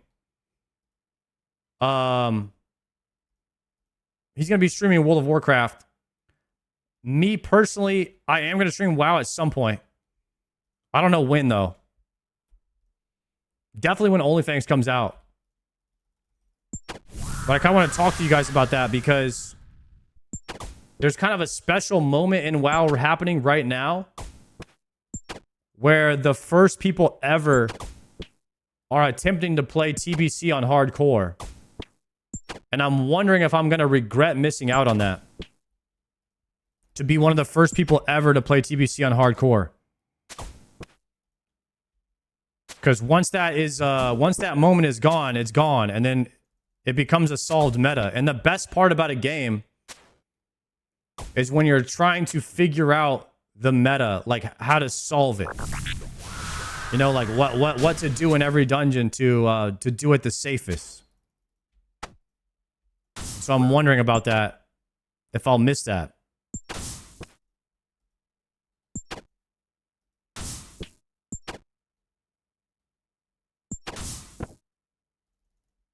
Anyways, I've been thinking about that. But I also want to play Dead Man mode at the end of the month. But TBC doesn't start until the 5th. So I could play Dead Man for 5 days if I played on TBC launch. Because I don't know if you guys have ever played WoW on a launch, but playing WoW on a launch is so much fun.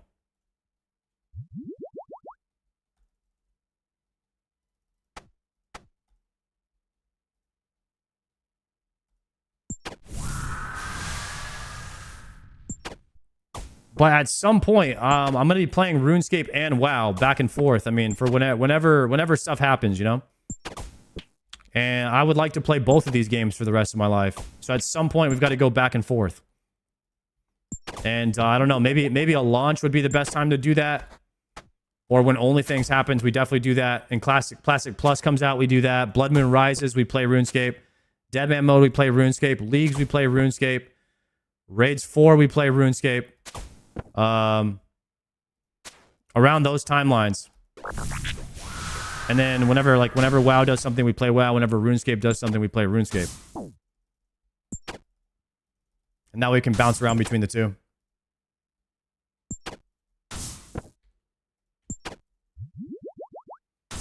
Yo, Jake, thank you for that 6-monther.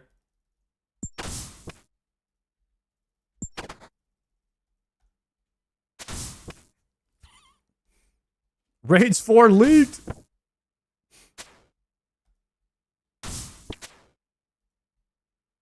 Guys, Raids 4 is actually called Raids 5. They completely skipped over 4. They like forgot about it.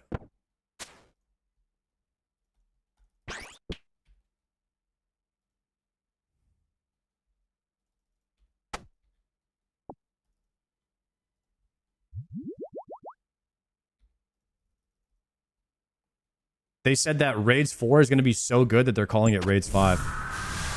Kind of like the iPhone when they skipped over iPhone 9 and went straight to X. It's like some Steve Jobs type shit. It's that marketing strategy.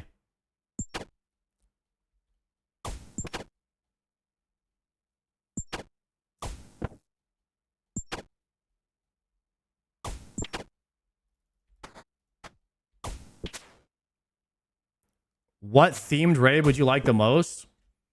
It's kind of weird because I figured Blood Moon Rises is coming out, so they would have like a vampire type raid, but the raid is already out. Isn't it weird that the raid is out before the Grand Master Quest? Am I the only one that thinks this?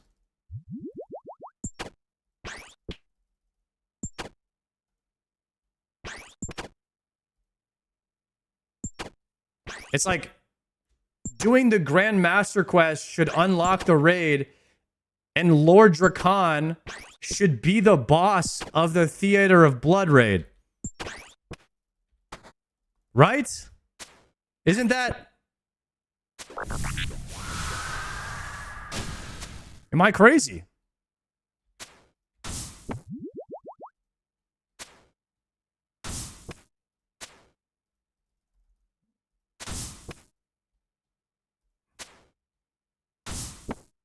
That's too WoW brain. That is how they do it in WoW. None of the raids are tied to GM quests. Are they?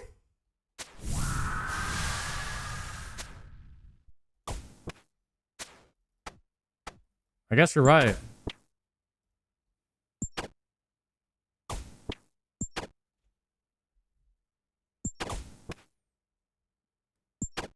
Yeah, what if Raids 4 is Tob 2? And Lord Draken is the boss? Think about that.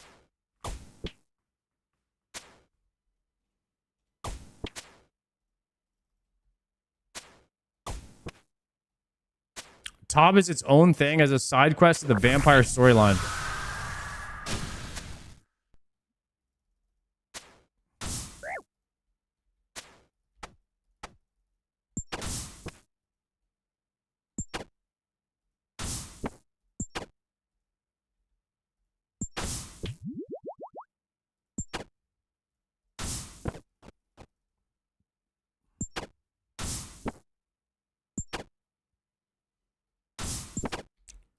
Locking a raid behind a grand master quest could keep the bots out of it.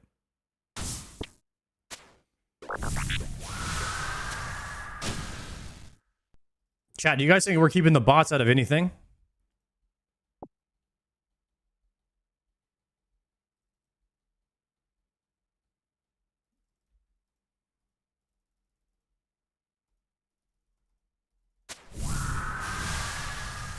I don't think we're keeping them out of anything, guys. I think the bots can do everything nowadays. The bots are better PvPers than 99% of the player base. If you can code PvP switches, then you can code anything to be any boss or monster that doesn't critically think his attacks. Like, combat is all solved for bots. Once they see it one time, they just play perfectly after that. It's just simple code.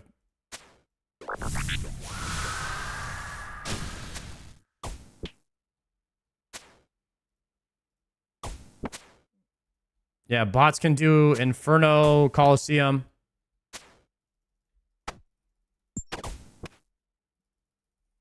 They can beat Dino in PvP.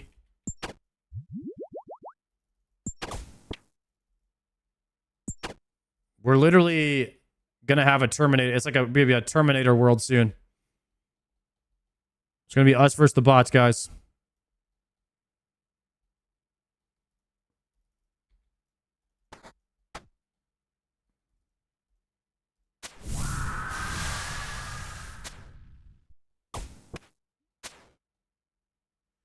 Botters are already paying GM players to kill bosses in Sims to train AI bots.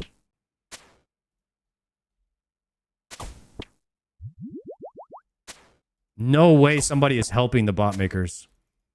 There's no way that there's a GM out there who's helping the bot makers.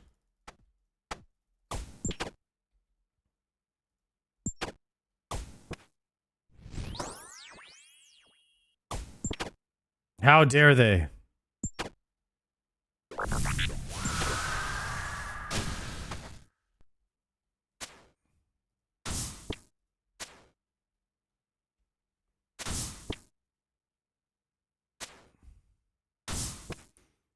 Once a bot is flagged as a bot, it should tell them, and they are PvP flagged for all combat levels. Dude, that bot would smoke everybody.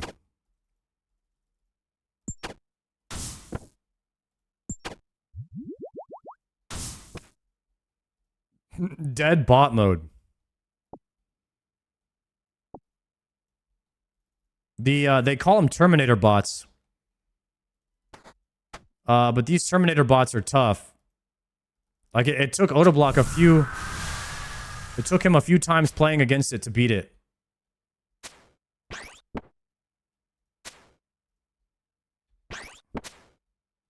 And it was close.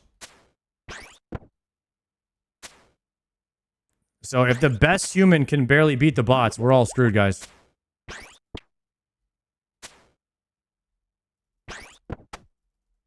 Joker could beat them with some practice? I highly doubt that. I heard bots have nearly as high as APM as Sard. Where are you hearing that, guys? I got ridiculously high APM. Very few people on the planet are doing this much APM. If you count how many lines of chat I'm reading per second, I mean, the APM is in the hundreds. We're like 400 or 500 APM gamer. I mean, look at the switches. Look at the eye movement. Look at the shifts. I'm here, I'm there, I'm reading, I'm processing, deciding what to read out loud, what to keep to myself, what to keep hid. You know what I mean? The number of thoughts per iteration of syntax is astronomical. A lot of people's brains wouldn't be able to keep up with what's going on.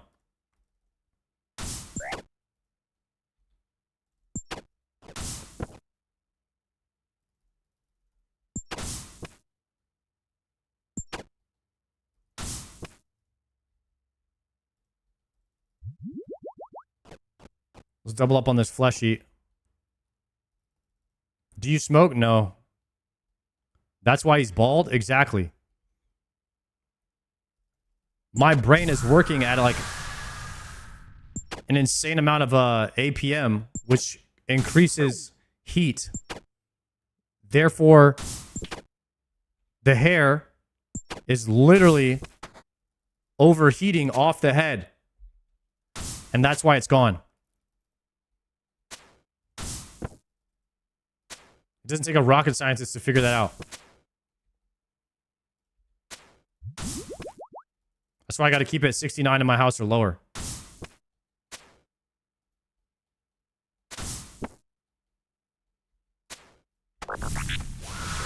Going down.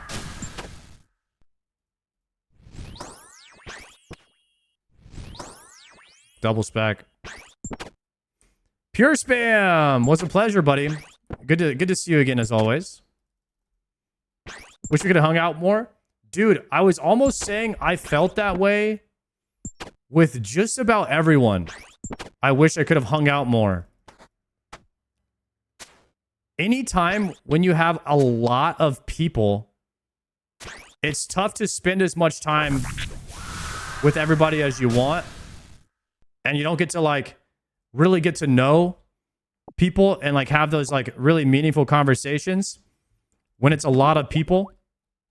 And so I look forward to meeting a lot of people again, even if it's in like a smaller setting at like RuneFest or something, where we just kind of all go out and you get to talk to more people, because there was like so many people there, but I didn't get to know anybody really, really well.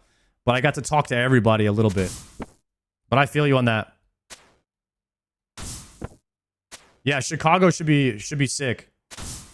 Chat, they're doing a live event in Chicago. I think one of the first... Am I DCing? No. I just kicked him, though. Let him know who I am. They're doing a live event in Chicago. It's going to be Deadman All-Stars. They're going to be PvPing live on the stage like a freaking League of Legends World Tournament. I haven't been to a lot of like really hype video game in-person events, like competitions. I think this one's going to be insanely hype, so I'm definitely going to pull up. Your brain went so fast the game couldn't even keep up. I'm glad you noticed that. A lot of people wouldn't have been able to have that type of intelligence to notice that type of quick movement. Like I said, there's a lot of APM going on here behind the scenes that you guys can't really register.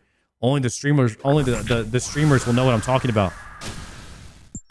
The insane amount of APM that a streamer has to endure, thus creating a lot of heat from the momentum and the resistance, the air resistance, which is why I'm bald. It's just crazy. People don't understand what I sacrifice for the stream every single day. I'm putting it on the line for your entertainment. And that's deserving of a Twitch Prime, if I've ever heard one. So maybe you check and see if you have one, or you know what? Maybe you just let it sit there. Maybe you let Jeff Bezos keep all the money. Maybe you let him keep all of the free money that you could be giving to a streamer who has sacrificed his hair for entertainment.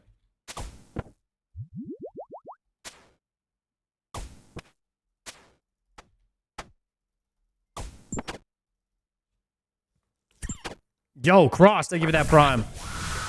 That's what I'm talking about, guys. And Sky Augustine, thank you for that 2-monther. That's what I'm talking about. Bankrupt Bezos, 1 prime at a time. Let's go.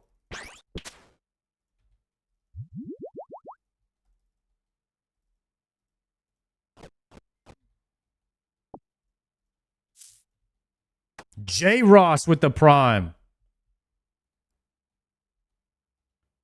You probably have high tests, not a bad thing, but it just makes you bald.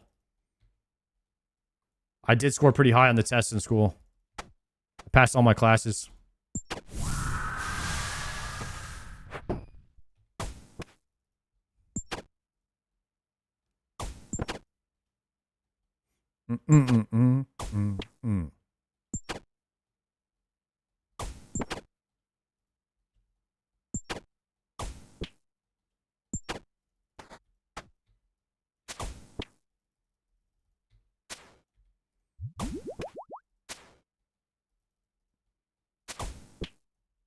Guys, as I got older, I realized Madonna was putting out some bops.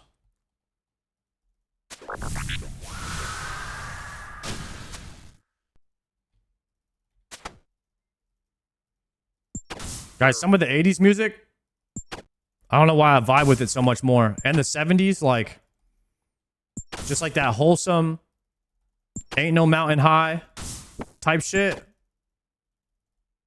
We need more of that in our lives.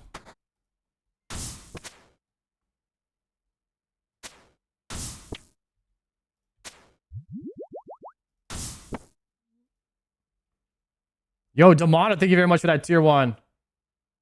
Holy cow with the Pogger. Thank you for that prime. Ooh, more Dragon Arrow tips. That's what I'm talking about. It's all going to be all right type of vibe. Exactly. That Bob Marley. Kicked him. Melee prayer. Double swap back. Spec, just for the fun of it. Easy. Does converting a prime to tier 1 do anything? Yeah, I think I make less money off of a prime than a tier 1. I'm pretty sure it has to be, right? There's no way that primes and tier 1s are created equal.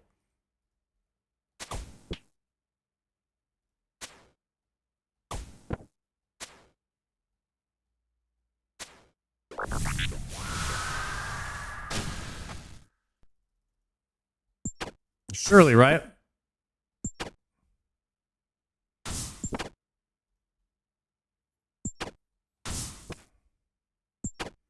Turbo's where it's at. Streamers do actually benefit more from Turbo than I thought they did.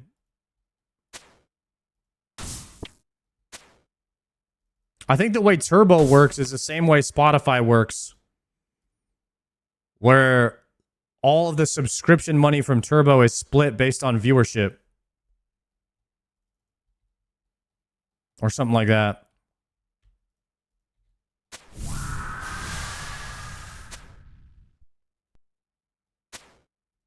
Probably the same way Netflix works too.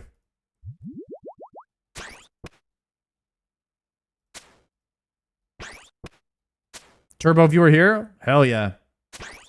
Higgy, thank you for that prime. Yo, chat, who did you guys watch while all the streamers were at the Jagex event?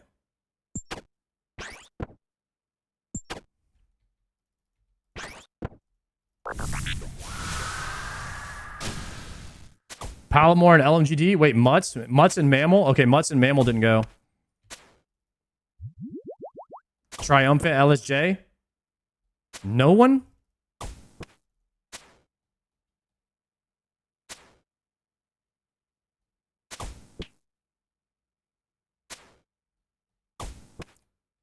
Tyler won.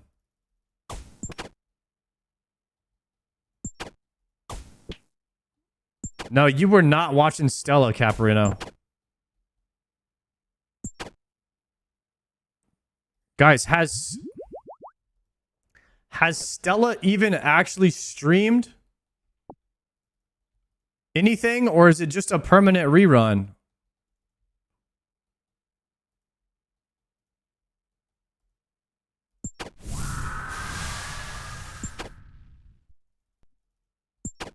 I saw on Twitter that she got banned.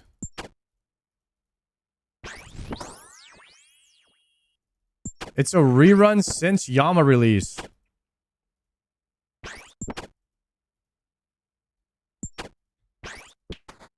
There was always something fishy going on over there.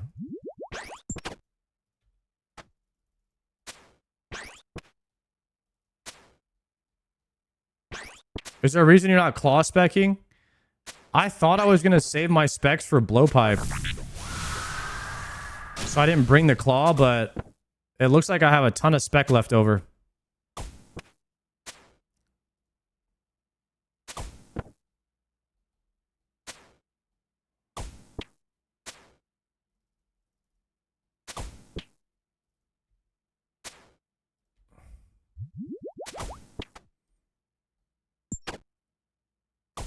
I quit watching an e-girl for you. Thank you.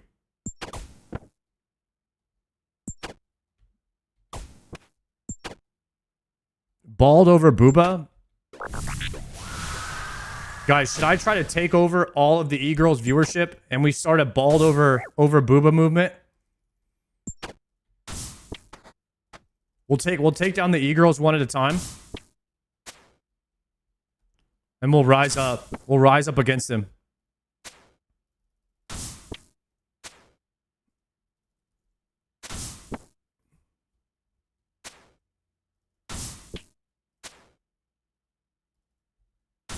I'm the only e-girl you guys need, chat.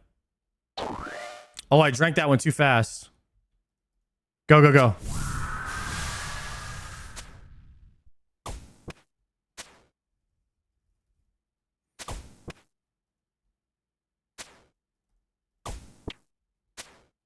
Take down Ivy. Guys, Ivy's not an e-girl. She's a RuneScape streamer.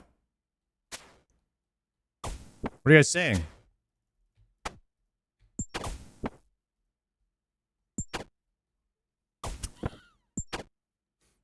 Is that the status right there?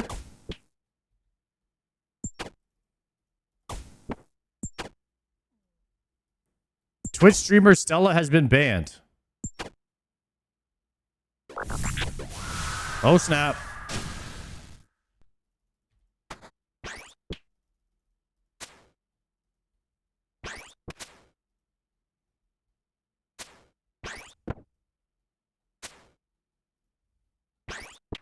Oda wins. You did great, but I did better. That is funny, guys.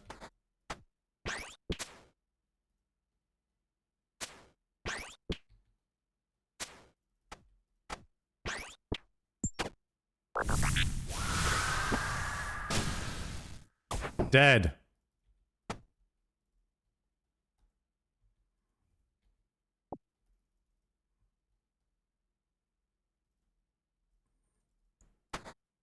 Does it? I wonder if it says why on there.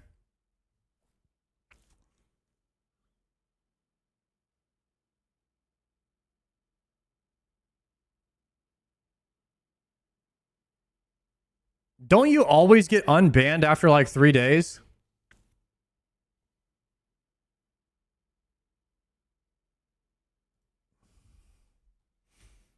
I always see unbanned after 3 days on there.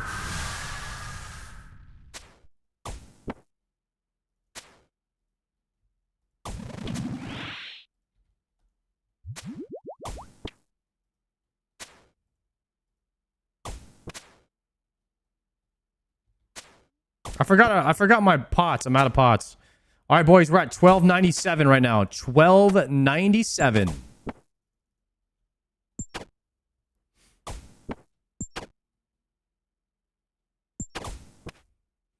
That means I need a synapse in the next 3 kills, or the Gamba is unfortunately going to the doubters,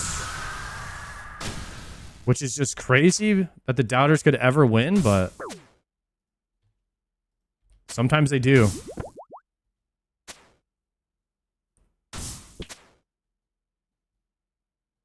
Wait, I'm going to try to kill 3 more on this trip, so I'm going to stop praying offense.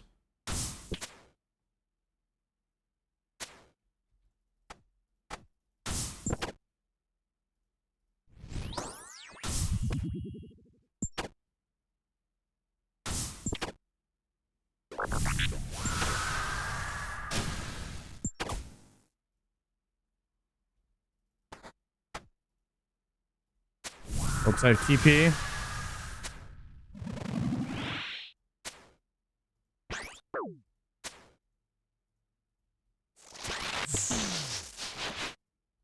Hit him with the burn.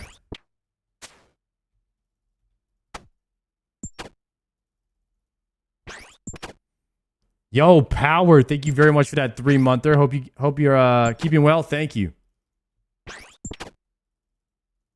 I'd be keeping a lot weller if I could get a synopsis right now.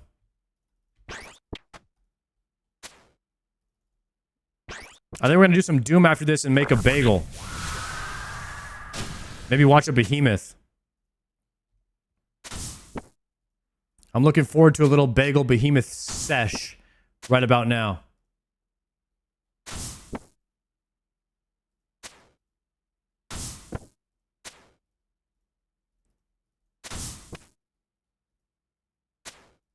Wait, I'm gonna have to flick.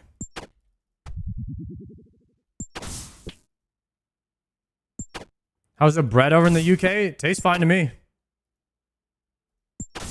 Yo, you know what was crazy? In the UK, the Fanta. The Fanta has like real orange juice. It doesn't taste like carbonated corn syrup sugar.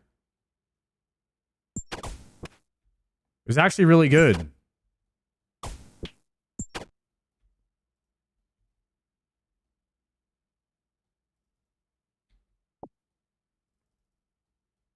European Fanta it kind of slaps.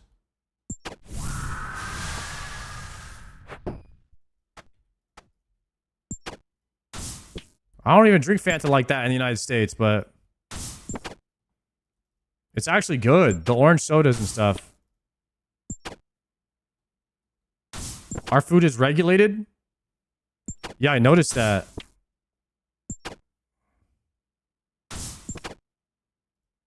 It's proper.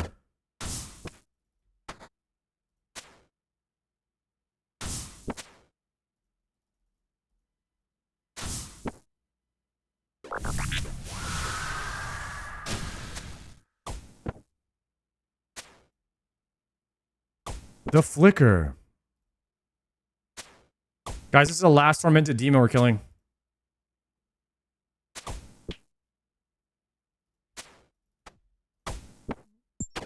Hopefully we get something here.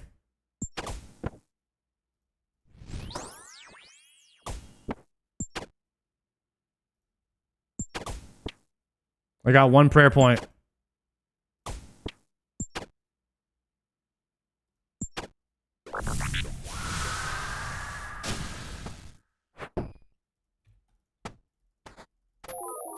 That's it. No more prayer. Spec him. Dead.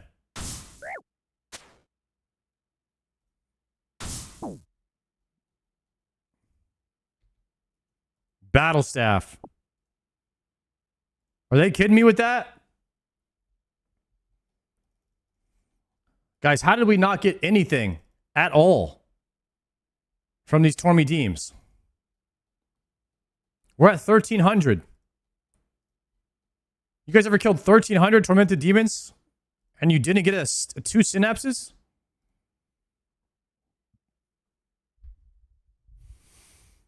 Oh. Scam. Another W for the doubters. All right, let's pay him out. Will I get a synapse by 1,300? No.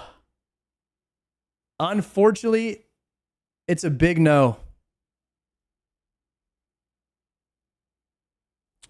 Let's go restore stats. And let's see if we can get anything from Doom.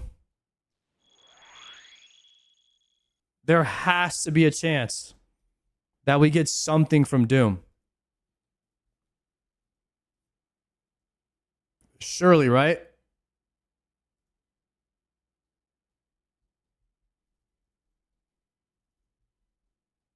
The tormented demons were not putting out anything today. We're on the right book. Let's go to Doom.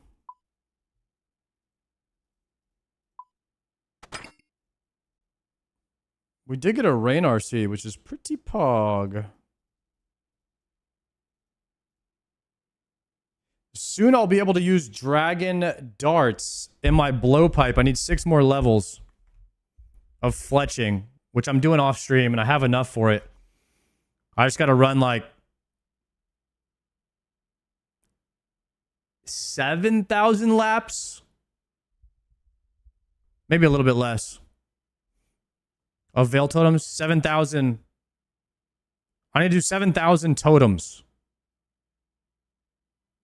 So what is that? If you're doing like 4 or 5 per lap, be like 5 per lap, 7,000. It's like 1,200 laps. Something like that. All we need to do is like 1,200 laps of totems. All right. Let's go Doom.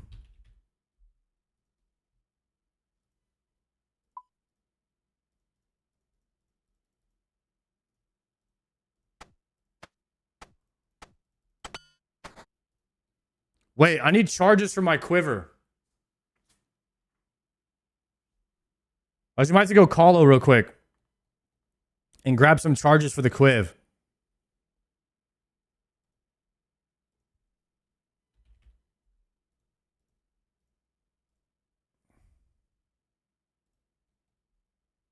I don't think I'll do soul, but because I can't afford to die.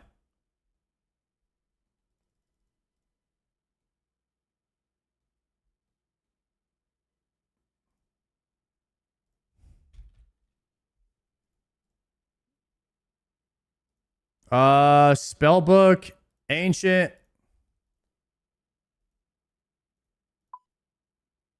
bursting,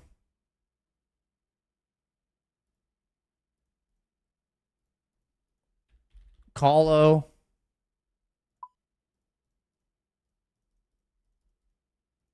oh my gosh.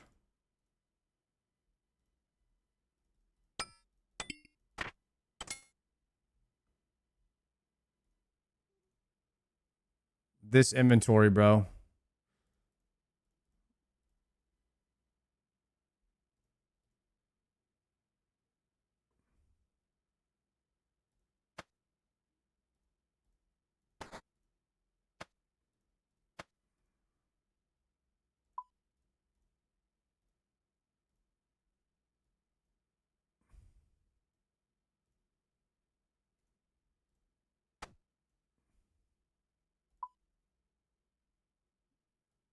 Okay, so we have this here.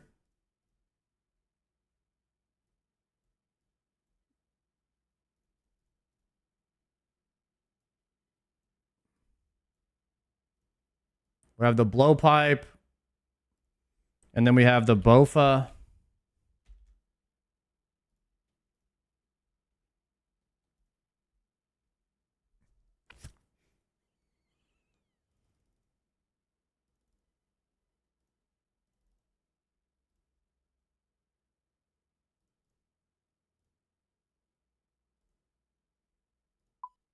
I don't think we'll go to Soul.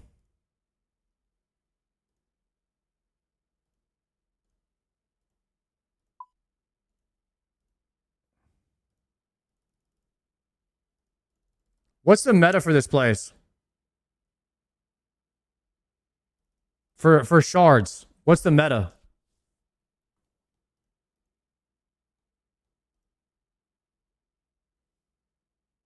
Wave 1 spam? A full KC or wave 1 spam? Wave 1 unless you're really consistent. I am not consistent. Full clears will absolutely destroy me. And it'll end up being slower.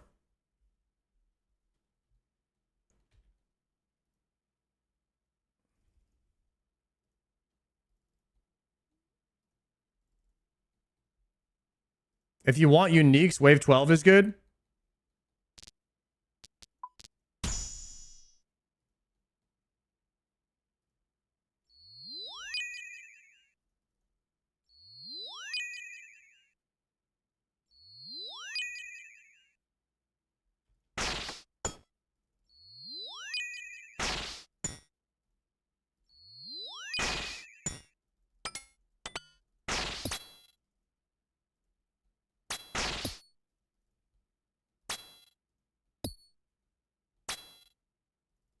I got too much supplies. Dude, I'm looking sick with this Mage Arena cape. The black and red?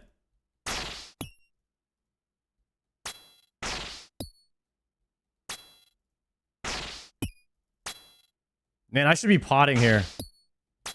Maybe I should pot so I can beat the reinforcements.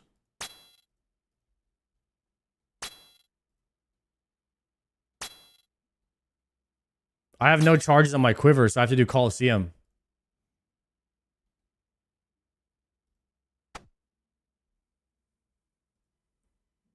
It's 80 splinters per?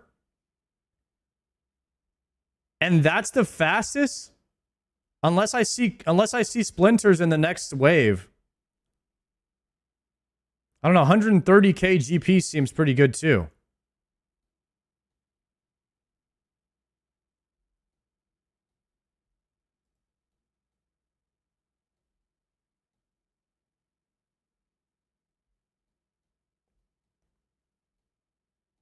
Wave 1 is only 40s.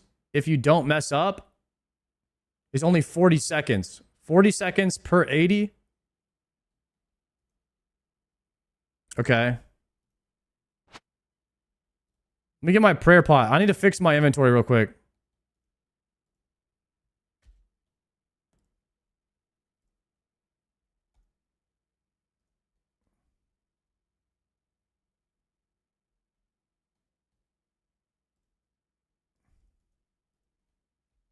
Okay, leave.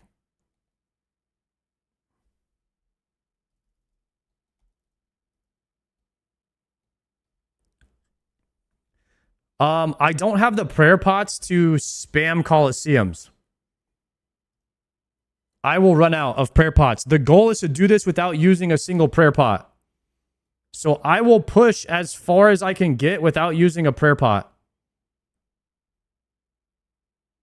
And if that's just wave 1, then that's probably what it has to be here. Because I can't use any pots.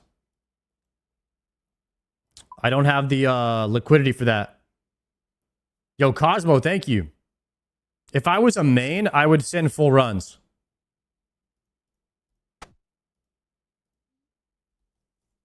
Moths will not get me very far. They definitely won't get me through a full run. Let me deposit this. Okay. I don't have a ton of range pots either. I'm about to be out. And I do not want to farm wines.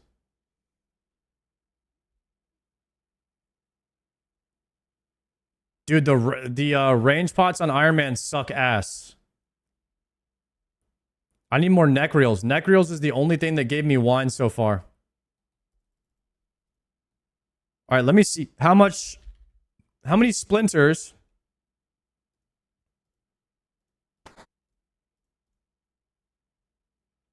$80.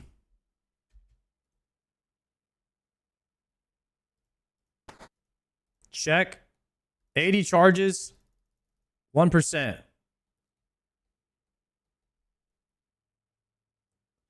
Supplies aren't bad on Iron Man if you didn't skip 80% of the game. Do you think I skipped 80%?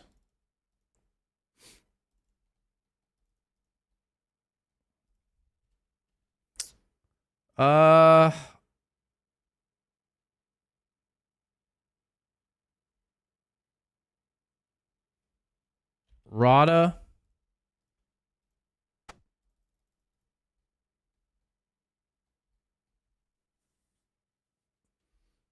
I farm undead druids for Zammy wines. Is that a good tech? 1, 2, 3, 4, 5. Swap.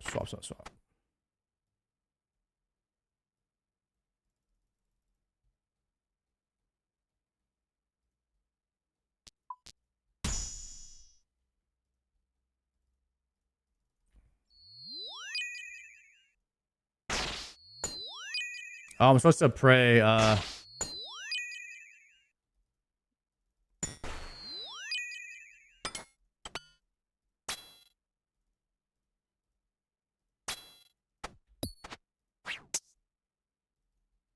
Like that.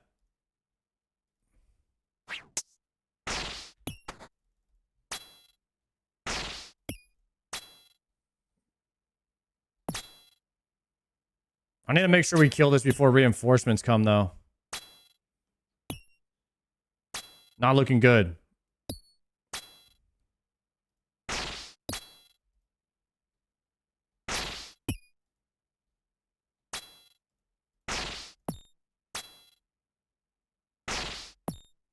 All right, we've got to find a way to do this in 40 seconds. I got to get better. Melee spec. Should we use burning claws every time? That's a bit faster.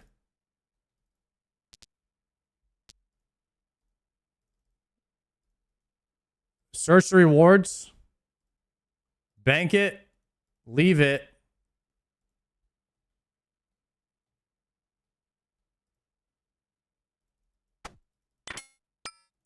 Go. I guess we don't need blowpipe for anything.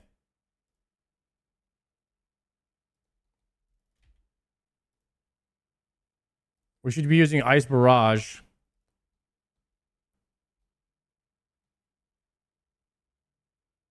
Damn, you would have to house telly and then TP back for every single one to get your spec back. That adds more time to each clear. It regens your spec when you enter. Yeah, it does. Good comps.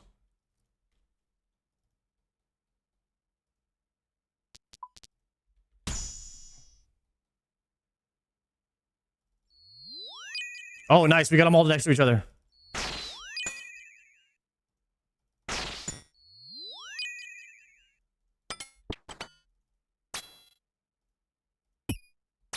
Am I shooting the wrong guy?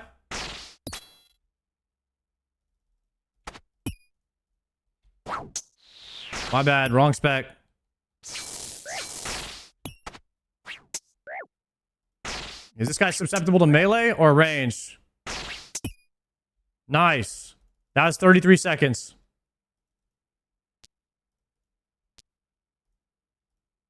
The claimer. Bank it. Reset it. And then go back in.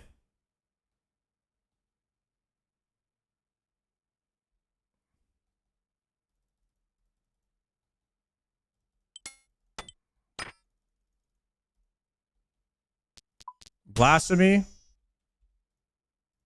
I should put augury on.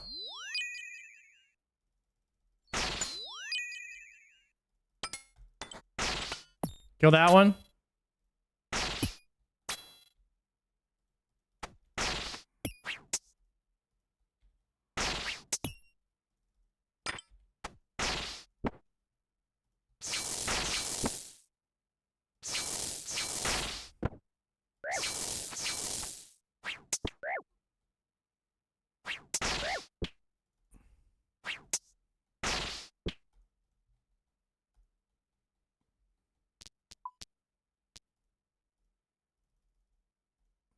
That wasn't bad.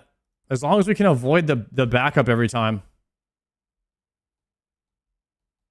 Use a staff. No need to barrage. What do you mean? Barrage is the fastest way to hit all three, I think. It does the most damage.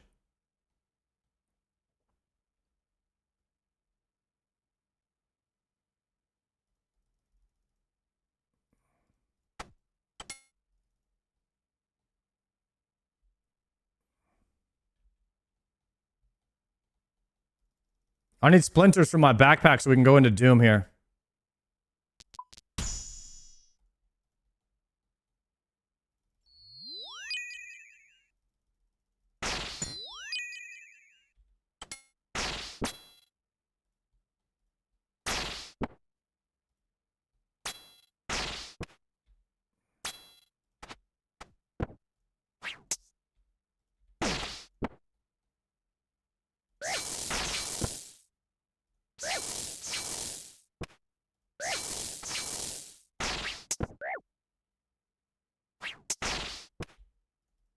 It's not bad. 32 seconds. Oh, we got to go next wave. 150 in the next wave.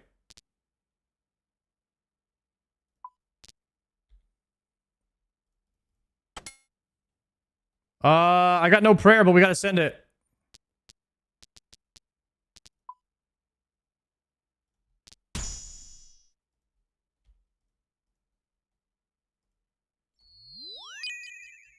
That's gonna hurt.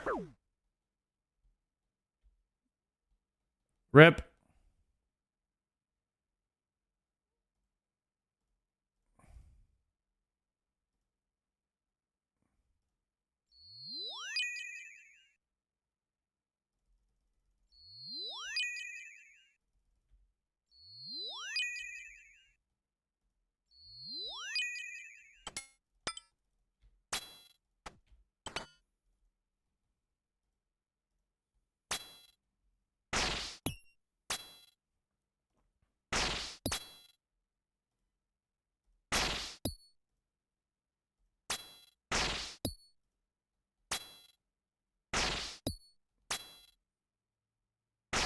Might run out of prayer here.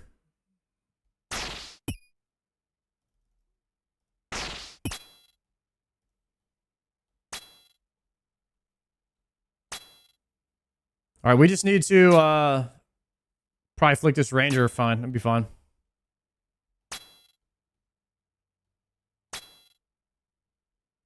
Need Splinter Farm right now.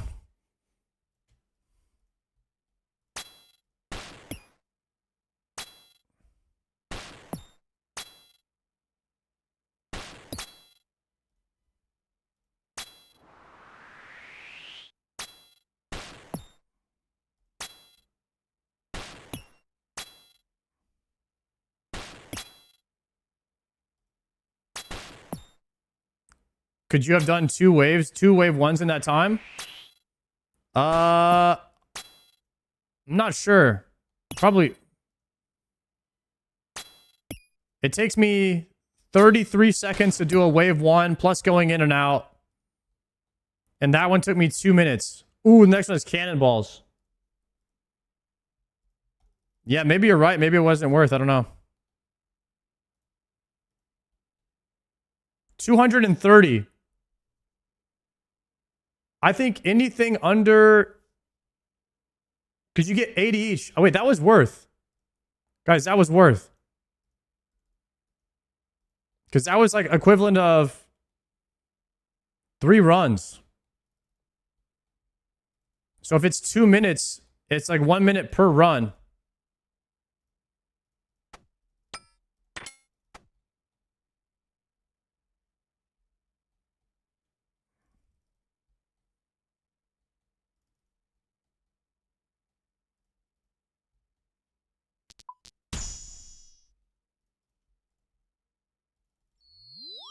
I think it's worth.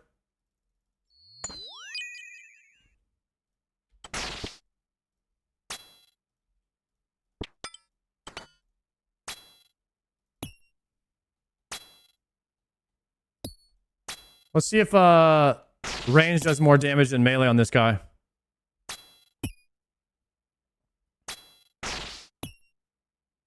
I don't know. Range is... Guys, this is my fastest run, and I didn't use spec. That was my fastest run. No spec. Ooh. 150 on the next one. I think we send it.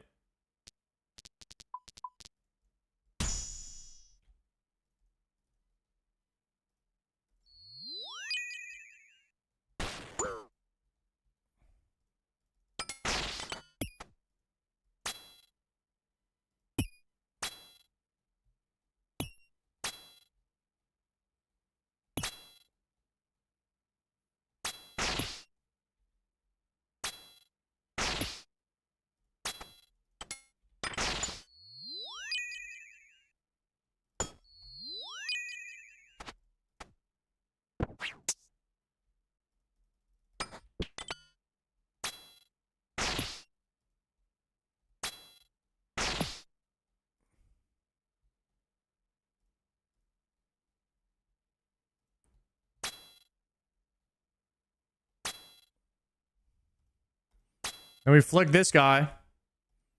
If we can get the time down.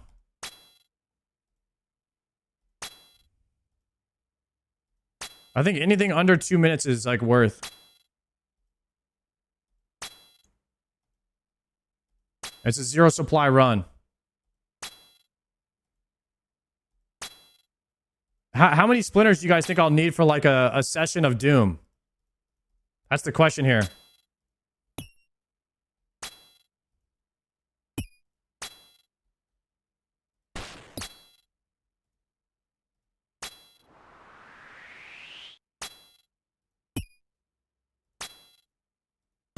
Are you doing Coliseum for splinters? Yes. And how many splinters will I need for like a 3 or 4 hour session of Doom?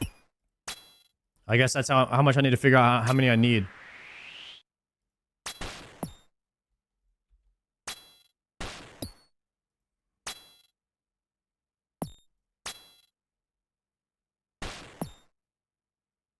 Three shots per charge. All right, that was still under 2 minutes.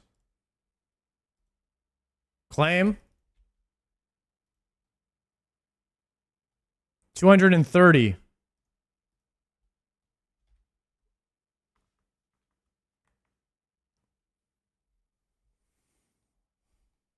It's a 1 max at best at Doom, gobbles them up. So I was doing Doom with it uncharged. I could feel the difference at Doom, but I mean, doing this, don't you want to max? Don't you want to charge your quiver to 150 anyway at some point? Why do you need them for Doom? The way that the quiver works is it gives you damage whenever you're using it if it's charged up, but it uses the charges. When you have no charges, you lose damage. So you could just do this level 1 all the way to max, and you can have a permanently charged quiver.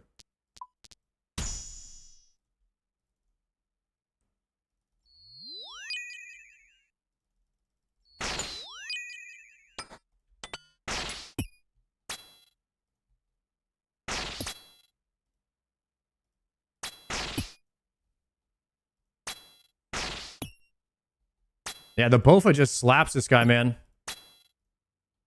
This might be my fastest clear here.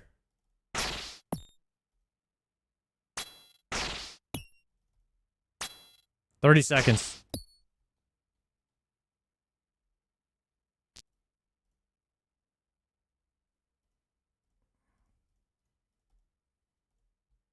That's really fast.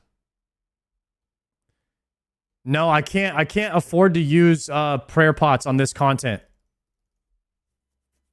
I need the prayer pots for other things. The Ralos gear doesn't really help me towards the Zuckhelm goal. If I was like 1,000 prayer pots, I could probably afford to waste them on runs, but current situation is a no-go on that.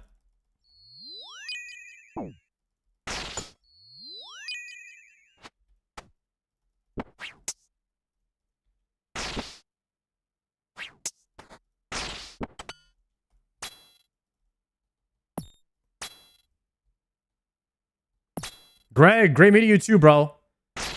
Catch up soon, yo. Greg, it's gotta be late as hell for you right now, man. Good to meet you, bro. I gotta come over there and kick and check y'all out. Big Greg in the chat. We played some pool against Greg. Man's a sharpshooter. He's a killer. He's a killer on the pool table on the sticks.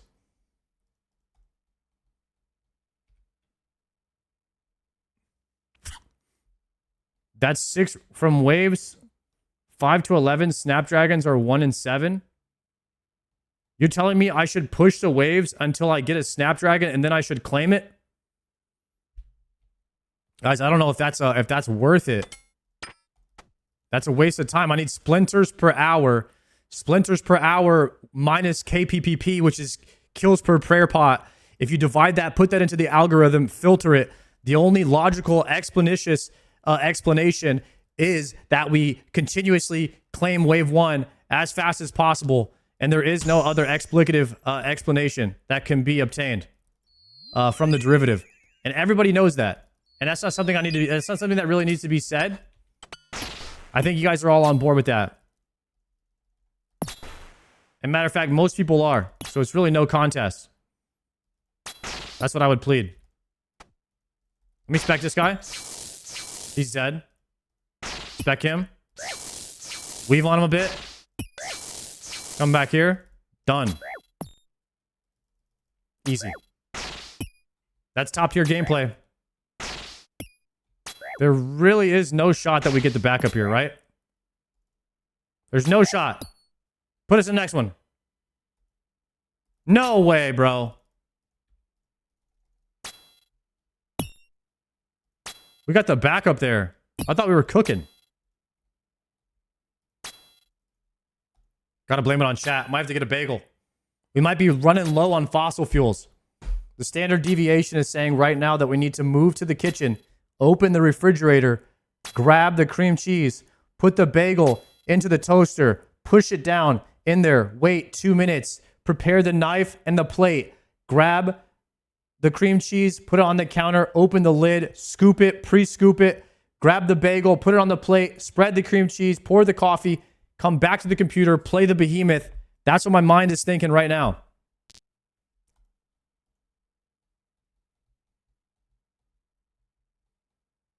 All right, let's get out of here.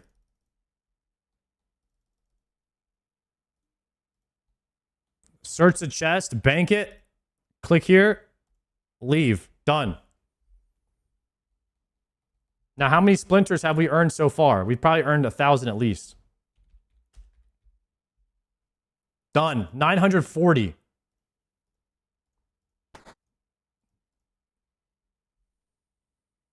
$1 million. Your quiver now has over 1,000 charges. I mean, are you guys seeing this gameplay? We're over 1% progress towards being charged now. That's got to be enough. That's got to be enough to get some doom kills. All right, let's go.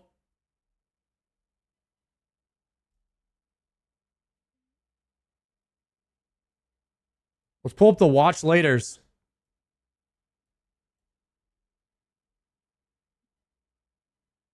Boom, we've got the behemoth right here. We might have a back-to-back behemoth. Guys, grab yourself a bagel right now. Because when you get back,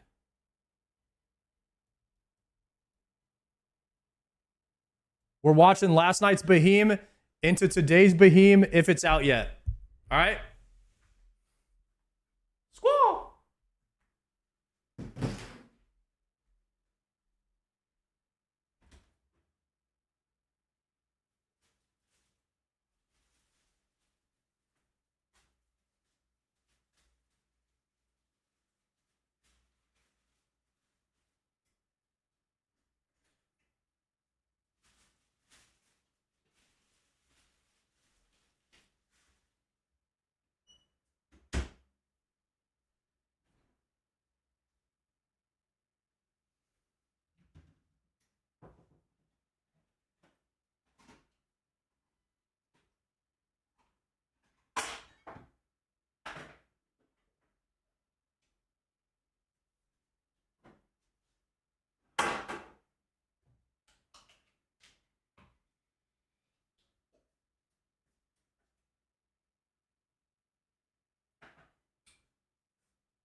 Here it is, boys.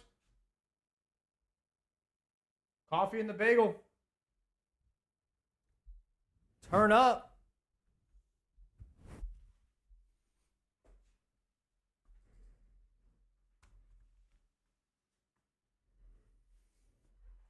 All right.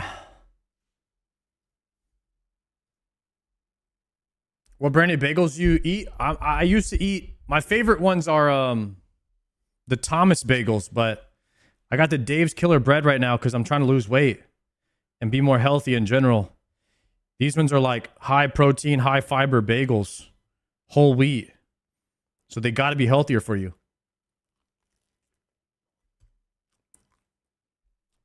Yeah. But Thomas bagels are bis. All right, boys. Let's watch this Bihi. This is the one from last night. We'll see if the other one's up yet after this one, or today's video. I talked about how we got the 2 biggest announcements we're going to get all year. So today I wanted to dive a little bit more in depth and give you guys all of the information that we have about these 2 events. And if you didn't even know they were happening, even better. So the first one was to be expected. We are indeed getting another RuneFest this year. This is the flyer for it right here. As you can see, it's going on October 3rd through 4th. That's obviously 2026. And that is once again going to be at NEC in Birmingham, which I believe is the same location it was last year. And if you guys don't remember, guys, people have already started booking their hotels and plane tickets. Like, I heard at the table that people already booked their rooms. Like, I think I overheard Bodie and Settled and all them. They're like, yeah, we got Airbnb already. We're locked in. Remember the last RuneFest, it was a bit of a disaster at the start. The initial date got canceled because whatever events company was running it the first time went totally defunct and none of their employees got paid, and so they had to cancel it. So then they pushed it back to March of 2025, and when they released tickets for it, it instantly sold out. A lot of those tickets were sniped by bots and then tried to be resold by resellers, which they promptly announced was very much against the rules, and they couldn't do that. And they started slowly taking tickets back and releasing them for sale. It was kind of a disaster. However, this year I have fantastic news. All right, they are doubling the capacity in the tickets they're selling, and hopefully they have some sort of anti-botting measures in place. But either way, I'm very excited. If anyone is going to that, dude, let us know in the comments. Maybe we do a... I was gonna go to RuneFest, but it was all bots. Bihi meetup. Nah, no one cares that much, right? Unless... Sorry. Now again, all great, to be expected. The second thing that they announced is potentially even bigger. It is the first ever US event that Jagex is hosting. And wouldn't you know it, dude, it is a Dead Man finale. A live Dead Man finale has not been done in a very long time. And this one is going to be specifically for Dead Man All-Stars Season 3, which if you don't remember Season 2 last year, we had the honor and pleasure of making highlight videos for that tournament as well, which I have to say was a blast. And this year is going to be even better because we're going to be there in person.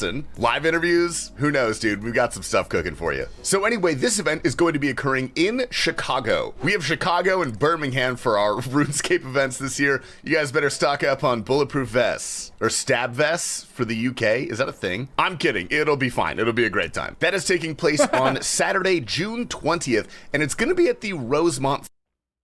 If I see any of you guys saying bring your bulletproof vest when you go to the United States, I swear. Theater. Now, I did a little bit of research on this venue, and it has a capacity of 4,500 people. Do you guys think we're gonna sell that arena out? How likely is it? I have a feeling there's going to be a lot of people going to this because it's convenient and there are so many US players, but I don't know. Are we gonna sell it out, dude? Let's see your guesses. I also have to put this one out in here, dude. Jagex hosted a 25th anniversary party, and there are some beautiful pictures to come out of that. Hey! Specifically, this one, dude. My follicles tingled when they took this picture. I could feel it. Also, good word to whoever photoshopped Otoblock to be taller. And also, real quick, I gotta do an art showcase. I love me a RuneScape tattoo. I know we have mixed opinions on those, but this one, you cannot deny, is incredible. This is 17 hours of tattoo work. And at first, I thought it was small, but then I realized where it was on this guy's body. That had to hurt so bad. Anyway, that was submitted by Alex Tat, done by an artist named 47 Vault. So if you guys are interested in tattoo artists, give them a look. And finally, by the time this video comes out, I'm gonna be doing my 5-year celebration on Twitch. I would not have a career if it were not for you guys, so thank you so much. If you guys want to stop by and say hi, I will be remaxing my account. We'll be doing some giveaways and jumping into a 1-month-long subathon. Good luck. Anyway, enough self-promotion, dude. Let's get to the clips. We're starting off with Soy Duro doing the scariest combat achievement on a hardcore. 1. Hell no, bro. 2. Sub 10 HP Hydra. 3. 4. 5. 6. 7. Let's go, baby! No pressure Grand Master task. The final CA that we have to sit low HP for. Did I say welcome to Behemoth? My name is Tasty Life. I just did. Next up, we got Soyduro doing some Vorkath CAs right after that. Look at the back-to-back Soyduro. Oh my god, I got the pet. Yo, the Vorky pet? That is pretty cool. Hell yeah, dude. Why is this guy Alfie so insane also at the low game? HP, but not for a task. I almost died. Oh my gosh. I couldn't find my freaking Ambrosia. I should have tabbed. That was terrible. All I had to do was just freaking not do that and just like pray against the thing. I would have been fine. Seto decides to take on some Sepulcher. Dang it, I'm Alfred. gonna get Acorn for Squirrel. I'm green logged, Acorn ready, and we're so ready to get 98. No way. What? Right before 98. And the $1 billion race is back, dude. You love to see it. Perp is on his 8th life, and he is up to 300 mil. Perp, stop. You still have 90 minutes left in the stream. Come on, Jagex! You can't throw yet. No! Dying on my hard cry, man. Damn. See you soon, Matty. Next up, we got some Grandmasters clips for you guys. Spoiler warning, as always. We're starting up with V2 at Awakened Duke. And now we don't have to worry about, we're gonna tank the ball, but we don't have to worry about the ball eye at all. This might be a double vent here. That was indeed not the double vent. Yes, nice, good job, beautiful, beautiful, so pretty. Give me that. This guy was a machine today, dude. He went to Whisper next. Is this Awakened? 3 out of 4. Combat tag. Nice. I'm gonna chrome your Mingo. Yo. 3 out of 4 Awakened bosses on the GM. Let's fucking go. Bit of a sketchy moment here for Mutz, who's doing some corp. Okay, pause. Oh my god. Bro, these cannons are stupid. There's a chance. I think so. It can shoot a 39. Wait, how is my... He swapped it. He dragged it. And then he dragged his teleport when he was trying to click it. He was spam clicking the runes. That was a bit rough there. Chill out, the man goes and does some Chambers of Zarek, which is crazy to me. Come on. Come on. Elder Maul! Oh! Okay! I mean, that's not a Twisted Bow, but I didn't say second Elder Maul. We take those. Okay. Shay's also getting in on the Awakened Madness here. He is a Duke. Okay. I mean, I'd say that was okay. I took a few orbs, but that's to be expected. And next up is Lake. I am so sorry that you guys have to watch this on What this happened to channel. Lake? Rest in peace. What happened to Lake?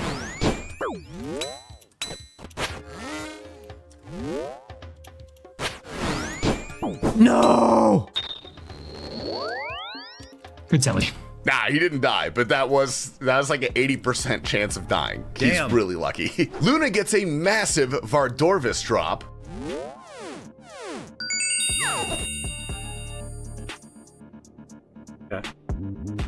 That was crazy. That was crazy close, that chance. No! Cone Metals in the Rev Capes fighting someone risking 650 mil, dude. Big kill.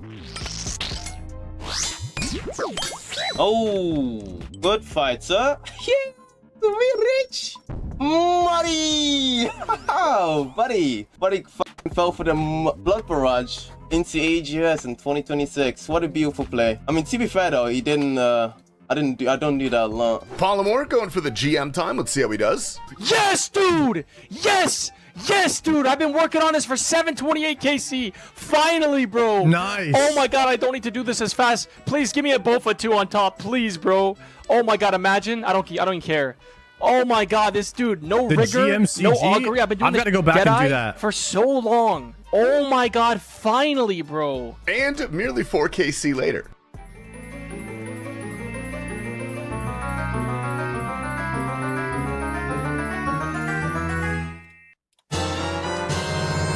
Oh! Oh yes! Yes! Yes! Oh my god, my daughter's napping. Oh my god, my daughter's napping.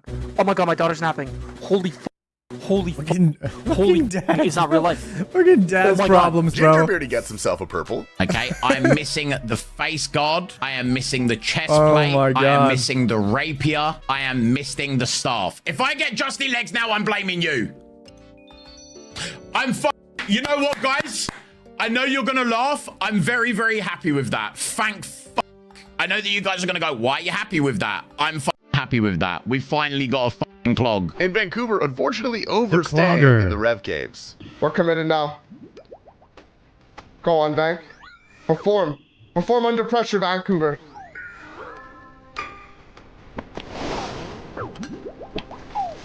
The one death pure?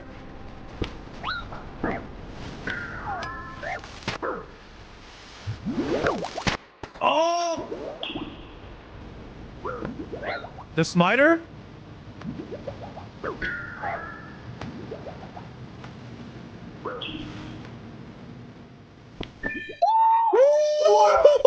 Redeemer! What a kill, bro! Oh my god! Right down to the wire, bro! Right down to the wire, bro! The T-Clem's taking on Redeemer. some Sire, but he's on the hardcore, so let's keep an eye on that. No, That was way, insane. Bro. Oh my god. Fucking 27. Oh my god.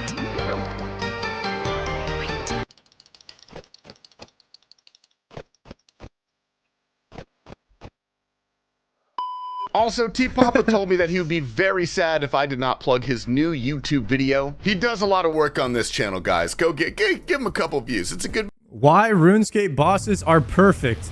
video. I watched it all. We'll link it down below. Anyway, gamers, that's all we got for you guys today. I hope you enjoyed. Again, by the time this comes out, I'm going to be live, so come say hi to me as well. I might have no mustache and... That's drastically different from his last video, which says all new RuneScape bosses suck.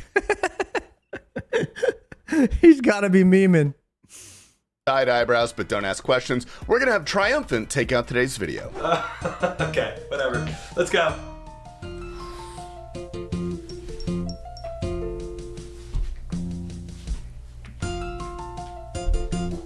What the heck is happening?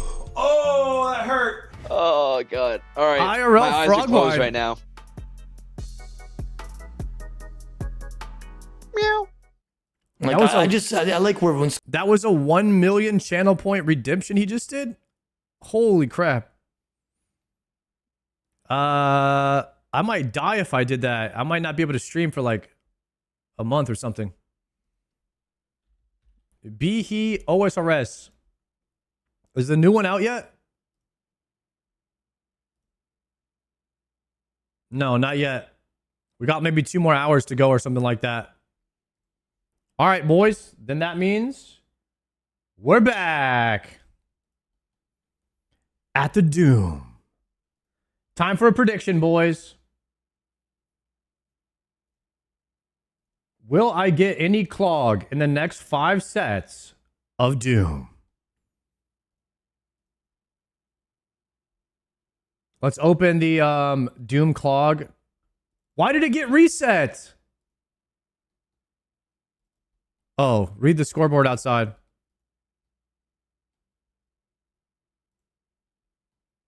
There we go.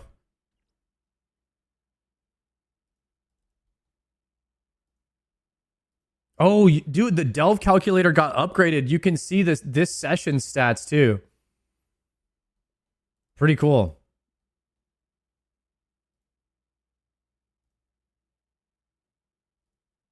All right. What do you mean wrong runes? You guys think I would show up unprepared with the wrong stuff? Definitely not, guys. Definitely not.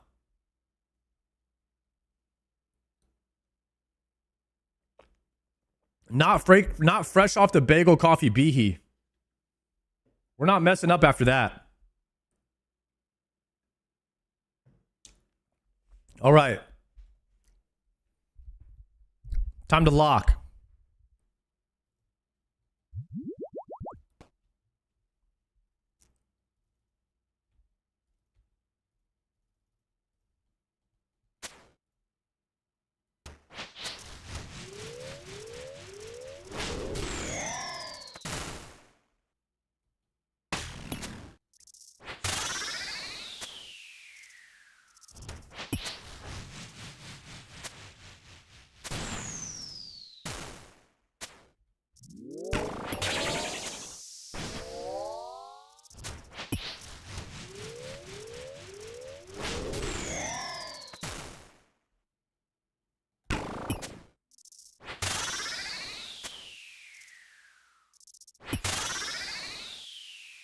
Pump this.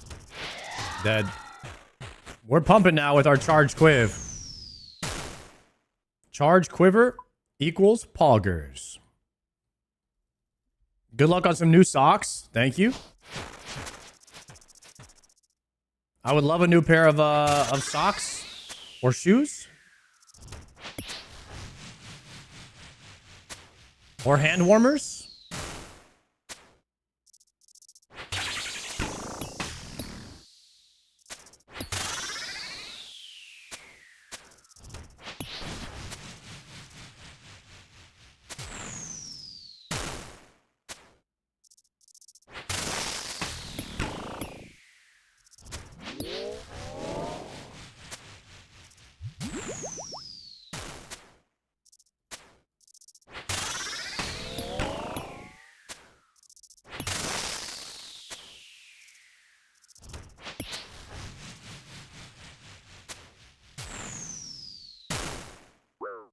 Guys, the first glow hole will not be a pet. Don't put that on me.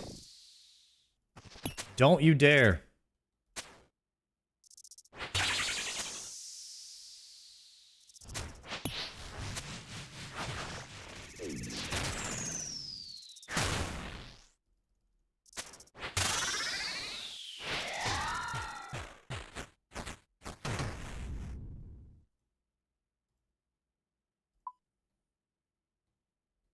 How many KC for first synapse? 900.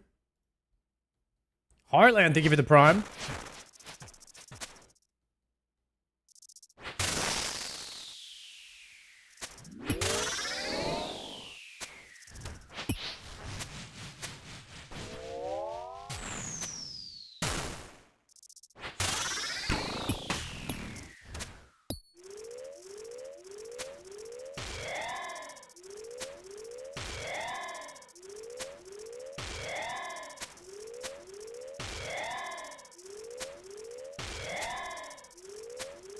Highlight of the trip, I think it was just talking to all the content creators.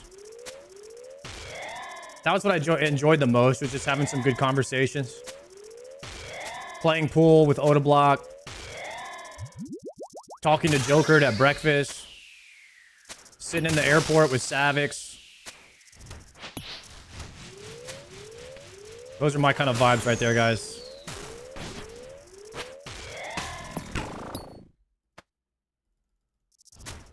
Just hanging out with good people.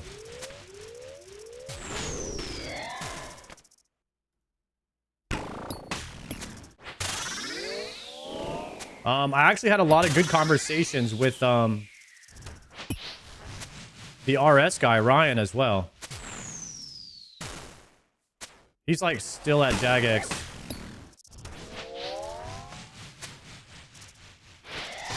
They got to stay an extra day. They had like an extra day over there, the RS3 team. But yeah, he was really cool.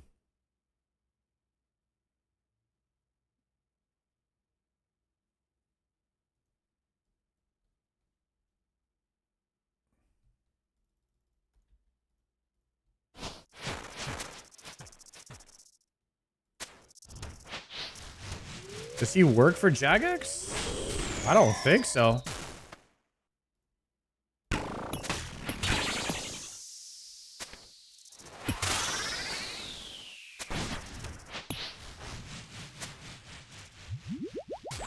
He used to? Did not know about that.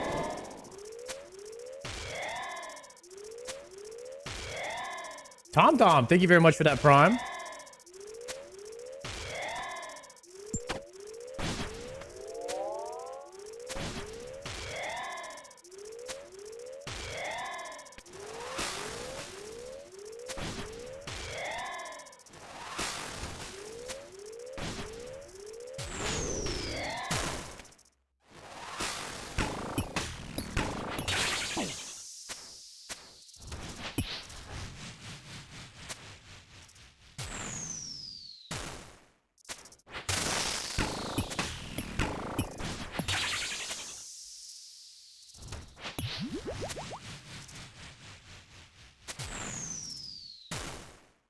Did you vlog it? Nah. There's too much NDA going on to vlog anything.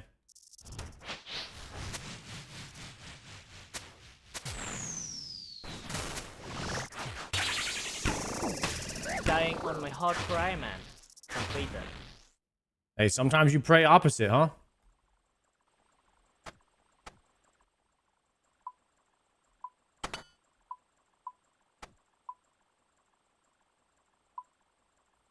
Damn, I think we just go right back in. I didn't even use any supplies.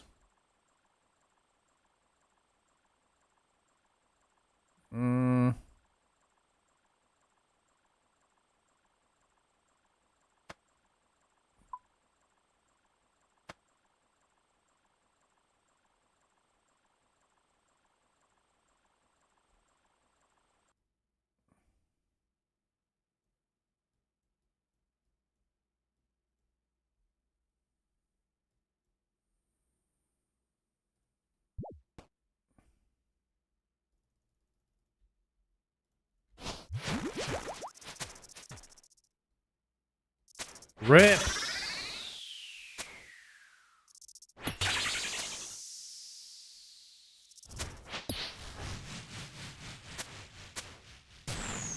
There he is. Yo, we're back. Using wrong arrows, by the way. Rip. Do not use the dragons. Save the dragons. Got my second synapse to almost 1400. Congrats, bro. I really hope I get mine on this task.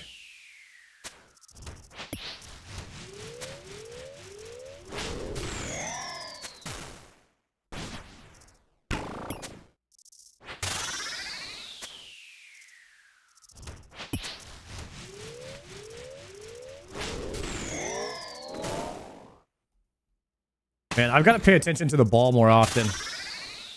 Because that's like a couple of times now where I've just flicked completely opposite of what the color was.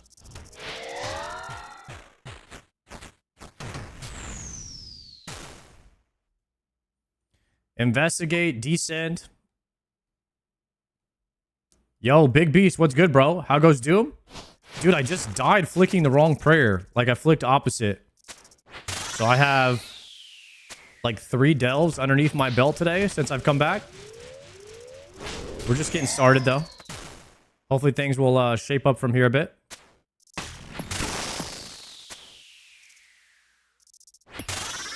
We need to get some wave 8s in today. That's the goal.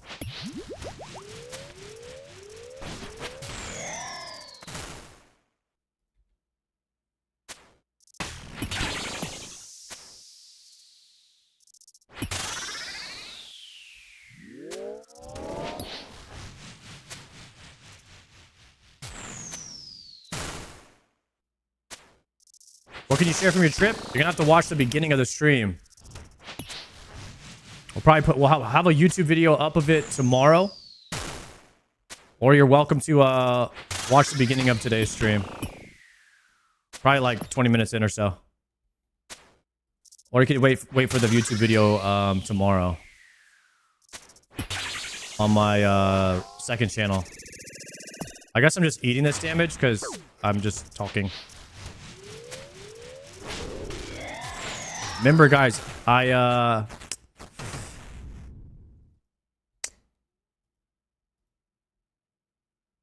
am bad at the game. So if you talk to me, it gets worse. You know what? That's probably a good strategy for all of the doubters to ask me a bunch of questions so they can make more points. And then I'll mess up a lot. I shouldn't have said that out loud.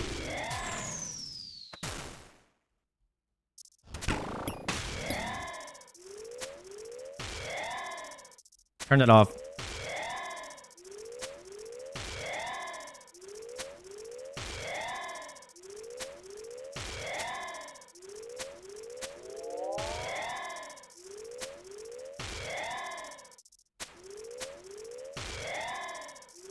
Was that your first time at EU? Maybe 20th time in EU. Second time in London. London area, if you will. Ooh, that's going through.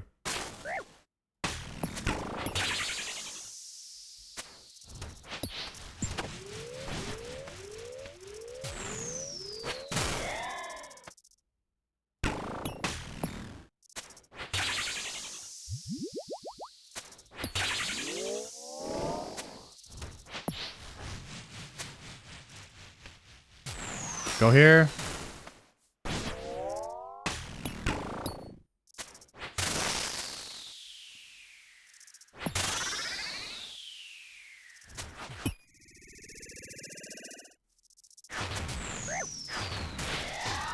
I thought he was dead, so I stopped doing the mechanic. What the heck? That was sketch.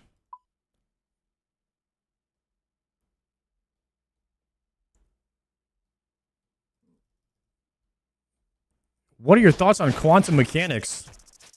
Listen, I would tell you, but I don't think a lot of people in the stream could understand what we were talking about.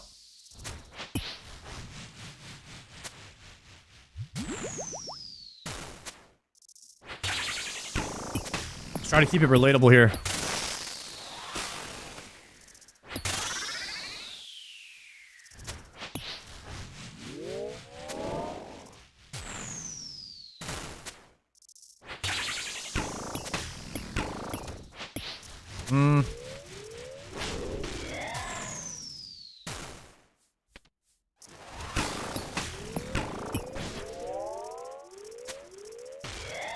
What are your thoughts on EU? I like EU a lot, man.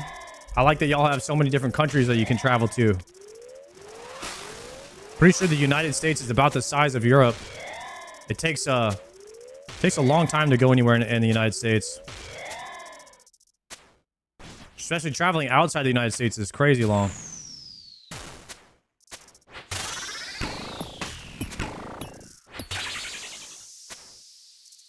I heard they figured out how the pyramids were built.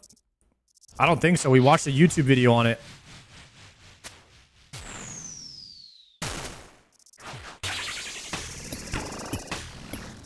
If YouTube hasn't figured it out yet, then I don't think anybody has.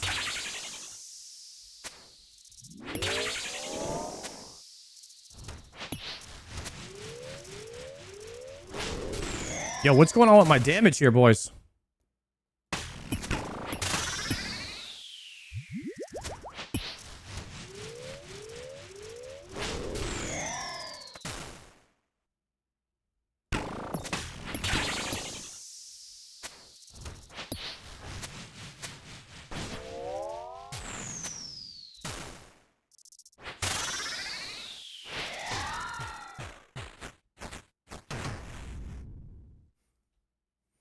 We got the charge quiver and everything. We're still not doing any damn.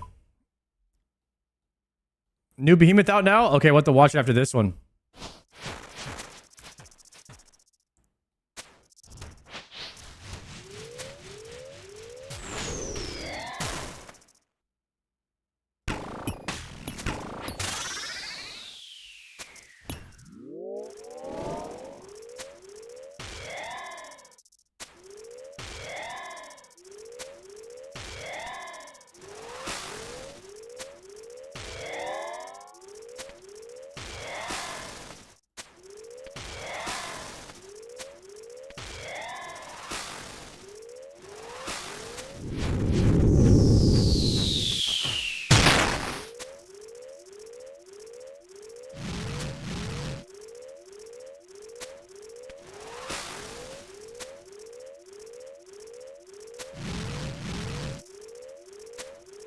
I didn't realize this was wave 5.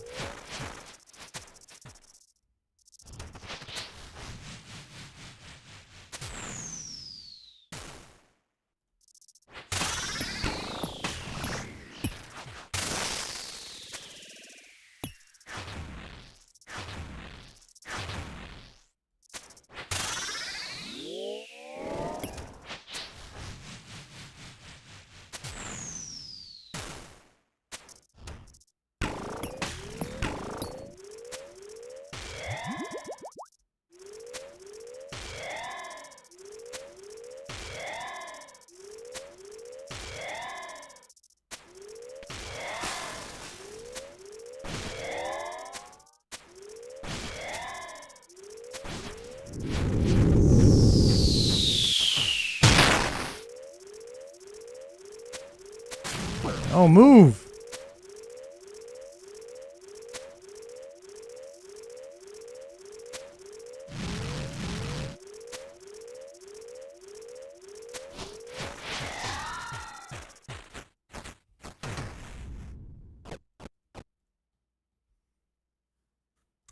Nothing.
Nice. Watch them be after this, guys.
Oh.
Nothing?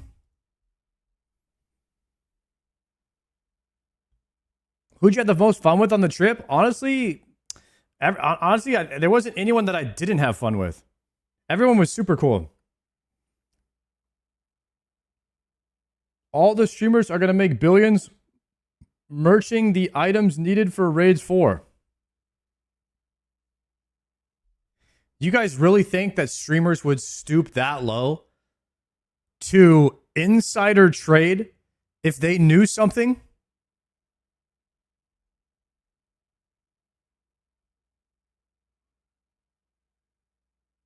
What do you mean, yes?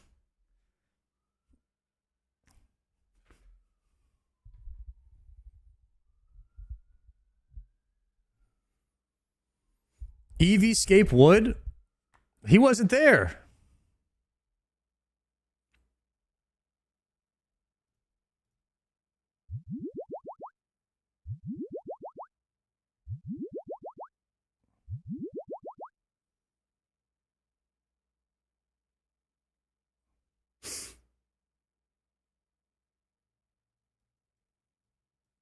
Guys, I'm dead right here.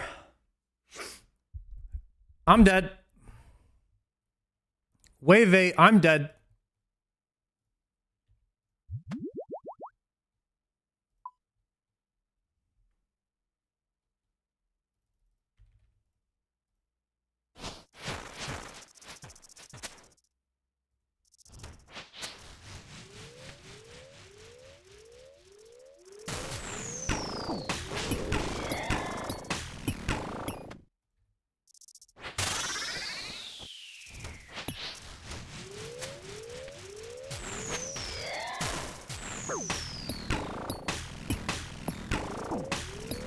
Ah! No! No! Attack! Dying on my hard cry, man. Completed.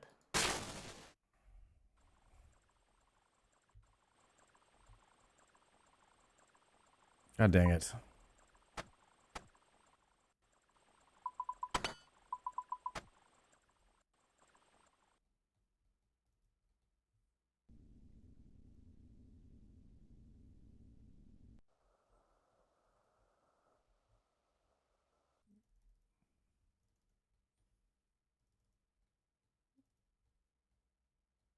Damn it! What's up, gamers? I'm your Saturday host, Prison Joe, and welcome to Behemoth. News time. Up first today, it's been a while, but there is now a new world record at the Doom. This record was set by in-game name Gigadork with a delve of 243. We also have the clip. What? Roll it. All right, dude. Send it. If it was like 250 on the line, would the clan oh my god. And if you were wondering, this was streamed on the account legs__. We're going to link that down below. Go check them out. We've now seen this record switch hands a few different times as it is a race against the 6-hour log. I am interested to see if anyone can actually beat this because at this point it's coming down to small details. For example, if you were going for this, you would not want to get any uniques. Going through all the warning chat messages as you try to go deeper would actually slow you down a little bit. As it stands right now, though, it is possible to get deeper than 243. After asking around a little bit, 250 is possible. Unlikely, but possible. We will see just how long this record stands for, but for now, shout out to Gigadork and massive GZ, my friend. Moving on, Jagex, we need a bot nuke soon. Zombie pirates are infested with bots right now, but from what I understand, bots are currently at full power in all common areas across the game. I mean, hey, my precious blood shards are only 6.4 mil right now. Hopefully the common bots get thinned out soon, but until then, my best advice is to utilize those total level worlds best you can to avoid them, which honestly is something I shouldn't have to say. So, Jagex, if you're listening, drop the bomb. In-game. It is now time for a news intermission featuring William Dafoe. Nice. This has been gaining some traction lately, a transmog drop for the Royal Titan's pet from Obor and Bryophyta. I think the idea here is to kind of give these two bosses a little something extra. Personally, I think I'm good on this, mainly because I don't want to kill Obor, but hey, who gives a what I think? What do you guys think? Let us know down below. Is there any reason to kill that guy? I mean, I don't know. So, I don't think I've ever had to kill him. In the comments. Next up, the Jagex Winter Summit is soon, and there's been a lot of talk about Raids 4. And we have been seeing a lot of different concepts come across the table. The question on everyone's mind, what will that mega rare be? A lot of people in the community were liking this concept right here, a DPS-focused shield. The TLDR here is this item would make one-headed combat near the same DPS as a scythe in most places and also better than the scythe in a few places. This shield would also have a stacking mechanism similar to the Soul Reaper axe to ensure it doesn't completely destroy the value of the Sacred of Vernic Defender. Now, this is a big post and a DPS shield. Honestly, it's pretty well thought out. My opinion, but I do think it's a good thing that people are already theory crafting and making concepts for Raids 4. I do know that JMods sometimes read the subreddit, and hey, it could help them in their developmental process. Either way, hopefully at the Winter Summit, we hear a little bit more about Raids 4. And just a quick reminder, it is on January 25th. Make sure you're there. Last up today, a massive shout out to our executive producer, T-Papa Slice. He recently went on the Sebe cast. If you are interested in the behind the scenes of the Behemoth Enterprise, make sure you go check that out. That will be linked down below. That's going to do it for today's news segment. Let's get into the clips. We're starting off Guys, the Mega Rare is like the hardest design right now in the game. It's such a... Mega Rares are such a coveted item, but they already have one for each style. So I'm not even sure at this point if another Mega Rare should ever be in the game. Because, I mean, I haven't... No one has ever said an idea where people are, like, excited about it, you know?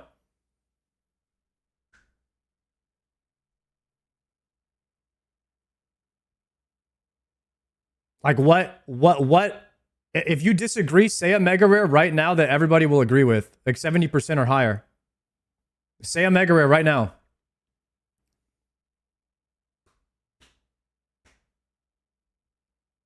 Ten-Tile Halberd. A Sunlight Spear.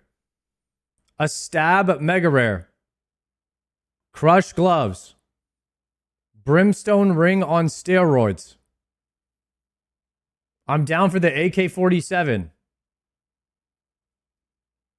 An extra ring slot. All right. The extra ring slot is the only one that I think is even in the ballpark of being a Mega Rare. Let's see if it'll pass the poll right now.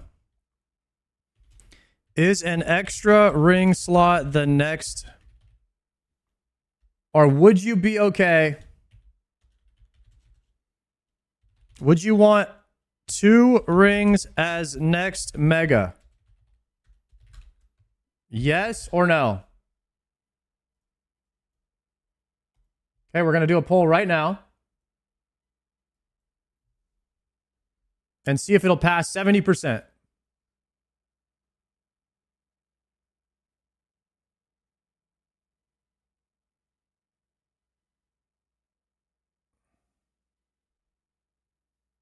Right now, it's 70% no in the chat.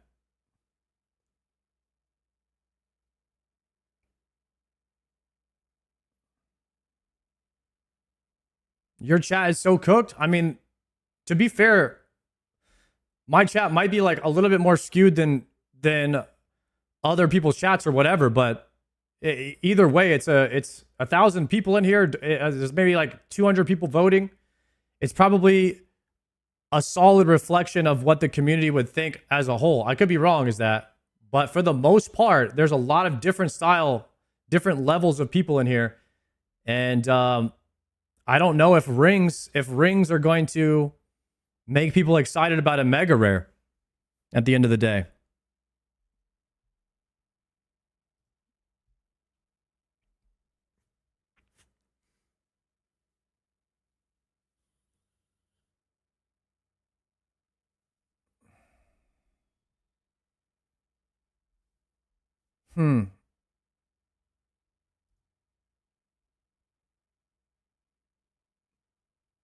Doesn't have to be a mega rare.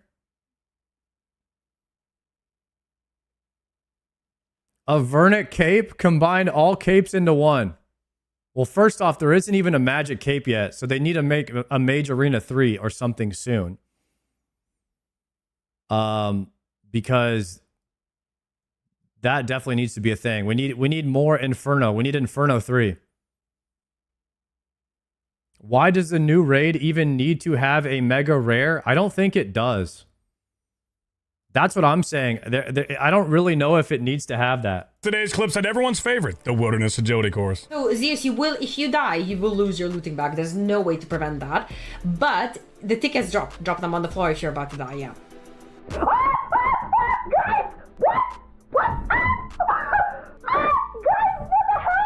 I'm shaking right now. Jesus Christ, on stream as well. The GOAT Dizzy decided he would try some cow fight queen. Did he get head? Bro, the pet. Are we serious? 9 KC pet.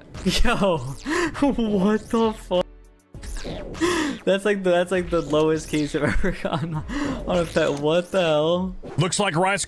The thing is like, what if Raids 4 dropped an extra a ring that gave you 2 ring slots, but we didn't call it a mega rare, and then also dropped Abyss crush weapon, but it wasn't a mega rare, or maybe the crush weapon is a mega rare. I mean, shit, but I don't know. But doesn't Scythe also have crush?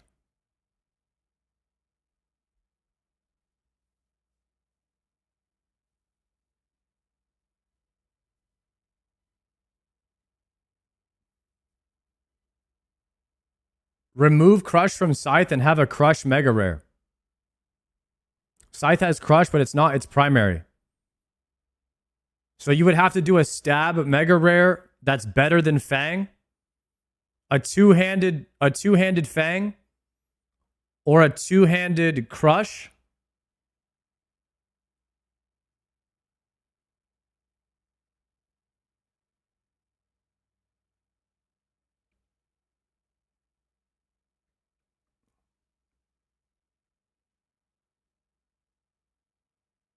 Something like that.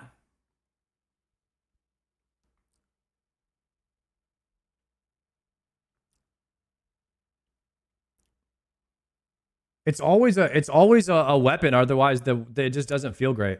Cup is putting my guide to good use at Vardorvis. Right, there's no cheesing. You just... What?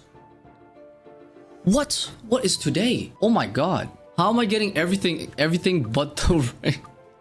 Oh my god, dude. We got the 50-second time. I got the pet, bro. Holy shit.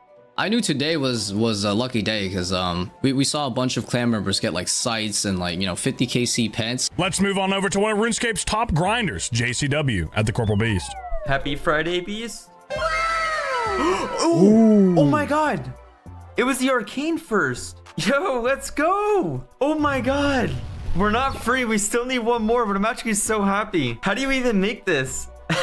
Apparently this guy's name got banned mid-TOA. Oh, someone died.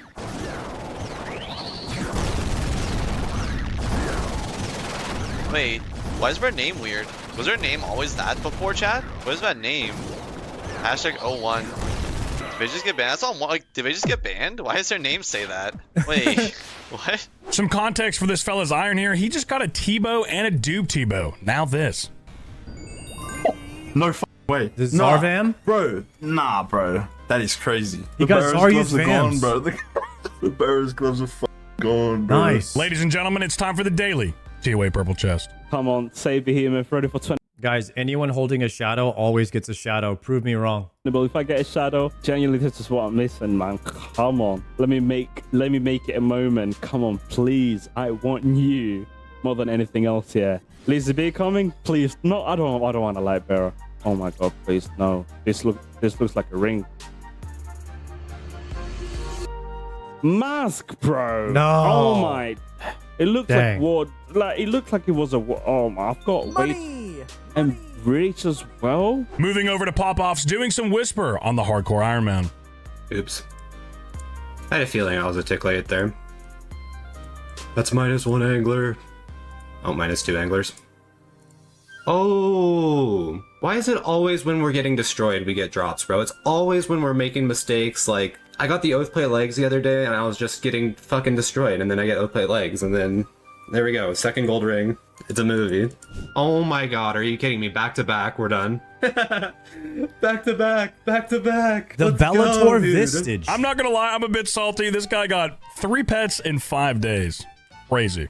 It really depends if I get, because I really want this pet. We won! I got the pet! I just said I wanted the pet and I got the pet! Oh my god. The iron, both iron. We won!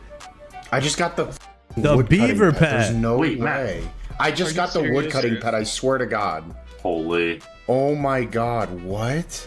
15% chance? We won! You got the pet! No way! Damn. He's printing. No way! Let's go! X Ryan Michael Flynn, you could do better, man. Come on. One biting the banana during Giant's Foundry. First time you've seen it. I'm not watching this. Oh. We can only go so far. Let's try it again. Not watching. Skip. Let's take a look at world famous DJ Y Juicy doing some port task. Collection log slot completed. Let's go! We got soup, baby! Mr. Beer loves gambling. One more and we have to go to Masters at 11:08.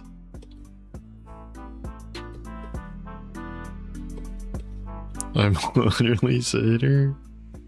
Oh my god! Oh my god! Oh my god! Oh my god! Oh my Penance god! Queen. Oh my god! 99% of people do not get this as their second collection logged at Zora. That's it. No way! No way! What is more rare, that barbaric pet or the Bloodhound from the Third Age Masters?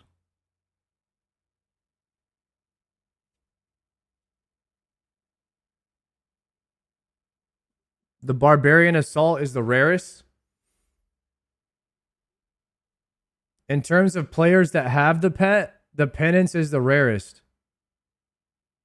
Penance is the least owned pet. Okay. Brothers, the jar of the swamp. Moving over to the theater with one fat black cat. What a name. Why are you choosing to take damage, man? Kill it first. I got the pet! I got the pet! I got the pet! I got the pet! Lil I got the pet! I got the pet! Yes! Sticking with the theme here, Razlux has a purple with the boys. Open. Yo! What? Clip it! Clip it! Clip it! Clip! Clip, guys! Clip! The Clip, Sith guys! of Veeder. Somebody's getting an upgrade! Somebody's getting an upgrade! Somebody getting some upgrades on his account! Thank you, Jagex, for inviting the entire Beema team to Cambridge. Sorry we couldn't make it. Got lost in the spam folder. We were really busy, really busy. Megan, take us out. Did you get to oil Sardoko's head? Yeah. So basically everyone went round and took turns with baby oil, oiling up Sardoko's head. and like giving it like a little massage. Yeah, we was all like in the Jagex HQ, just like baby oiling his head. Didn't happen. Everyone did that, like every single person. Like and subscribe if you're not already, and make sure you check out all the streamers we featured today down below in the description. And on behalf of the entire Beam team, thank you guys so much for watching. Weekly shameless plug. Once again, I'm Prison Joe. Go check out my personal YouTube. And if you're watching this video around the time it's uploaded, I'm live over on Twitch right now, not having any more than 4 drinks. So please come say E. Does that NDA not mean anything to Megan anyways? I had a lot of fun hosting today. Thank you guys so much. I will see you next Saturday. Until then, see you tomorrow, buddy. Come on, baby. Holy shit. No way, David, it's the side. Wow. Unbelievable, guys. We got to get back into the gameplay. Some people are just saying some craziness, huh?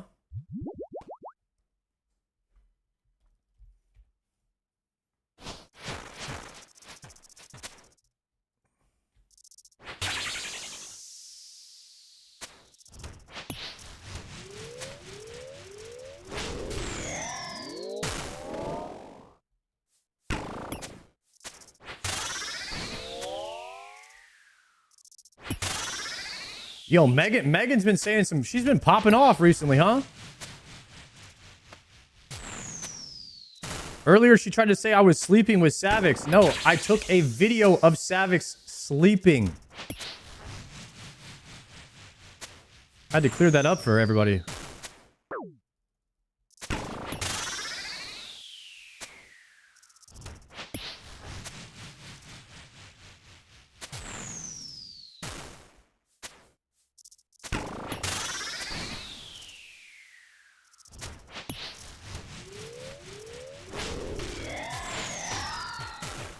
Must be a language barrier that, like, you know, EU English, American English.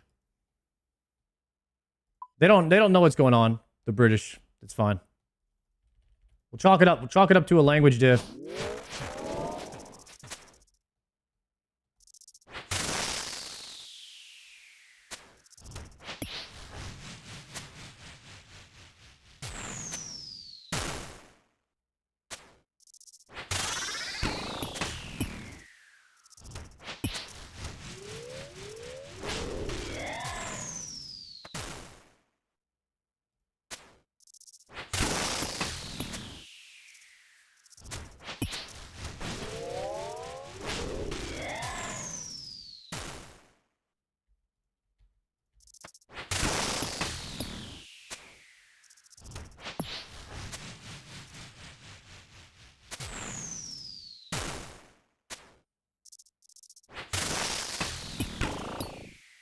Pop off. Pop off. I'm doing zeros.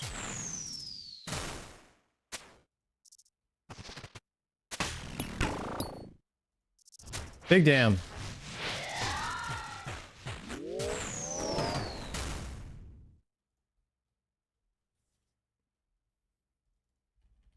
I'll put my number of delves up here at the top right.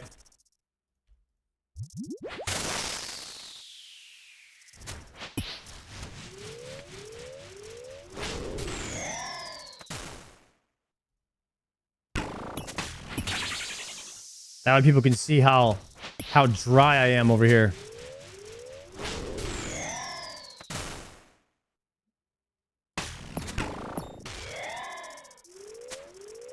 We're almost 1.5 times dry in the delves. We're really getting up there, boys.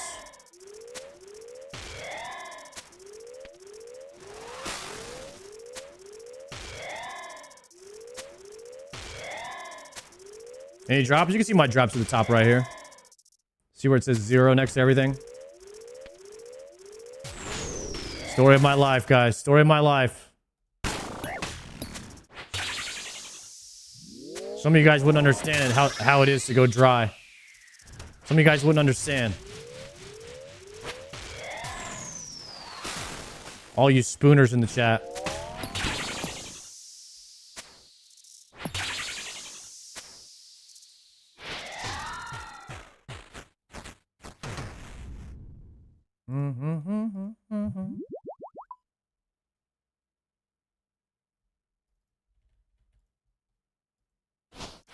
That plugin won't show if you get the drop. Guys, what's this plugin good for if it doesn't change from 0 to 1 after you get the drop? I don't think you know what's going on, bro.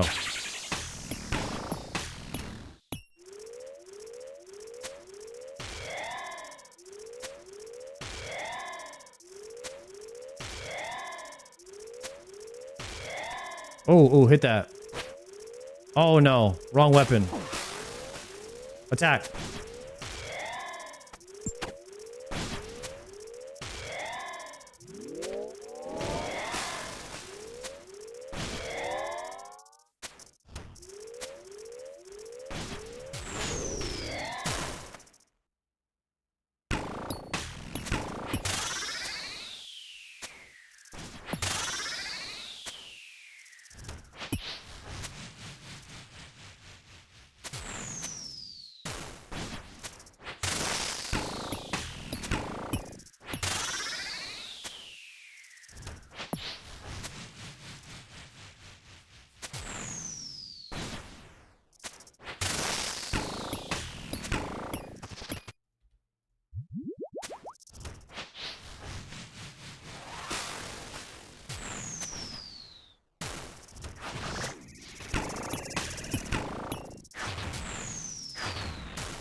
That plugin only tells you when you should have it. It won't update when you get something. All right. How about this plugin at the bottom? It's called the text plugin. We'll just have to use that one. It's called the 58 font text plugin. You got to download it on OBS. OBS only.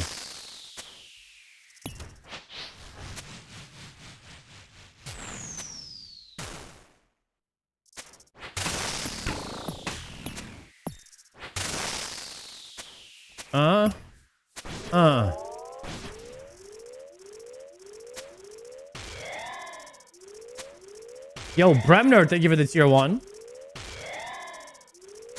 Guys, you're about to witness me getting some crazy loot. I hope you guys know that.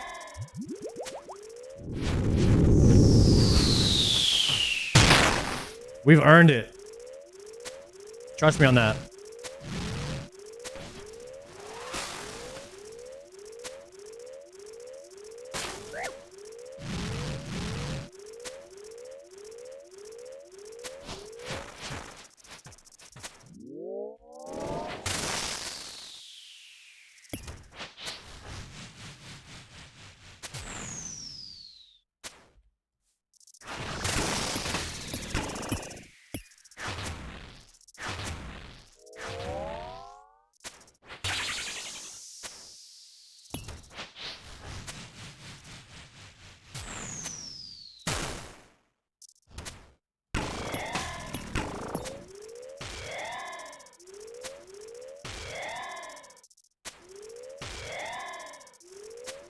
Do we get a synapse? No, sir. Probably finish up the rest of the KC tomorrow. I like to break up Tormented Demons into 2 days. It's a lot of work.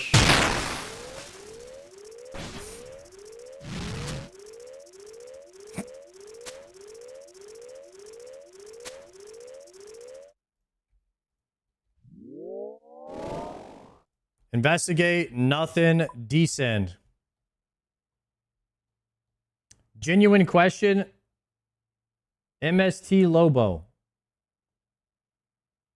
Do you pronounce Alcarid as Alcarid? What the hell kind of question is that?